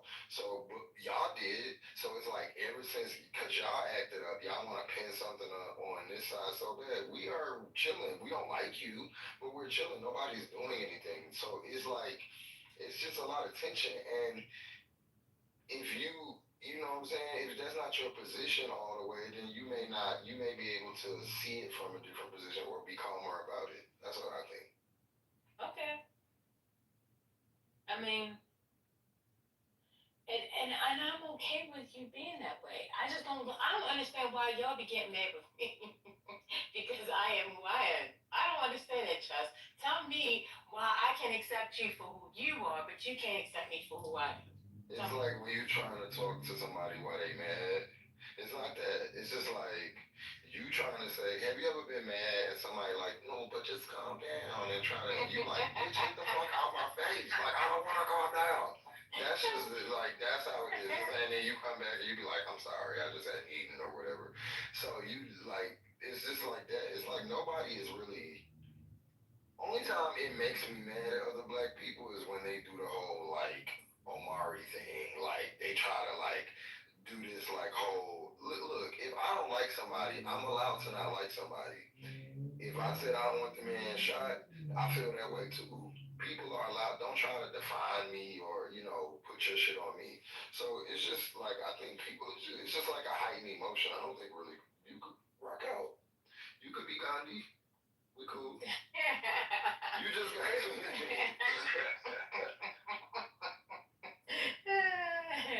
Not I can be Gandhi. No.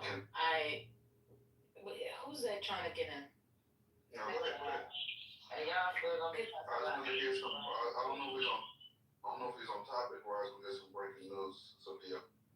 Okay, so yeah, we can get some breaking news. I just want to welcome a few people to the stage. First of all, let me just give some honorable mentions. Ray has been doing a great job. He must be asleep. I haven't heard a word from him. Welcome, Brian. You came to class again too late. I don't understand why you keep coming into class late. I'm on the West Coast. I blame it on the rain. Aleph, thank you for joining. You have joined the stage several times a day. You can't keep still. Your ADHD continues to act up. Mr. Q is on the stage. He has been lighting up the chat.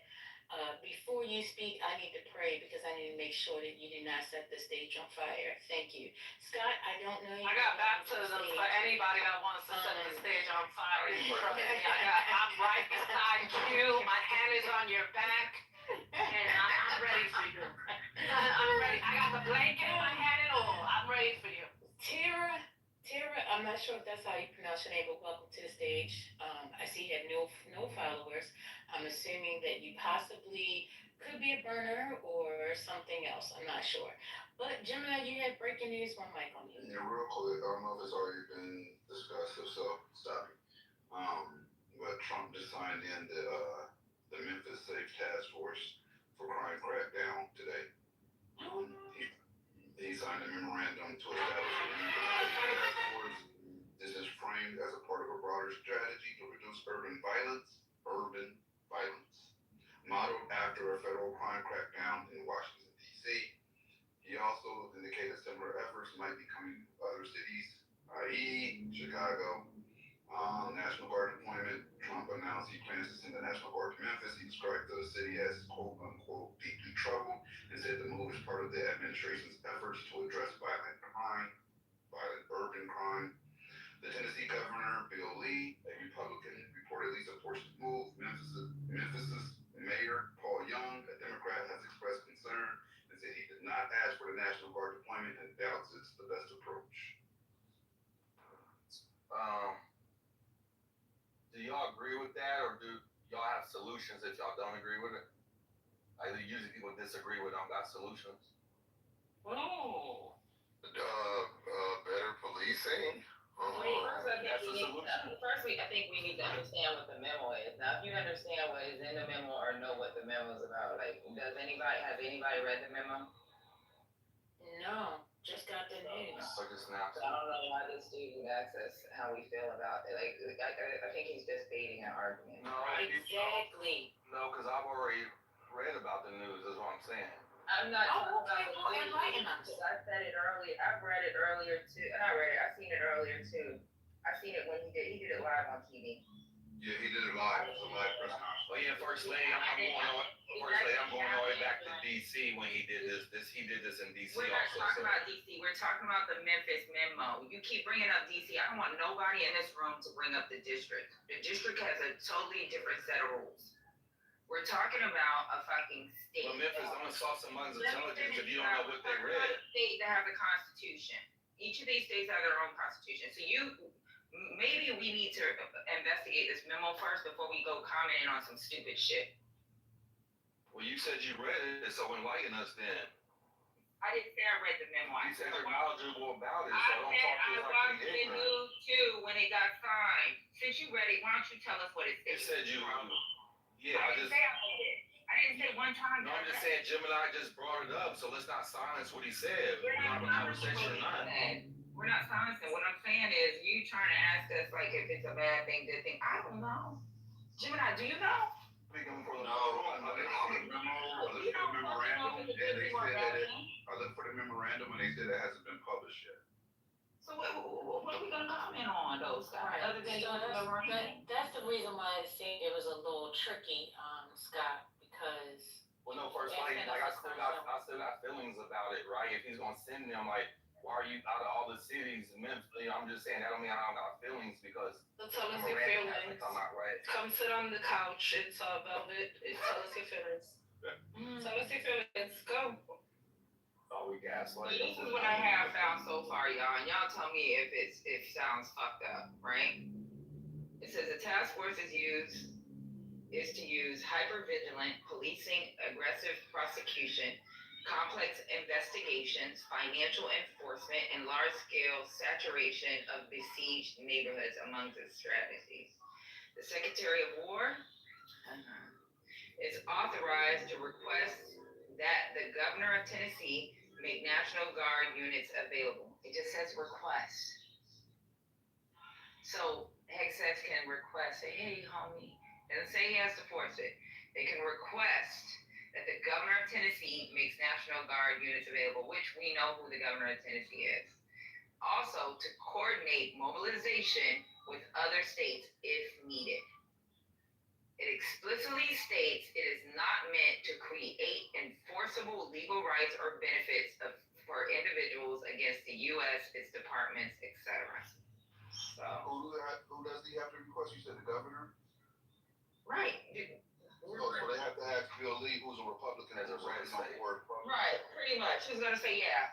So the mayor can cry and be upset, but guess what? If the governor is on board, shit, he can do it. Yeah, that's what I was just saying. Like, the governor is already on board. He's surfing, so like if he gets requested, it's going to be pretty much a guaranteed yes. And this ain't even the memo. This is just bits and pieces of what they say the memo is about. So like I don't know if people be trying to trick us into these arguments or something, but I don't get on this. I just wanted to know that breaking news. Thank you, Gemini, because I didn't know that till you said it. Yeah, I just found it interesting because I watched it happen here. I'm in LA, so I watched it happen here. Then we seen what he did in DC, and it seems like this is going to be a pattern now, right? It seems like he's going to go from, and that's one of the things he did state in the press conference is that he intends to do it. Try Chicago, but fail, right? Wasn't he trying Chicago? No, he's still saying that. He said that in the press conference today. He said he still intends on addressing Chicago. It's kind of different. That's why I hate when people bring up DC because like even with DC, it's like we can't even have the same argument of what's going on here. I was literally reading when I brought up DC. It did come up about California, right? And then that judge had said it was illegal, so they had to pull the National Guard back. But then they granted a stay. So. Yeah, I'm about to say they never retracted the troops, even though the judge said that everything went on. That's because they appealed, and when they appealed, they granted a stay. So until it sees the higher courts, right now they're like that's really weird too. Like, if it is possibly illegal, I don't know why the grant of stay is allowing them to still conduct operations. Yeah. And I think one of the arguments that has been presented has something to do with the executive branch being like the head of the country. So they're just trying to appease the executive branch. I still think this is that's a terrible move. I agree. I posted the memorandum in the chat. Let me ask y'all this. All right, like just to put this completely into context and we can take a step back. We don't have a memorandum. We had the live press conference that he had and the statements that were derived from that. But if you're looking at the big picture, in my opinion, let me qualify with that first.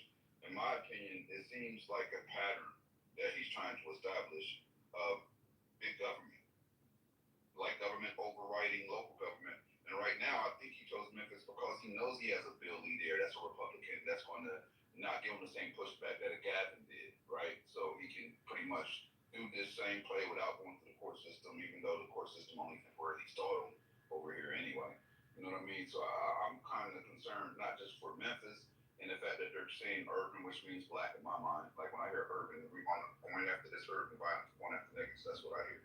And when you start doing that, I really feel like that's going to be a pattern that's going to be spread even further in his weird power grab that he's doing. Right? I feel like it's a pattern. That's all I'm trying to say. I agree. When I heard the urban part, I was like, wait a minute, huh? What's going on? So, what that mean? What she described was stop and frisk. The word she used, I mean, that's just like an updated version of stop and frisk. I don't like the way it sounds, even without the National Guard going in. It sounds like it's gonna be. I mean, and it probably will work, but they're going to put everybody in jail for every little fucking thing. So then I would not not want to see that. So they're targeting black cities and red states, it looks like, or Republican governors, urban cities and red states. I mean, I guess the states that will probably have the most ease getting in. Exactly. That's what I was trying to say. Tennessee was probably really easy. So I found something else that actually breaks it down. So they were talking about the hypervigilant policing. And it says how the memo's language connects. The hypervigilant policing is going to be surveillance and proactive stops in targeted areas. The large-scale saturation means more officers, more patrols. The aggressive prosecution and complex investigation is it points towards charging strategies, gang-related or conspiracy type cases, not financial enforcement, aimed at cutting off funding streams for gangs, cartels, more like RICO or anti-money laundering than street stops. So, I don't know. It's important to note that the National Guard cannot arrest anyone. They will not be stopping and frisking you. That's not true. They don't have the power. We're not talking about the National Guard. We're not talking about the National Guard. Actually, So what's the issue? The police are already there. Like, what's the difference? Heightened police presence, surveillance. Exactly. They did it in New York. We're from New York, so we know, we've seen where. Yeah, those are cold words, but. Now, like we're from New York. Now, there was a time when they fucking had police on every fucking corner. You couldn't walk, you couldn't turn a corner and not see a police officer. No, So, I believe it, but I understand. I get it. I got that. And on top of that, I got a lot of family in New York. They were talking about the jump out boys. They had the people that would just jump out. Yeah. You know. Jump out the cans, jump out the vans. Yeah, run down on shit. They Throwing you on the floor, the car, the freaking wall. Yeah. I ain't gonna lie though. My position at the end of the day, we know in our communities we didn't bring these drugs over here. So if y'all brought them over here, which we know from the Iran Contra matter, we know that it's documented fact. They need to come help get them out of our communities. They're devastating our communities, so they need to come help get them out. I mean, at the end of the day, you brought them over here, right? We didn't have laboratories to cook up crack. We didn't have AKs and all that type. Somebody brought that. It's been documented. This happened. So if y'all brought this over here, then help us get it out because we know we do need help. People had laboratories to cook up crack. We didn't have the recipe. What do you mean, regular citizens? I don't know what's going on here. Lord, I didn't pray. Fuck up in the name of Jesus. Yeah, We got this conversation. Let's do this breathing exercise real quick because now we're going into hotel territory. Yeah, I was trying to stick to the facts. That's why I just read the facts. Right. One way or another, these urban centers need help. I mean, the people who live there. Last time I was in Memphis, somebody died in the house next door. Memphis is off the chain. You haven't been there, just stay about 2-3 days, and you realize they definitely need some help. I don't know if this is the total answer, but we can't go and do social programs. They need help, but they don't need the government to get involved. They could do this locally, man. So if you come in about local and then adding that. There's no precedent for what you're saying. There's no precedent for what you're saying. It hasn't been done. Memphis has got progressively worse and worse and worse and worse. I thought they said they had a 44% crime decrease this year. I mean, I could be wrong, but I'm pretty sure that's what they said. Yeah, I mean, but going from 1,000% to 500, I mean, it's still terrible. You know, I'm all sample size. Something's working. Something's working. You gotta remember, a lot of people are born in fucking Memphis too, so something's working, right? So like, why can't we take our wins and go with our wins? Now that's one thing I'm gonna jump on the boat with. Why we can't take our wins, look at what's working, and maybe just keep working towards it better. Like the policing thing, I don't know, y'all. So the people who live there would tell you it's not working. Y'all can pull numbers all you want to it and use, you know what I'm saying, extrinsic data, but at the end of the day, the people who live there are suffering. Really, really suffering.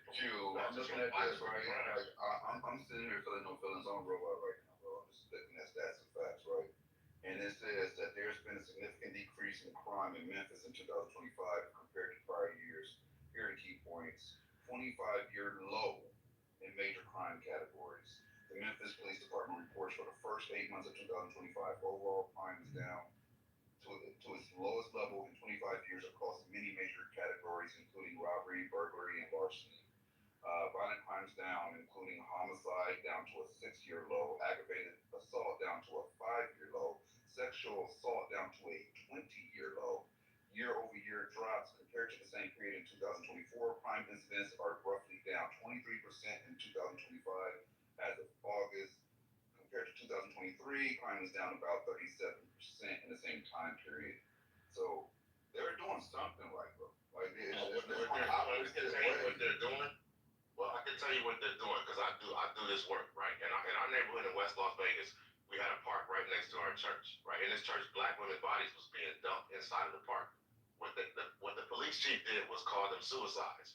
We knew that there was bad dope on the street, so we went to Fox 5 and we raised holy hell to say these black women are dying, right? These are murders. Exactly what they are. What they do is they miscategorize crime to get these numbers down, and then we sit here instead of dealing with people who really live there. We just use, empirical data as if things are getting better, and they're not. All they're doing is miscategorizing crimes, especially when it comes to we need solution. Ray woke up. First Lady Ray woke up. These people are getting murdered. Yeah, we know that. Yeah, you're not. I got a question. Go ahead, Ray. What would you categorize a drug overdose as? You would categorize a drug overdose as a murder? Well, when you know you're giving it to somebody on purpose, which is not suicide. Absolutely. I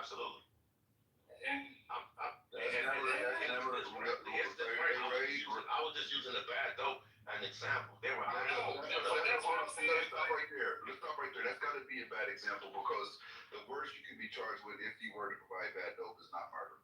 That's not murder. That would be involuntary manslaughter or manslaughter. And that's the problem. So you're not being accurate with the numbers. And they said murder is down. It's at a 6-year low. So that's a problem. And if you don't believe you believe these white folks stats and you don't believe they miscategorize in urban areas, they miscategorize. They would love to make urban areas sound worse, not better.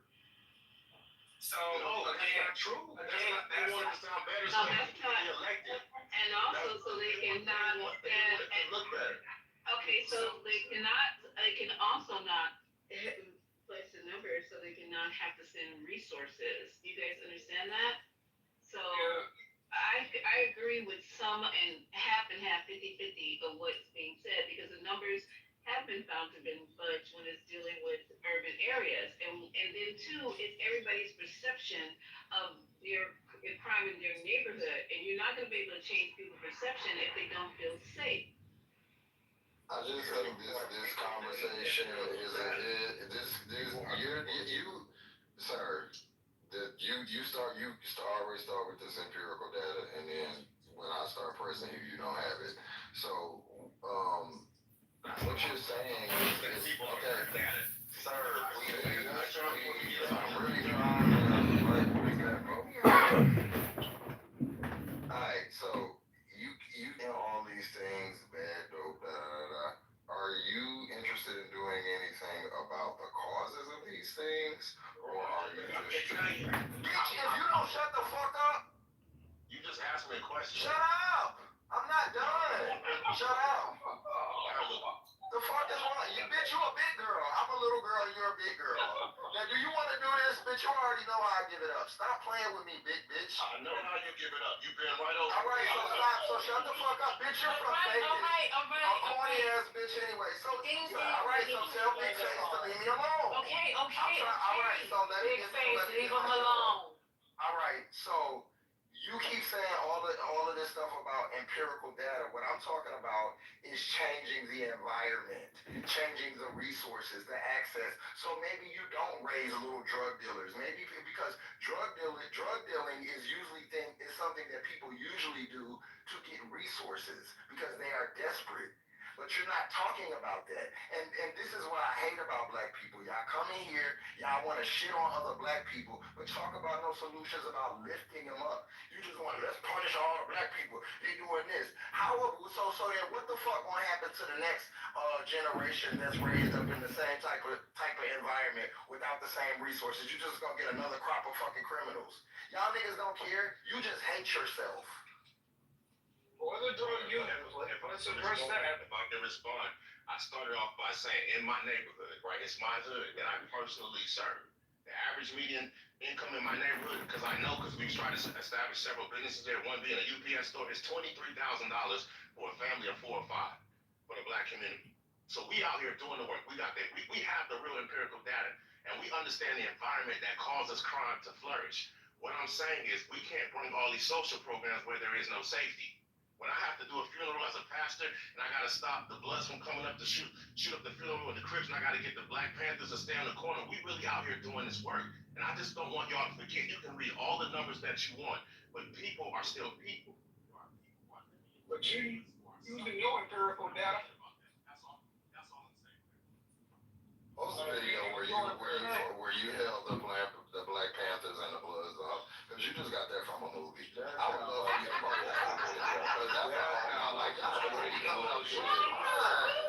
Bullshit. That shit would have been on CNN like a bitch. Do you think if a pastor went outside and kept the Black Panthers? No, for real, y'all. If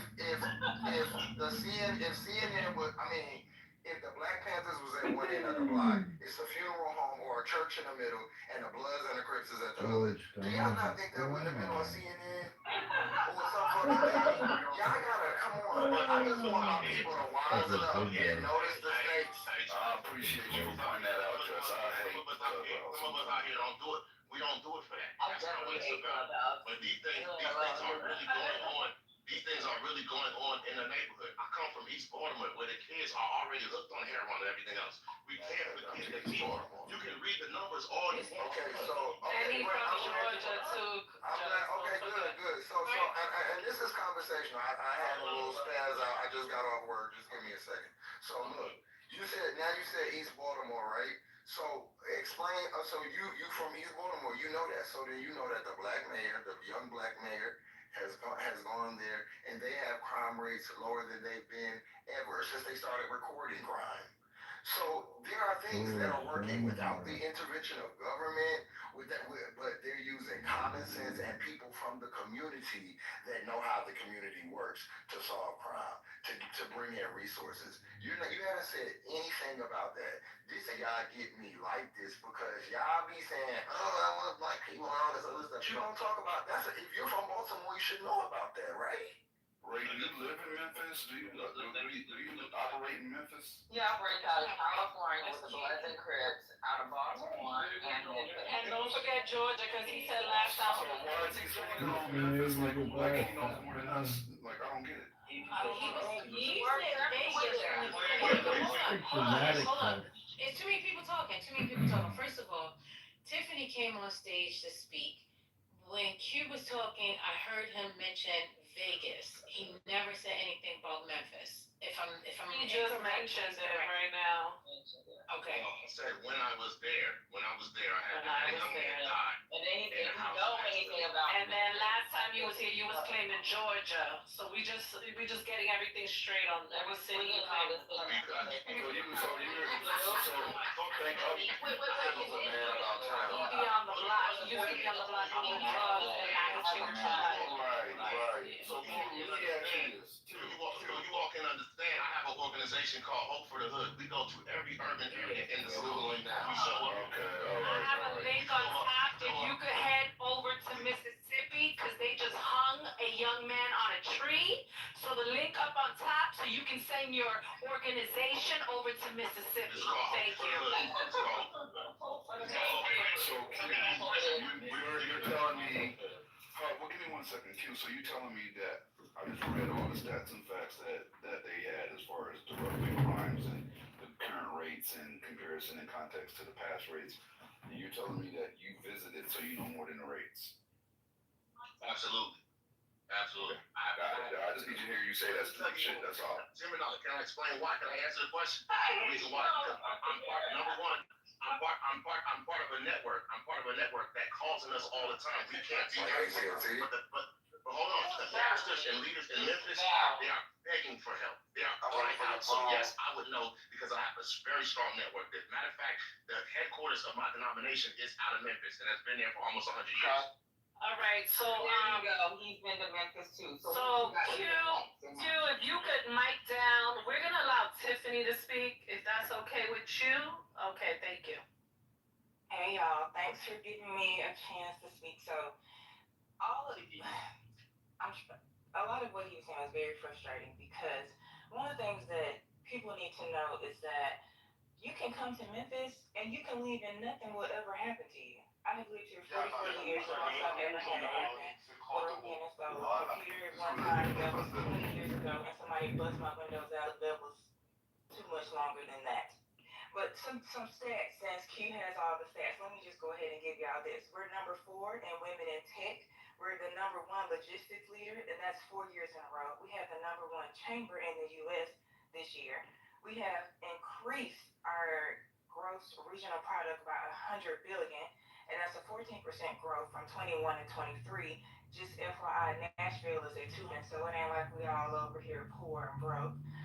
The federal that comes here is what keeps everyone else moving, because in case you didn't know, FedEx is here. We have so many ports that essentially almost every package that comes through the southeast of the U.S. has to come through here. That's what those breakpoints are. Yes, our crime is down 16% this year to date. It's down 12.3% in 2024. It was in a historic low in 2023. So just what you need to know is Memphis has traditionally had a black man Democratic mayor. Crime was the worst in the 8 years that we had white male Republican mayor, and it's because he cut projects. It's just like it feels good to like I'm excited to go somewhere now. You know what I mean? Like I can dress up in a good outfit. I'm excited all night. Yeah, and that feeling will go away, and then you'll just be sitting in your very expensive depreciating asset, staring at yourself in the mirror. But depreciating is not an asset. It's true, Kevin's right. It all depreciates. Wisdom is the only golden treasure you should. That's right.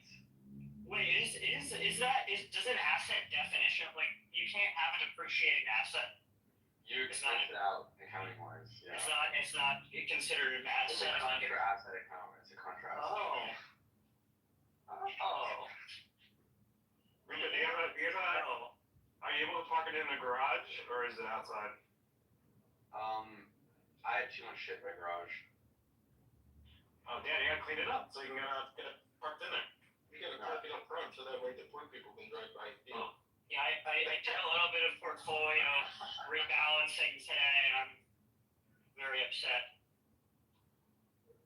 You can blame Powell.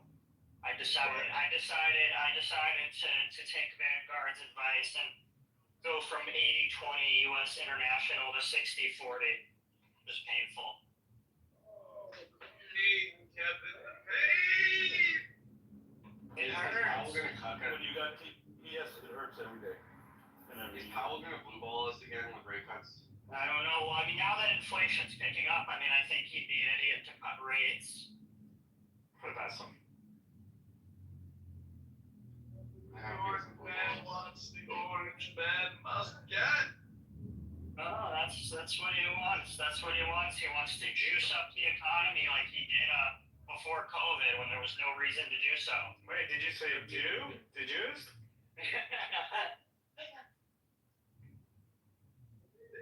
That was a great time in your relaxation. Yeah, life's really awesome when you're injecting tons of money into the already hot economy. Yeah, that's real good fiscal policy there. Well, some of us bought assets. Yeah. Some of us bought depreciating. Yeah. And some assets they're still depreciating. I think John's right. The only thing that doesn't depreciate the United States spend monthly on education. The answer is $88 billion. And John's still retarded. Taxes, gentlemen. Your home shouldn't have to pay a property tax just to exist. That's true depreciation. Property tax. Kevin, that'd be nice to John. How are you supposed to fund like your? He might be the next congressman. Yeah, you gotta fund your municipal government. Don't be a fucking what do you call it? Like fucking free rider. Don't be a free rider. Go to teachers. And remember these teachers, Kevin. They're not teachers. I know you don't have any children. Marxist indoctrinators teaching their children nothing. Only 30% of the children can read, Kevin. 30%, that's not education, Kevin. It's just housing. Yes, it's I'm sure getting management rid of the Department of pension Education and reducing the payments. It's a budget waste will. of money, Kevin. We're all getting suckered here.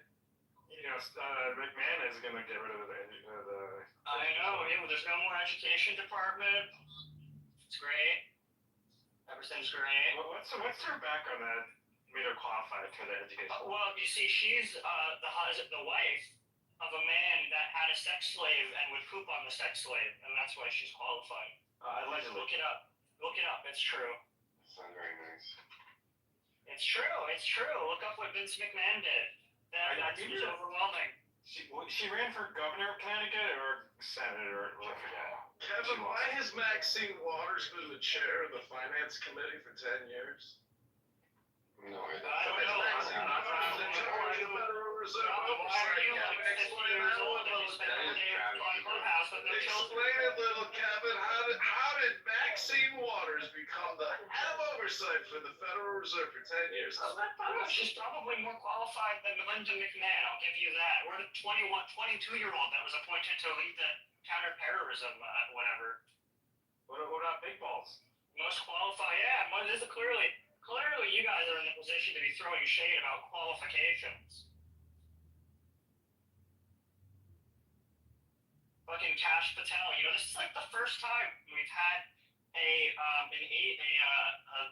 Kevin, when did FBI your director. schmeckle dry off? The first time we've had an FBI director. This is the first time we've had an FBI director who was moist out there, little Kevin. This is the first time we've had an FBI director that hasn't been an FBI agent. You know, William Barr in his book said it would be absolutely ridiculous if Ray was replaced with Patel, this guy that's never been an FBI agent, has no respect within the agency.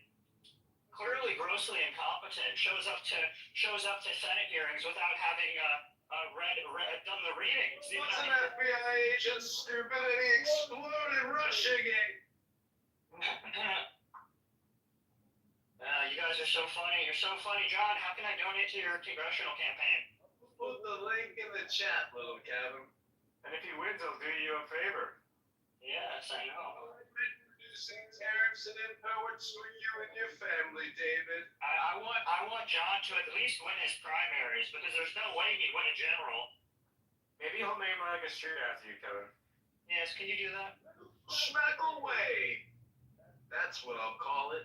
Little Schmeckle Way. He's got a little schmeckle, ladies and gentlemen. He hooked up with a guy at a party once, isn't that right? It was just a little kiss. And he asked nicely, you know. You asked nicely, you know what happened, John. It doesn't make you gay if you're curious, right, Kevin? No, I don't know, John. If you ask nicely, we'll see what happens, you know. I'm out to New York in the sunshine in my Villa Burquin bathing suit. Tune into YouTube for all my YouTube videos so you can watch how to do yoga, get a hip stretch, hip rotation, a hamstring pull. Breathe a little, fat boy.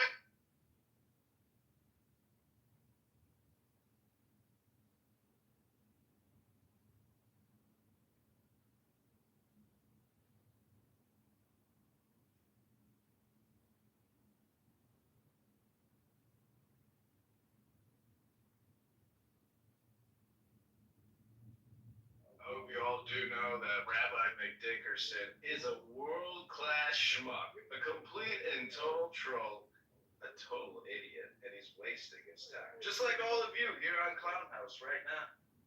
Congratulations, you've done it again.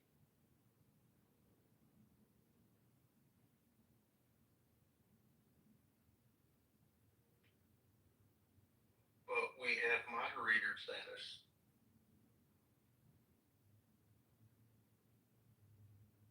Think that gets you to the cool club on a Friday night with a perfect 10? You think that gets you to the gym with a good body, fat boy? There's two types of people. People in part of Rabbi Randall McDickerson's organization and people who want to be part of the There's organization. only two types of people, Charlie Kirk and faggots that dress up as furries and shoot at people with high-powered rifles. Good versus evil. That's it. versus evil. That's all there is, and that's all there ever will be. Faggots and losers versus winners and heroes. Odds on season quality content. Look over the course of history.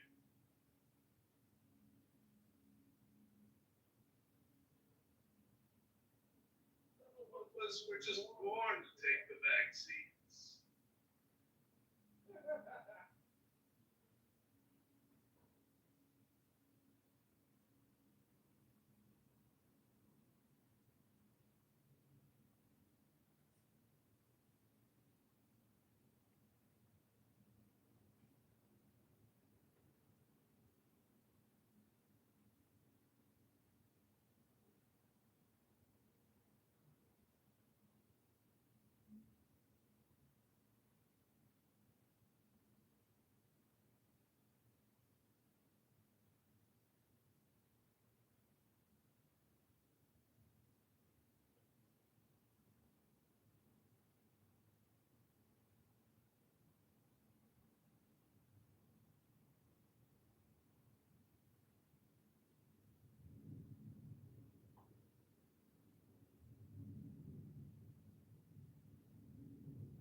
So, John, are you running independent, left, right?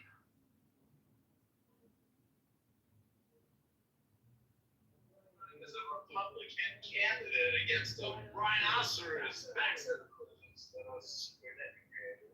Darren LaFleur in Rockford, Peoria, Bloomington, Illinois, 16th District. Are you going to add more truck stops in Peoria? No, I have no plans to add more truck stops to Peoria. Just want to lower their property taxes, lower their income taxes, lower their personal and public debt. That would be an amazing goal if some politician happened to have that type of attitude.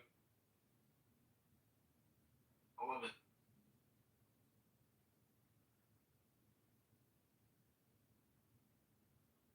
Betas don't just have to end the room.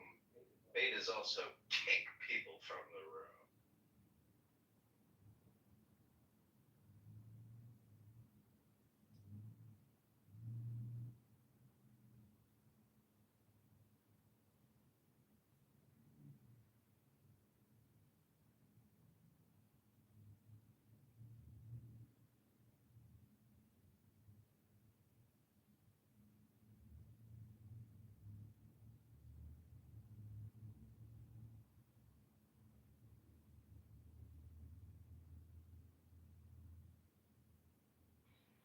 It's truly an Indian takeover of the white fragility.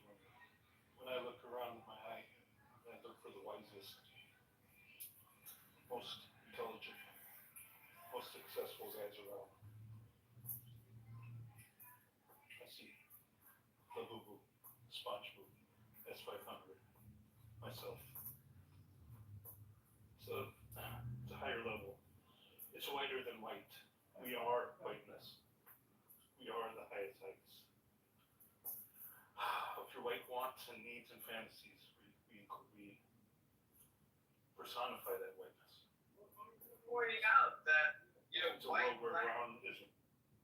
Well, exactly. There's no such thing as these colors. Those mean nothing. It's really intelligence. That's it.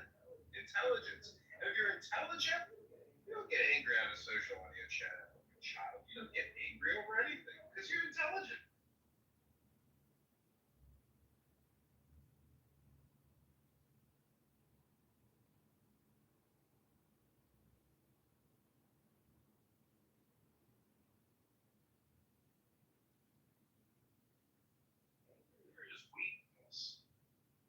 Power doesn't get angry.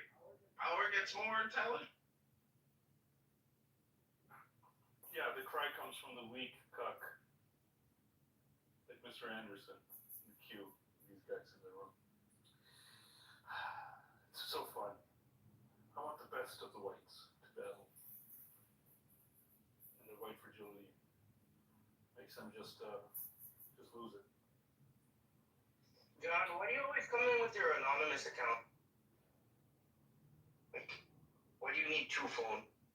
Because obviously I'm a filmmaker, content creator, an actor, producer, director. I record what I do. I don't just waste my time not recording what I do as if what I do is meaningless. It's a good answer, though. Keep it down like a memoir. Don't make these moments everyone. Yeah, he's implying that by anonymously recording his interactions with strangers, these interactions are no longer meaning.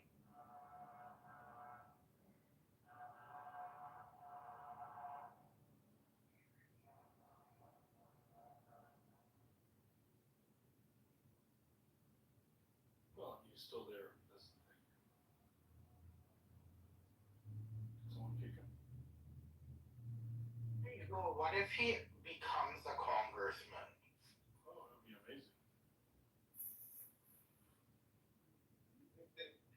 You think that I'm not 10 steps above what's already there? Give me a break. They're all just a bunch of criminals and low IQ racial identity politicians. They're nothing. They're just content creators. Yeah, anything's possible. You just get a 1 or 3% chance. It's phenomenal. Upside's entirely there, and there's no downside. Exactly.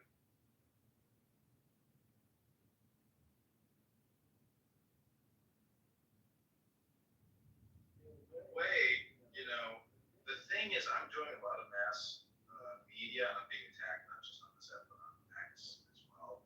And the truth is, negative publicity is better than no publicity because I can just invert everything they attack me. Most communication's all projection. So, I wish I had more money for advertising, but really getting these signatures, we're doing really good right now, and I have no doubt that we're going to get on the March 17th ballot. And if we do, that will cause chaos for Darren LaHood. He's hoping he'll be able to be the sole incumbent on the ballot with no challenger. But if we get on, it's just going to cause him one. How many others are likely to get on the ballot? I would say that probably all the Democrats will get on, and there's one other Republican candidate. I have not been in communication with him, so I don't know if he's actually getting signatures or not. So it's possible that if I don't get on, then it's possible it's just the incumbent Darren versus, let's say, 3 Democrats.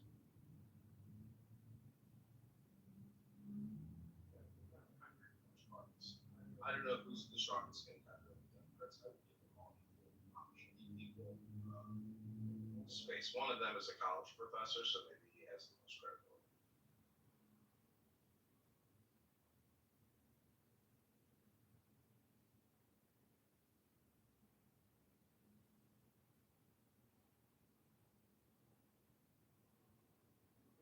Clown world stuff. It's very amateurish, and I'm being attacked, online on X by people that I've given my time to do podcasts with, and it's just amazing. But a lot of people are fat, jealous people in this world, unhealthy, unhappy, highly vaccinated. They claim they're Republicans, but they're not fiscally Republicans.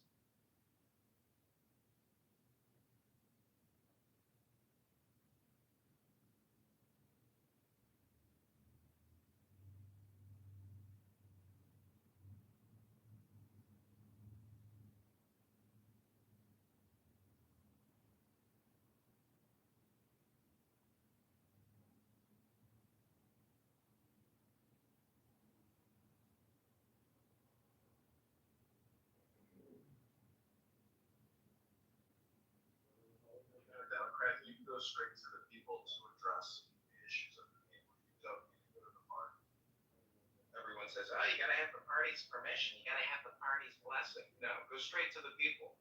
Every petition that we get filled out, which is 10 signatures, on the back, we ask, what would your priorities be if you were in office? And we're taking note of what everybody is saying, and we're putting it, in an Excel spreadsheet. But the point is, compliance, taxation, mass vaccination, never-ending wars, $2 trillion a year in deficits, $37 trillion in unfunded debt. Enough is enough. We can't let Congress and the Senate keep getting away with it. People in office have to speak up and document the fraud, waste, and abuse. We need a balanced budget act. This is absurd.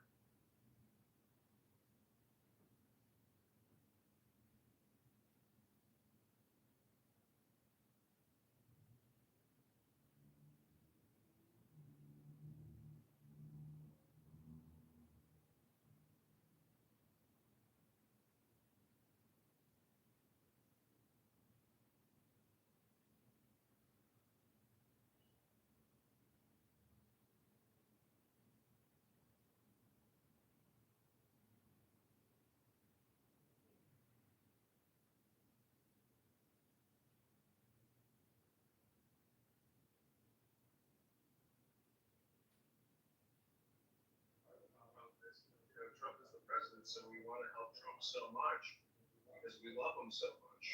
But government is very boring if there's no excessive spending. But the truth is, government should be boring. Government should be exciting. Government should be the source of an economy. Government should not be the source of all the net income across the S&P 500. It's a problem. Borrowing and spending by the government, by any government historically, is a problem. You have to fight back and have a balanced budget because that's how you and I live our lives. That's the way I want our government to live their lives. It should mirror our own personal responsibility and self-governance. Who here does not agree?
Damon is here. Supposedly, we should go within to find you and communicate with you, but here you are, Damon.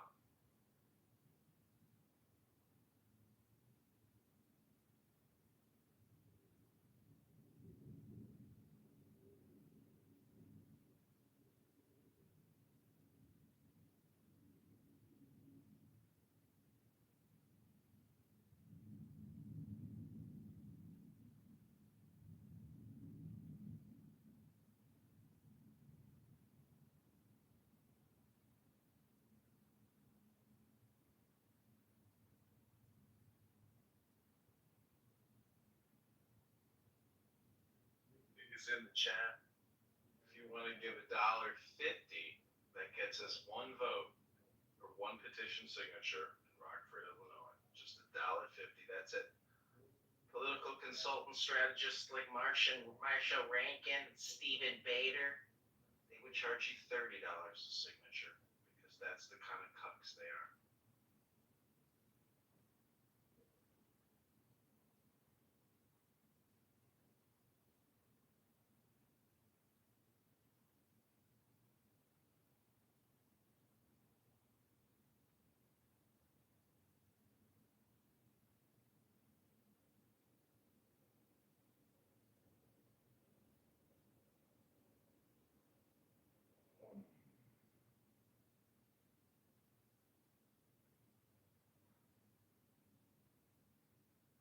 Sorry, I was ordering a sandwich, guys. John, did you say Marshall was running for office? physically. He's an inebriated slob with meth breath. Who is that? Marshall Rankin. He seems pretty politically savvy, Marshall. Yeah, he's got experience. First-hand experience. He's been in the White House. I think he worked under the Bush administration. But regardless, he's a spineless, feckless little cunt, and he doesn't know how to have a conversation. He just talks and interrupts when he gets that green bean so he can get his dopamine. He's a fool. So you're saying he didn't contribute to your campaign? But David does nothing but slander and defame me every single chance he gets on this app because he's a low IQ fool. Anybody who slanders doesn't want to discuss the issue. I pledge $150, under $50 if you could make the signatures, John. That will get us 100 signatures. So if you can make the signature cutoff, I'll send 150. I understand. Yeah, we will make that signature cutoff. We have till October 27th, and right now we're at 150 signatures. We need about 800. But I would love to see John. But I know you're gonna fuck them up in the debates. Who? Are these debates going to be broadcast anywhere, like live streamed? It'll be live streamed, and usually it's by like a local newspaper.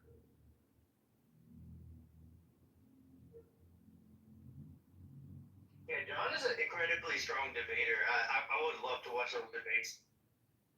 So you're saying he's a master debater? No, but he's strong. He's gonna do the Vivek Ramaswamy and go scorched earth and not give a fuck. And so that's.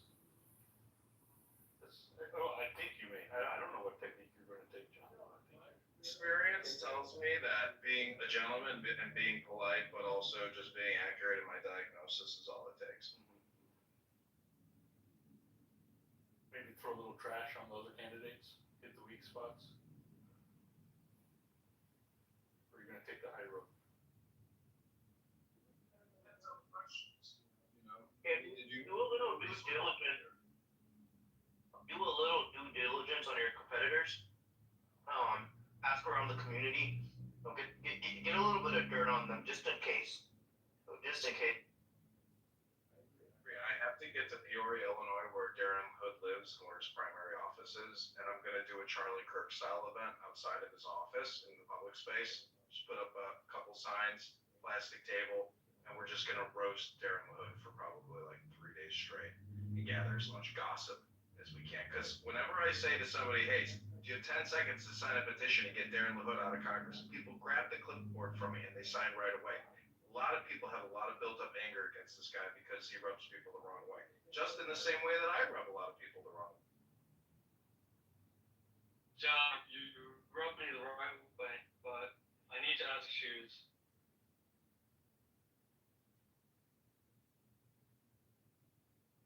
Position on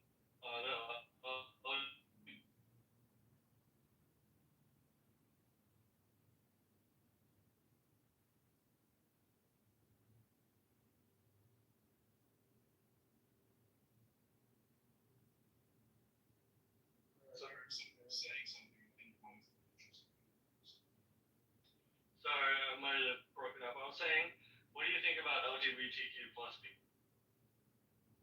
I think it's primarily a political movement for the Democrat Party to harvest voters and harvest minds.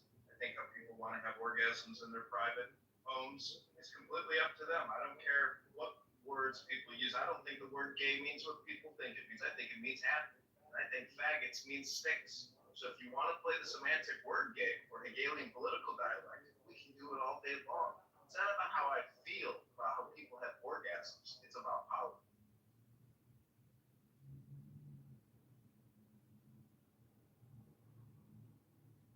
Are you okay with trans indoctrination in schools?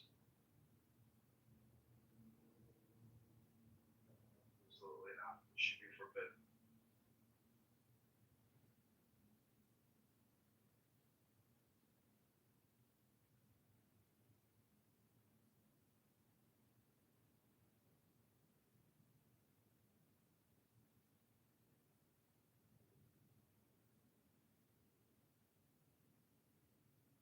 Do you think Trump should have implemented the Muslim ban?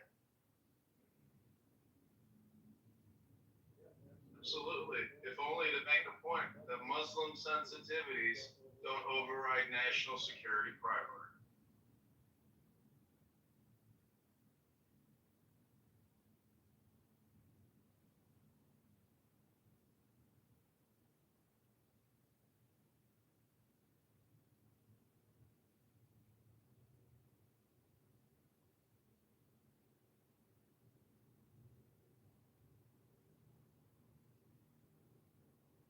You're running as a Republican, right? Or are you going to be independent? No, I'm running as a Republican. Are you going to go hard on the youth, the young crime? Let me be back up. Are you going to be going hard on the youth, YOUF, in regards to the urban crime problem? 100%. I live in Chicago. I want the National Guard here now. I want them deployed on the blue line, the red line, Michigan Avenue, South Side, Gold Coast. Anywhere there's a crime problem, I want the National Guard there in the streets with an M16A4. Are you a veteran? I'm an Army National Guard veteran from 2002 to 2006. Thank you for your service. Don't thank me. Thank thousands of dead young men and women who died serving you and me, who am alive right now. Hey, Richard, your wife is moderately decent looking. Anyways, let's carry on. Sorry, dog. I just changed my PTR. Sorry. So, John, has a Republican ever won from this district before? Absolutely. Illinois is Abraham Lincoln Party. Lincoln Party is the Republican Party. It has a long history. The district that I'm running in is the same circuit that Abraham Lincoln rose through in the legal circuits all the way to the presidency. It's a Republican territory of Illinois. It's the center and the core of Illinois, not these fringe liberal Democrats and these cucks and these trans terrorist liars and these Marxist, socialist, Democrat, fascist terror.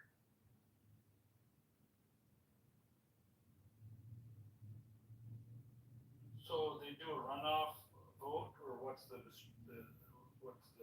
strategy, or what's the rules of the game there? Is it free for all? Down the vote.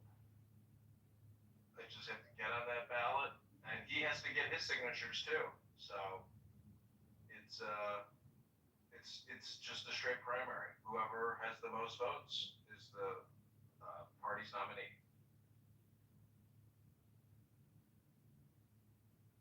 What do you do for work, John? May of this past 5 years, I've worked at the IRS, the Treasury Department, in program management, project management, facilities management. Prior to that, same thing at the Department of Commerce. And prior to that, I worked at Google and Microsoft, Cox Communications. And I'm an artist, and a creator, and a filmmaker, a musician. That's a lot of things. Well, then just drink vodka and come on here and slur and drool all night long, David.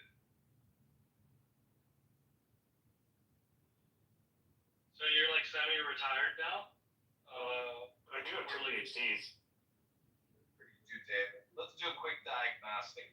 What is 233 times 1,000? 21. That's right.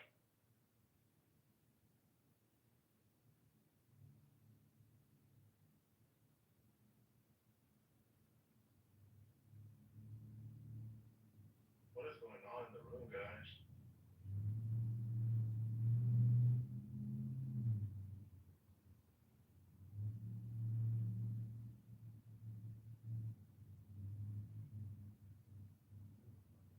David's had about 6 cocktails. Oh, David is always drunk. The fake news.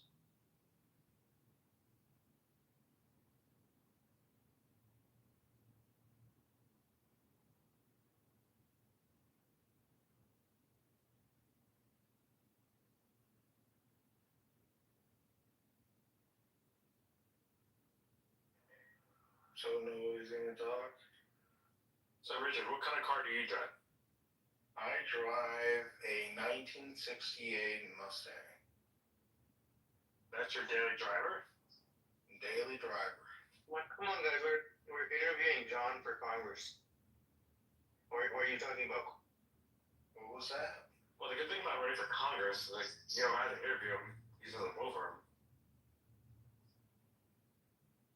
This room is being live streamed. This is being live streamed on YouTube right now. It is? Put the link in the chat for all of it. And If you have other questions for me, I'd be happy to answer them. There's currently, David actually say anything useful or intelligent now, but there's currently 1,400 people watching. I've never heard you say anything intelligent ever, David.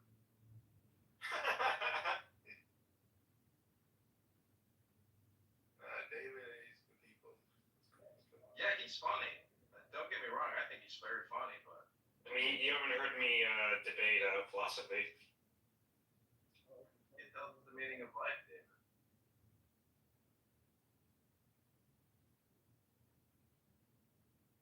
Well, I wasn't a philosophy major, so I can't answer that question.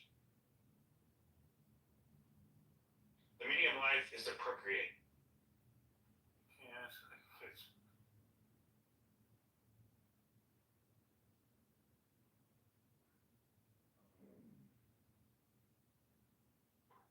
John, do you have any comments on the beheading of the Indian motel owner that took place in Texas? Yeah, that's a terrible tragedy. Do you have any more detail?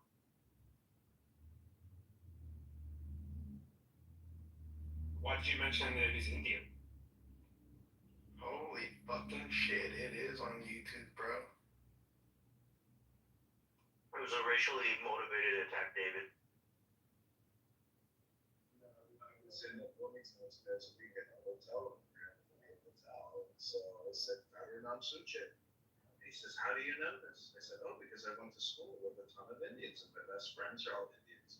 I said, do you want to be the first signature in Bloomington? He says, yes, sir. So he signed.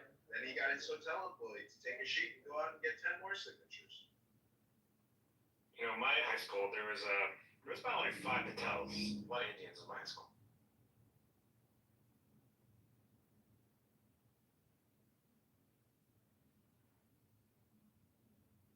You know what, guys? Like, if you're really trying to get some views, like on YouTube and shit, I feel like we better spice this room up. So, I don't know, maybe changing the title into a little bit something more controversial.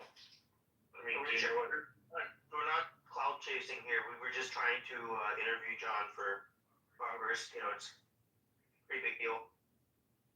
You know, Richard, before you came into the room, you should have heard what Lulu said about you. Lulu? Who? That doesn't matter, man. I don't care. Oh well, he's gone. My good friend Yali here this year. She's such an intelligent, beautiful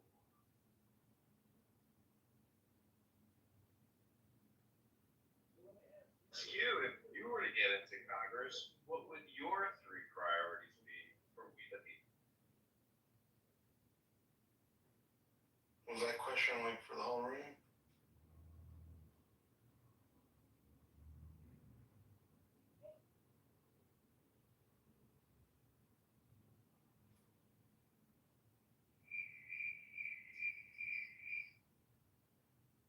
Bruh.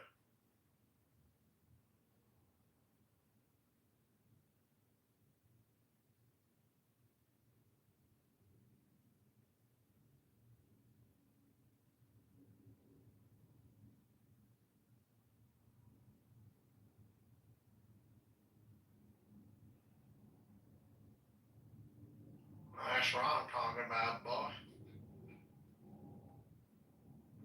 Yeah, I would say for me, the number one priority would be bringing the perpetrators of 9/11 to justice.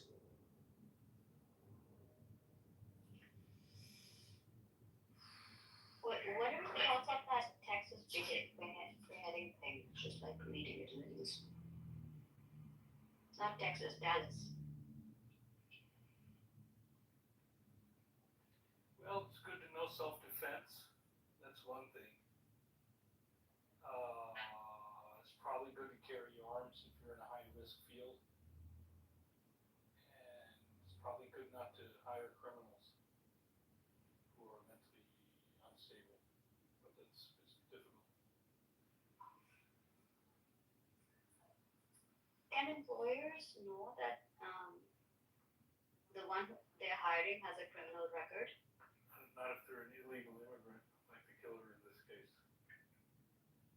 Well, why do I speak like I speak? Because I'm in that and I know the facts. The question is, you know the facts. Somebody knows the truth and the facts, then it becomes everything much more easy. Then you accept your own things, your eyes become blind, your ears don't listen, your peanuts become small, everything become old.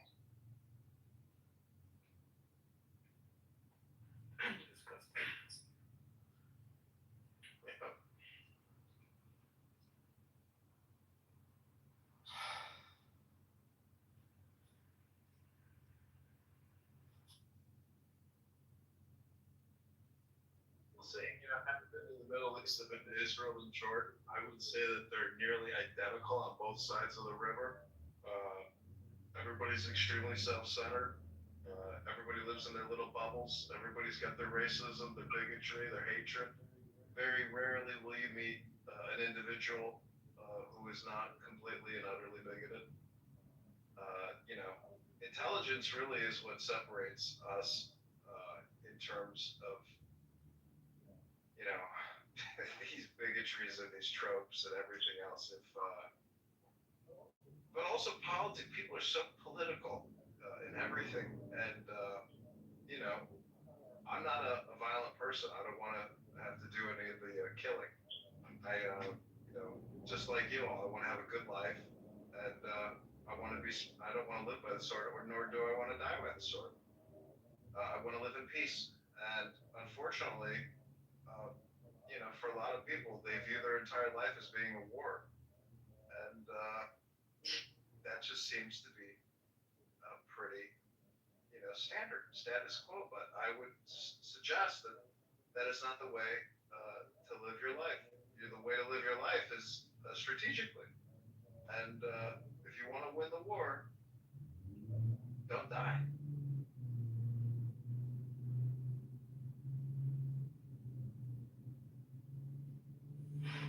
Going here is a Zionist.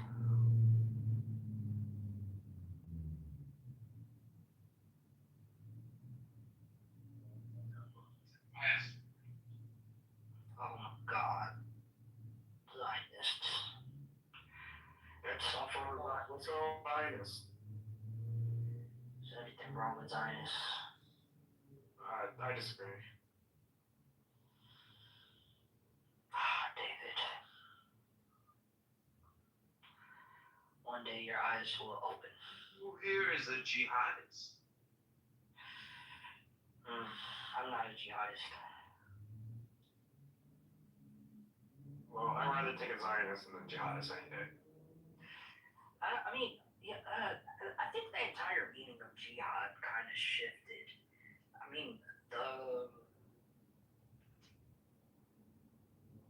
I just need you guys to actually Google jihad and research what it is.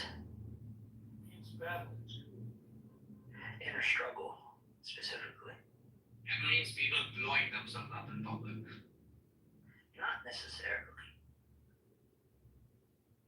And trying to kill as many people as they can. Not necessarily.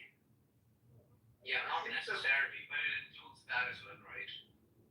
No, it doesn't include suicide bombing. Suicide, first off, is haram. So, why?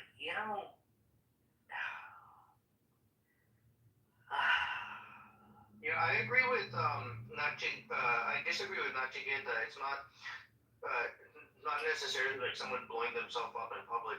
Because remember, like when jihad originated, they had swords and knives right? They didn't have bombs back then, so they used to come jihad using the sword, right? And also jihad could be simply me writing a protest song. Jihad could simply be me fighting my own evils within me, my own jealousies, struggles, and stuff. Jihad it's a very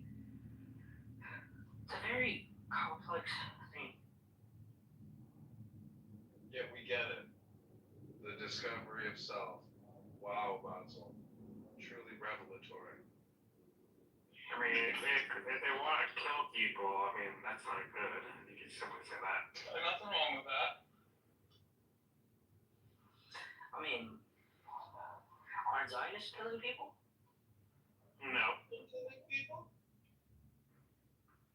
I don't know about that, David.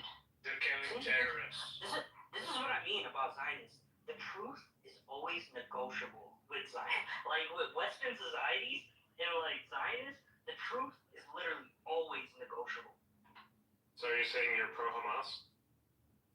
I'm not saying I'm pro-Hamas. So then, if Israel's killing terrorists, isn't that a good thing? I mean, are children terrorists? Some might be. Have you met any black kids? See what I mean? Like, truth is always negotiable.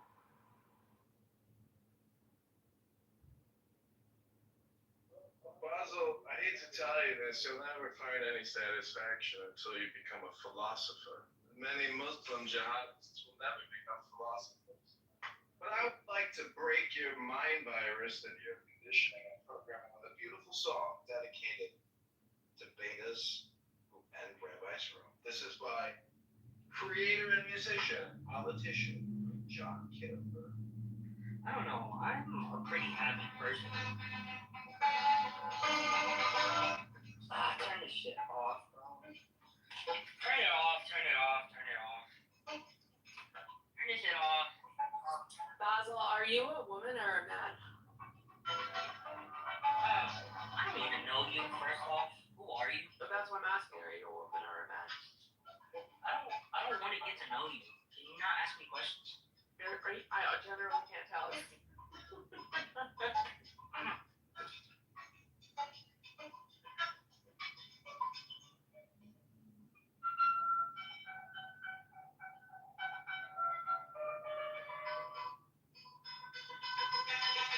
Boo-boo, you need to stop hanging out with Zionists, man. Nothing wrong with that.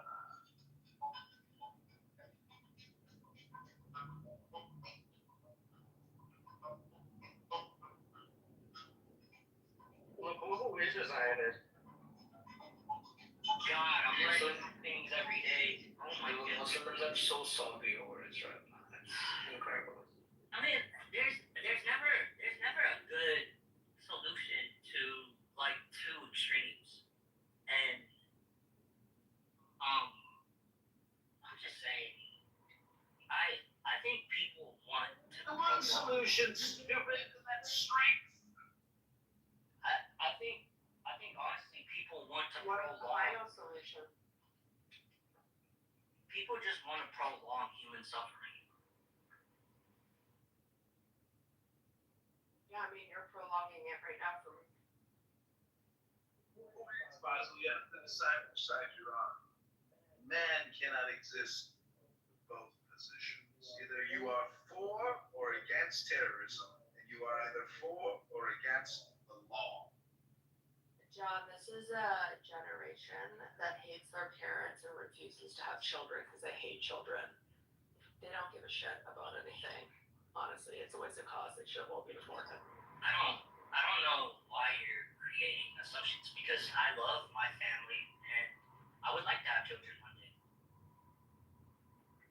Right. I hope your children are recruited into Hamas and killed by the IDF. You wish. You know what? Yeah, I don't think that was the right thing to say, Ellie. That's okay. That's all I felt at the moment. Well, if you're wondering why people don't like Israelis, That's okay. or the Jews, I mean, Jacob, Might they didn't be like us because- before. It's okay. maybe because of what you just said there, I don't know. Yeah, I haven't said anything mean, or I don't know. No, it's good to feel. Basil, you said you support the people that murdered my family. You said a lot wrong.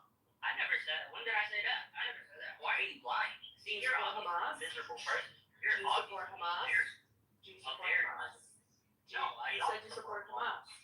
I know. If you would have listened to what I said earlier, two extremes don't make a solution. So I mean, I'm just saying. Why don't you support Hamas though? I mean, because they're terrorists, bro. So I mean, like, why would I support any type of violence? I don't care if they're trying to defend themselves. I don't care if Israel's trying to defend themselves. I mean, the whole thing is stupid. Like, at this point, it's stupid. It's been going on for like 60, 70 years. Like, it's dumb, bro. Yeah, It's retarded. How they just get along and hold hands? It's so weird. Yeah, like, literally. I don't understand why they can't just have peace. It's so weird. I just don't know what's hindering it. I mean,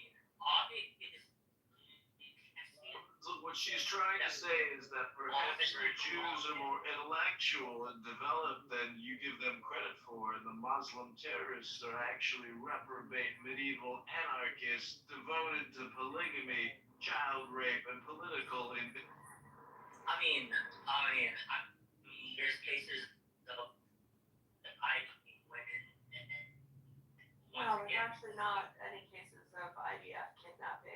yeah, Children out of their beds and then raping them and then murdering them. and then there's like parading doctors. parading their bodies around the streets of Tel Aviv while spitting on their bodies.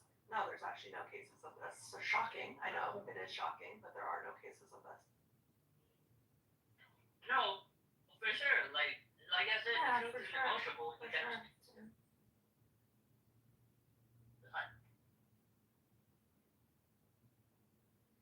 How old are you? Roughly? You don't have to give me an exact age, but like an age range. I don't. 18 Yeah, to 45. yeah. 45. Listen, I don't want to get to know you. Okay. I have no I interest just in want to knowing. figure it out. You want to know why? Because I have a 12-year-old daughter, and I'm doing everything in my power to make sure that she doesn't turn out to be a tranny or an anti-Zio. So I think I can't decide whether or not you're a tranny, but you're definitely an anti-Zio, and I'm trying to figure out how I can make sure that my daughter doesn't end up like you. It's a real fear for me as a parent. Your parents fucked up, but I don't want to make the same mistakes.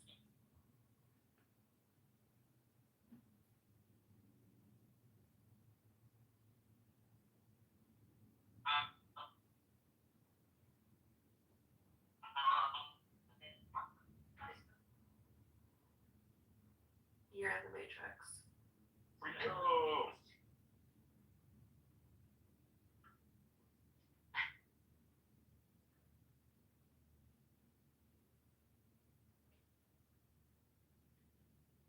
Yeah, what kind of car do you drive? Toyota Highlander, why? That's It's just making cars. reliable. David B. Yo. Dude, I talked to Steve-O today. It's pretty cool. You still think that DJ Silly Kid is Steve-O? That He's is like the jackass guy? Have you ever met him? Yeah, jackass guy. Have you ever met silly guy? That's 100% Steve-O. Because he sounds like him and because he does crazy things on here? Because he is him, literally. Because Like, he said he's him? not only that, but he just is Oh, him. okay. Like, if you understood Steve-O as well as I do, that's Steve-O. Okay. Yeah. So, but that was awesome. He was really cool. And now my life sucks because I can't talk to him right now, so. Oh. Yeah, that's what it feels like. It's like, No more aura farming, you know? I can't farm his aura anymore. Which stinks. Yeah, I hate my life, guys. But you try reading a book instead of coming on here and complaining all the time. Change your communication. That's all I'm saying. You should be grateful, bro. Don't hate. I mean, everybody hates their life sometimes, you know. But John, what is Yeah. that all communication is? I forgot. Hypnosis. Hypnosis, thank you. It's proven in conditioning. It's called suggestion. Communication is a form of control. Dun, dun, dun. Well, have you ever been hypnotized? No. Professional hypnotist. I can put you into a trance state immediately. I'm scared. I'm like too scared. Wait, are you gonna turn Jacob trance? Scaring me now, dude. Deepest breath of the day. Hold it for 10 seconds.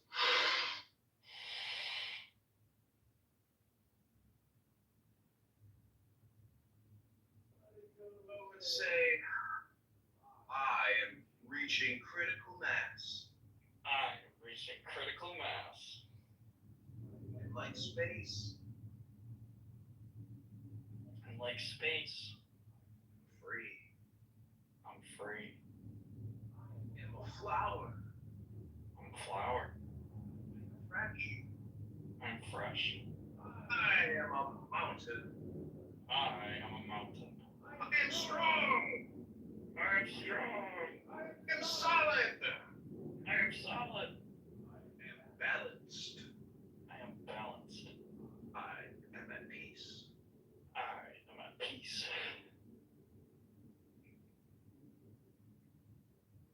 How do you feel versus the way you felt 30 seconds ago? Scared. Scared if I got hypnotized, but thanks, John. That was nice. Appreciate that. Thank you. I love you.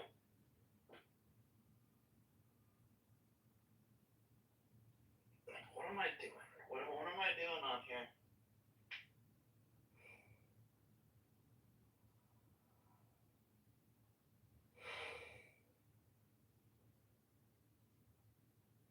I'm like preventing loneliness. does anybody? On my YouTube channel, I'm live streaming you. Cool. Anybody in here love driving?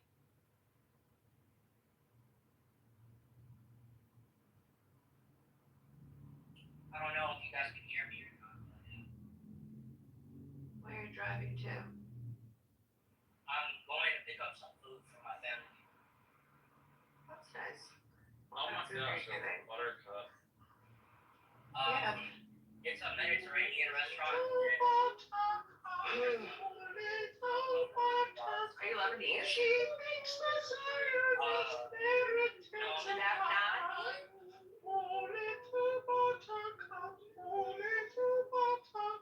She will cry all the time.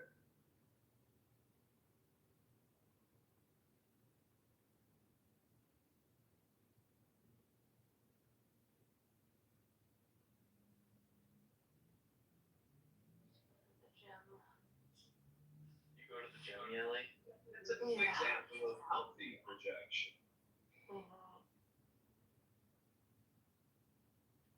I haven't been to the gym in a while. It's good. It's good for mental health. Yeah.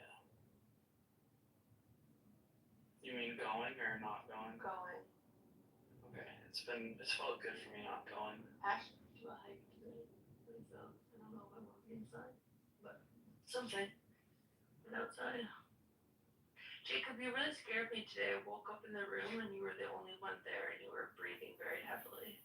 Well, I'm sorry. I didn't want to scare you. I wanted to Were you feel like I was masturbating? your No, I wasn't. I wanted to feel like I was your protector. Okay, thank you. It was so cute when you woke up.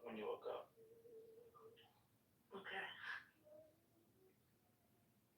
Yep, you were like, I was like, this is was awake all last night.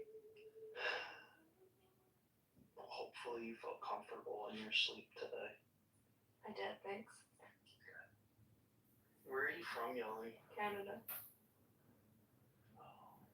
May I ask where? Vancouver. Okay, I'm gonna look that up. It's right above 2 hours from Seattle. Oh. So like the other side of the country. Pacific Northwest, yeah. Yeah.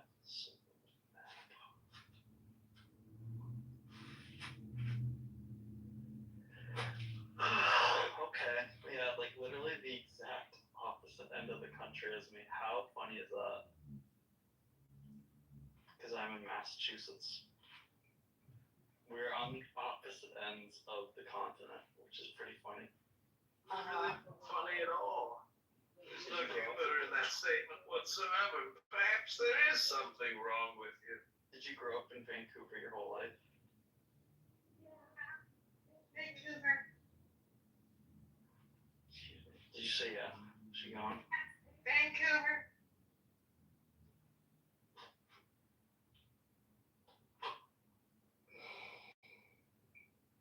So Jacob, when do you think your penis fell off and your vagina grew in? It didn't. Then how did you become such an effeminate person? Such a beta cock?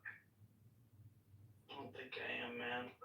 Oh, Rico cutesy girl in a dress at the PTR. You come here and you tell us your life is miserable. That sounds pretty beta to me. Yeah, I don't know. Like, why do you care what your purpose is? You got no objective. You're asking. Every day. Live. It still feels When like. did your penis fall off and your vagina grow in? I gotta start asking God what to do again, I guess. I don't know. Ask God what to do. You need to read a book, you dummy. I read a lot of things. Go ahead, read us something good for the next 10 minutes.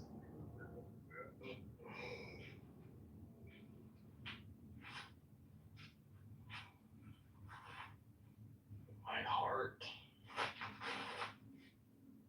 feels like I'm gonna get heart palpitations or something soon. Don't worry about it. Press on until you get a big, hard, stiff dick. I already do that so much.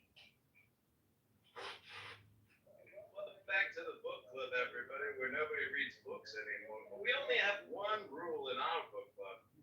You read for 10 minutes, and that's it. That's the whole rule. You read a book to somebody for 10 minutes in my book club. Like, I wish that One life rule. was that. You read for 10 minutes, and that's it. Go ahead, Jake. I wish life was that easy where you could just read for 10 minutes a day, go to bed, sleep for the whole day, 23 hours, in 50 minutes, wake up, read for 10 minutes, that's it, and you do that your whole life. Book club. That's our number one rule, Jake. Do you have a good book to read, or are you going to sit here and moan like a little girl? I hate being awake. But he's depressed. I don't like how my eyes are working. I'm not depressed. More like I feel like I'm just, well, maybe I am depressed, you're right, but like I feel like I'm just like scared of a lot of things. And it's affecting. Just read books. That's it.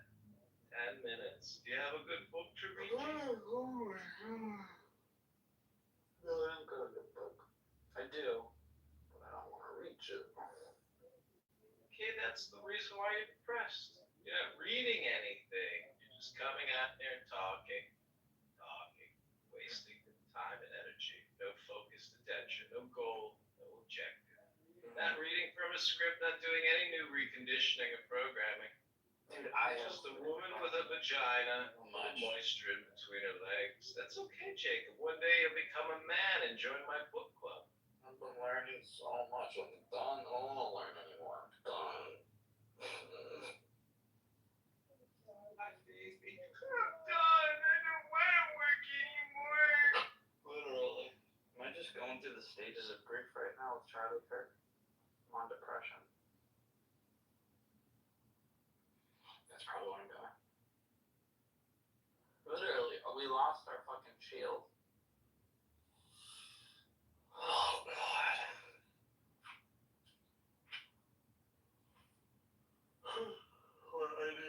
acceptance.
All right, everybody. Hope you enjoyed the show.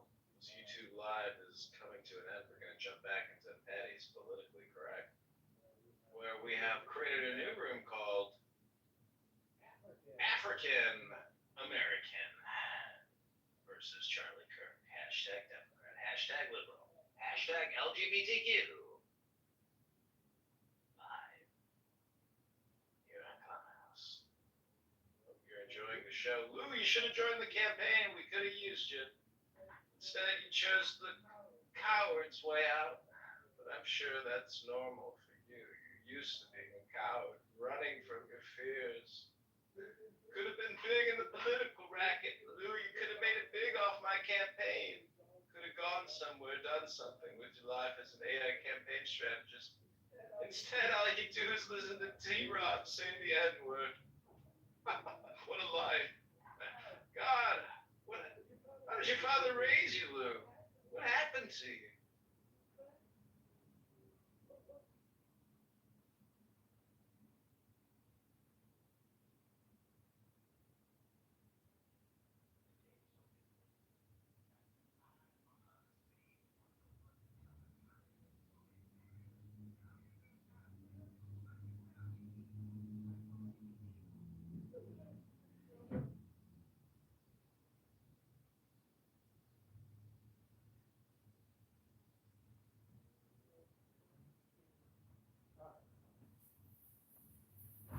Devastating.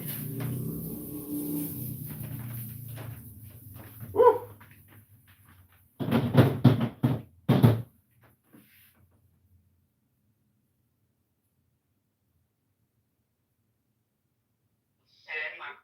Patty, there. I'm not telling you it's here, but I'm not telling you where it is. It's in a place that nobody would ever look. And tell them how they get down in Oakland. I had never seen no shit like this. You know where I am. No, I'm saying, So Brian, tell them how they get down in Oakland. we're the top car theft city in the entire state. I think they said it was like there's like. No, tell them how you park your car in Oakland if you want to come back to it. It's called bipping. It's called bipping, right? So in Oakland, it was a thing called. No, not at all. But you keep ducking the question. You got it. Okay. No. You know I have the right answer. He's serving his purpose. I got the. No, I'm serious. I don't know about where you can park your car safely in Oakland. That's not what I'm talking. So now I know Aleph really does not. That's why I was cutting in right there.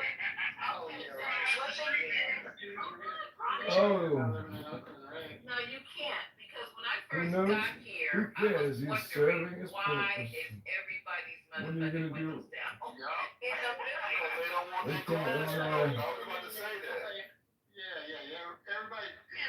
As the sun went down, hold on, baby. As the sun shutting it down, they were still, people were leaving all their fucking windows down. And some people had the trunks open. So I asked them, I said, what is going on? They said they're leaving their windows down to show that there's nothing in the car. And the trunk is open, so don't even bother going to the trunk. I have never, am I correct or no?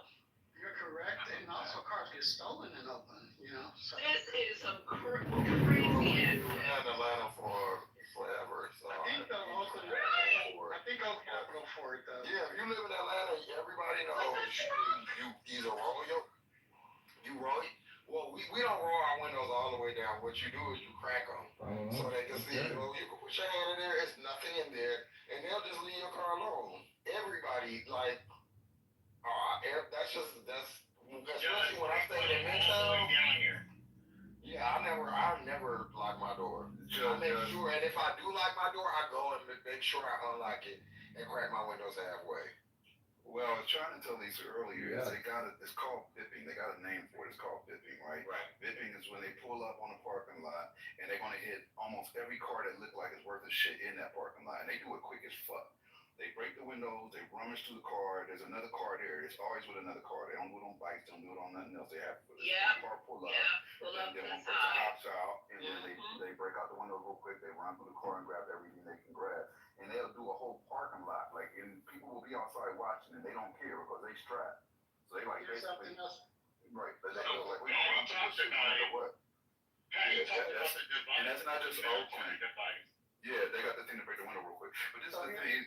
It's not even military. You can buy them on Amazon right now. They got 1 million devices that do that. Like that busted. A lot of the knives have it on the edge of the knife where you just turn the knife to the handle and you hit it at the car window, and also has a seatbelt thing on them. A lot of the knives have that. But here's the thing. That's not just Oakland.